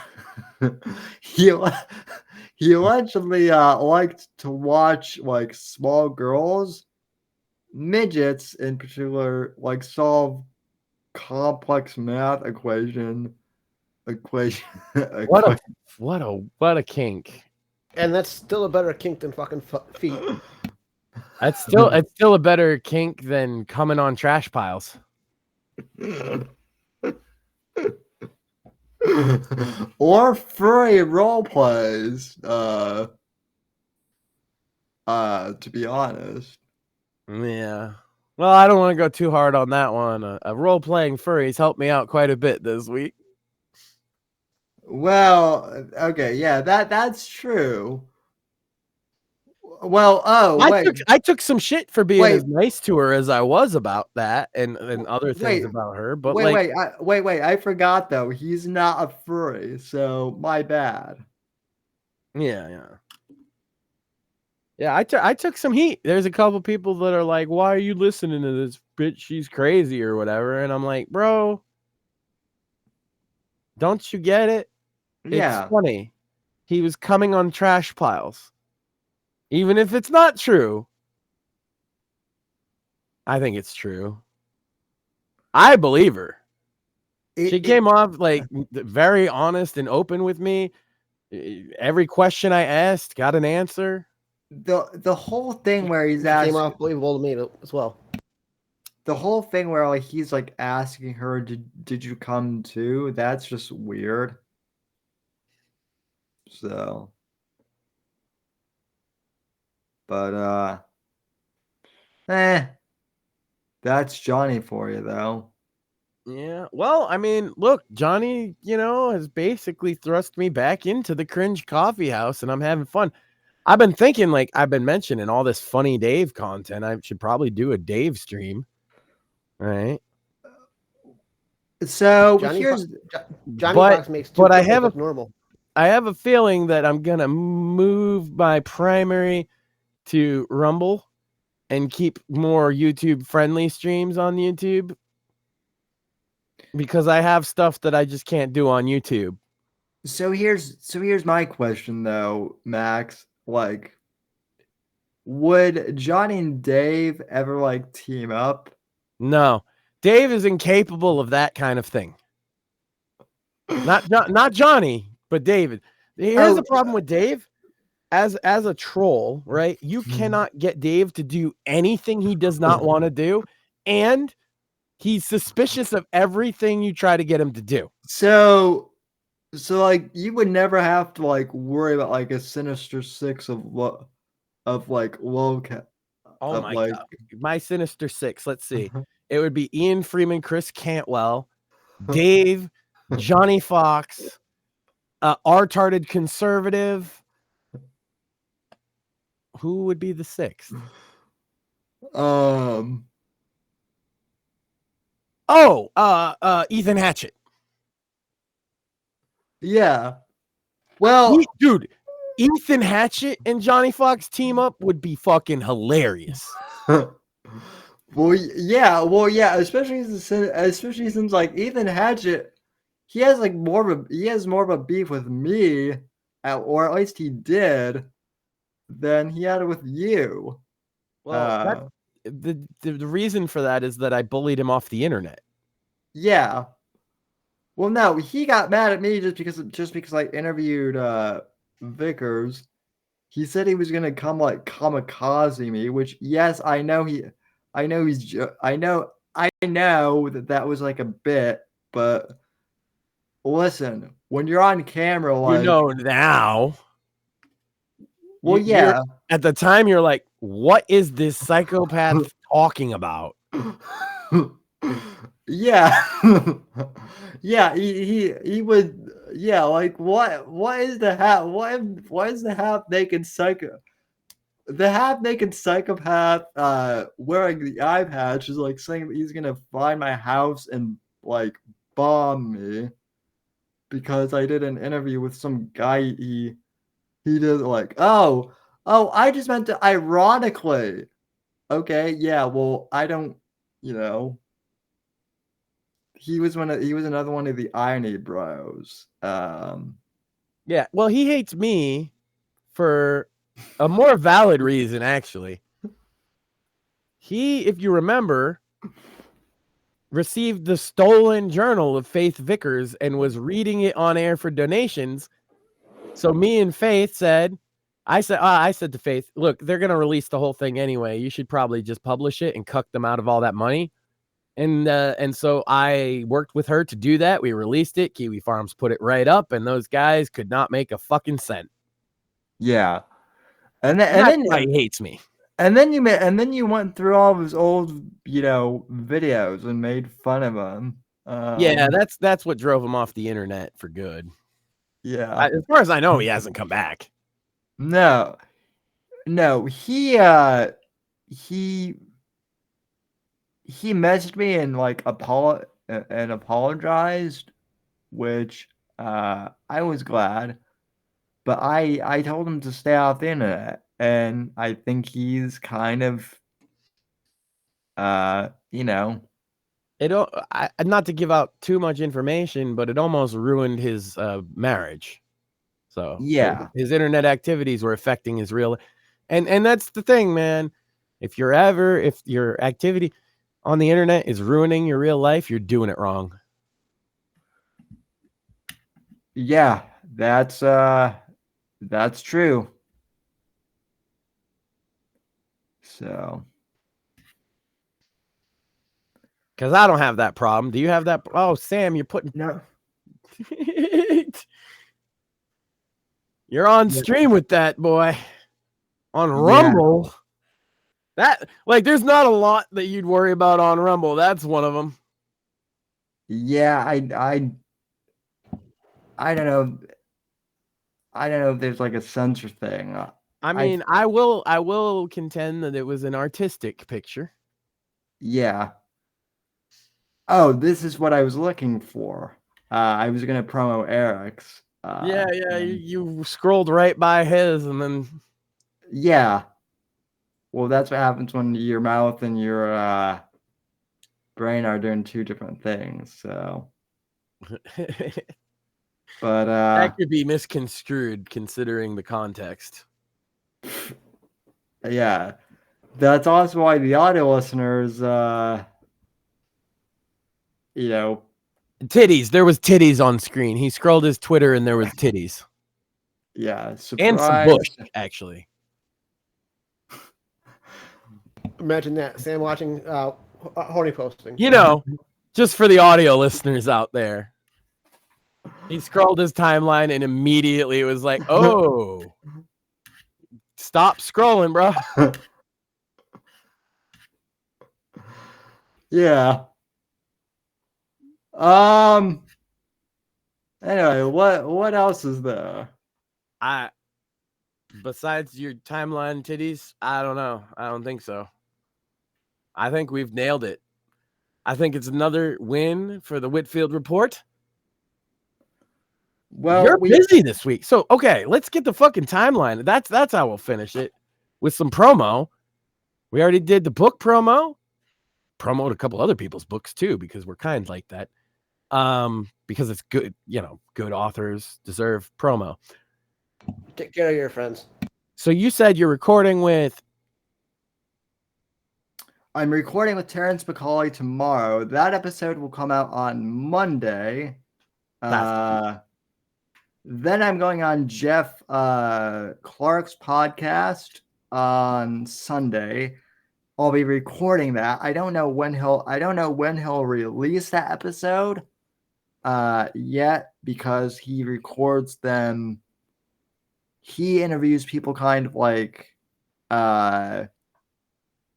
in batches, and then he'll like schedule them out for release. Well, I mean, he's like, he's a dad, and he's like, that's a good way for a lot of people to do it. Yeah. Yeah. So I mean, wow, what a fucking whirlwind week. Yeah. That's great. Listen, I told folks that 2024 was going to be an interesting year for the Whitfield Report, and was I lying? It's only February, and and only by 2 hours. Yeah. The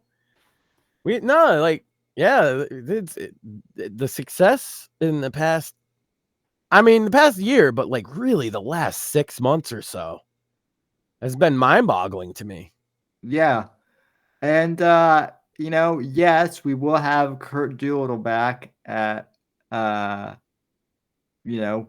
this year. Absolutely. His time is valuable, and he offers it to us kindly.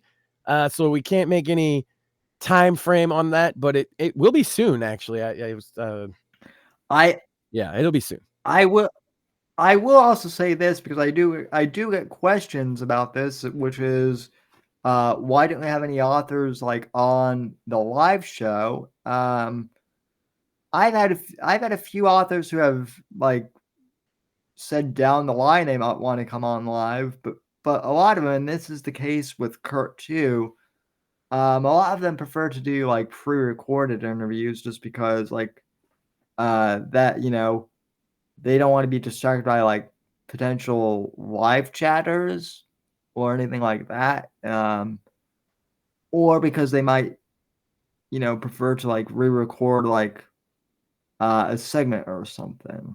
So some guests prefer pre-recorded, and we respect them. Other guests prefer to do it live, I guess. So I'm just happy to be here.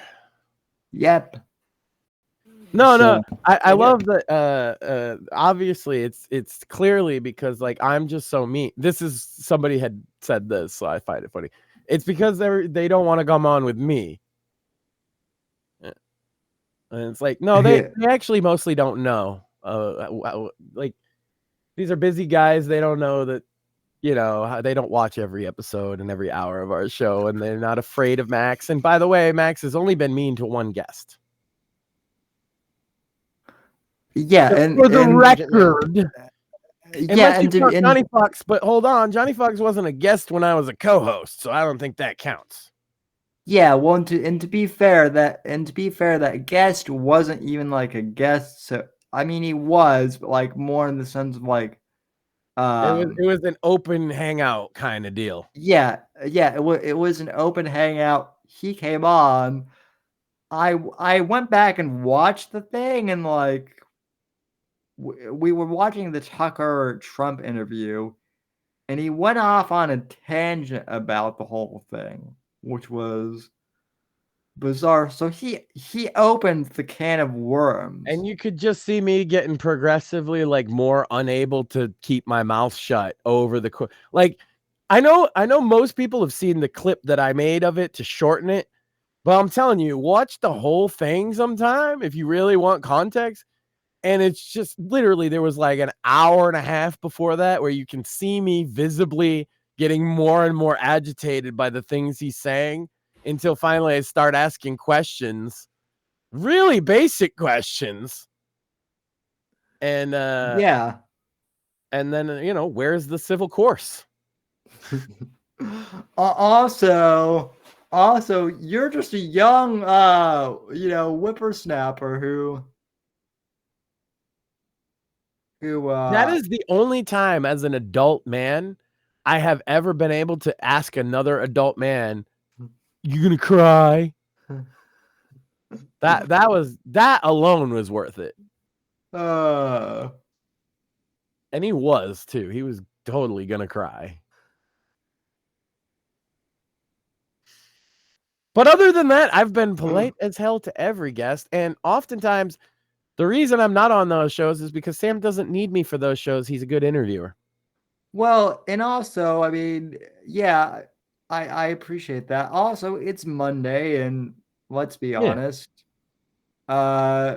Mondays are usually the beginning of the week for, I mean, it's the beginning of everyone's week, but uh, if you have kids, and I know that Max, was willing to do this past Monday's show, but look, if he wasn't able to, I would have completely understood. Yeah, he's asked me, but just for disclosure, he's asked me on to a couple of those Monday shows with authors, and I just couldn't.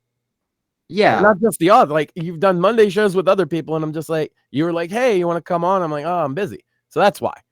It's yeah, he's not hiding the guests away from mean old Max. That's a fault. That's not as much as I kind of like that narrative in a way. Like, no, none of the guests are scared of me, and he's not scared of my behavior with a guest. As we no, all can see, like, Max is super duper mean. I can't check take out it. when Sean came on. Check out when oh my god, who else? Like, yeah, I'm fine with guests. yeah. I mean, honestly, the one that you have to worry about as far as being mean is like Morpheus. Yeah. Clearly. I mean, He's a ruthless bastard, Morpheus. yeah. Well, if you look at my timeline, absolutely. I just don't get it in audio form very often, if ever. I mean, yeah. I mean, No, let's be real. Let's be real. The only one anyone has to worry about is Shmuley. That's actually, what's funny about that is like some people are actually afraid of Shmuley, Yeah. and it's He has an hilarious. aura about him. He has an aura, but like it's not like there's a whole expectation versus reality thing. From the Like, first moment that Shmuley came on, I knew that the reactions to him would always be mixed because that's always the case. Some people love Shmuley. If you get him, you love it and you find it hilarious. And if you don't get him, he can be he might aggravate you, and then if he notices he's aggravating you, he will push your buttons on purpose. yeah. But I if you can see the meta and you can get the joke, suddenly Shmuley's content becomes some of the best stuff on the show. Easily, and it's not just on the show; it's just in general. Or when he's not fucking with anybody and he's just seriously talking on issues, and that's why. I mean, God, me and Shmuley have been working together doing shit online for 10 years now. 10 years this year. You want to know what gave me like a weird what kind of gave me like a holy crap moment is Eric Bishop was interviewing some person on his podcast or on his Instagram live stream thing, and he mentioned the year that his son was born, and I realized that I've been doing my podcast for almost as long as his son has been alive, and his son is 17. Consistently too. Yeah, and his son is 17. That makes me feel I don't want to say old. Well, I don't want to say old, but like it was kind of like, holy crap. In the time I've been podcasting, like an almost full grown, like a generation of your podcasting career is almost eligible for the draft. Yes.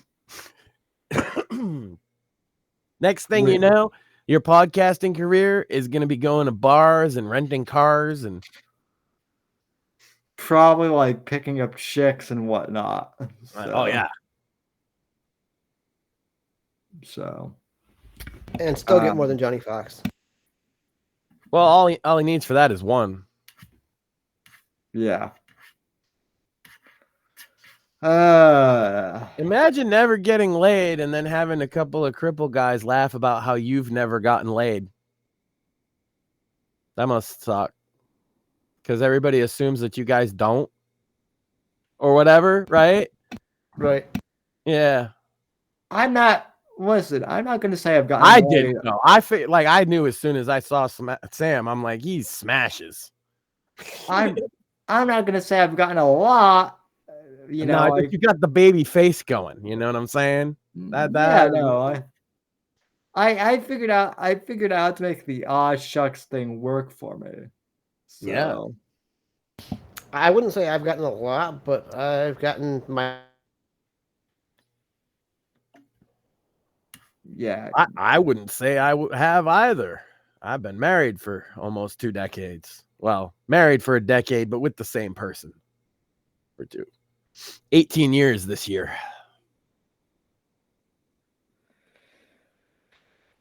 In that respect, Max, I'd say you won the game. Yeah, you most definitely did. And well, I mean, I got a lot, but it's just from, single source. Well, happy almost anniversary, I guess. So yeah, our anniversary is in August, so. Well, I'm wishing you I'm wishing you happy anniversary in advance. So I'm covering my bases now. So, but all right, man. All right, gentlemen, we've been going for about don't even look. Like 5 hours. Getting there. Not quite, but like long enough to where I think it's probably a good time to end the show. It would be the 4th time we tried. Yeah, we have a problem, Sam. Yeah. Buy the book. T-shirts coming soon. Trust me, you're going to like the T-shirts, but buy the book. Buy the book. Only get the T-shirts after you've bought the book, because the book's way more important.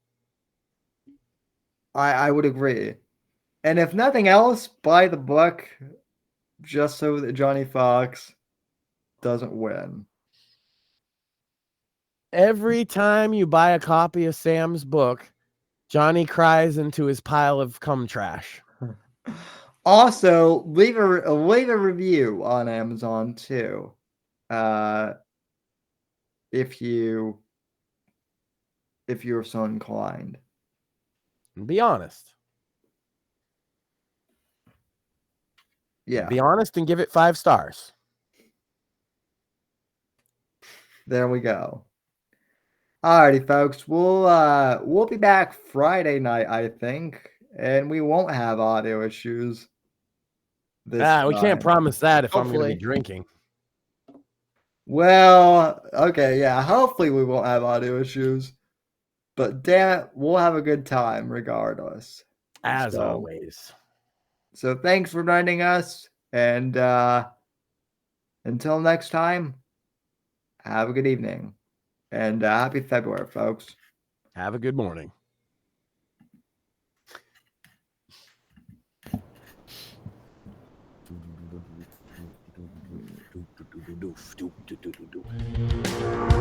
Thanks for listening to The Whitfield Report on the NGC Network. Please visit Sam's website at www.thesamwhitfield.com and support Sam on Patreon at patreon.com/Whitfield Report. Until next time, God bless, God save this great nation, and God, freedom, legacy, in that order.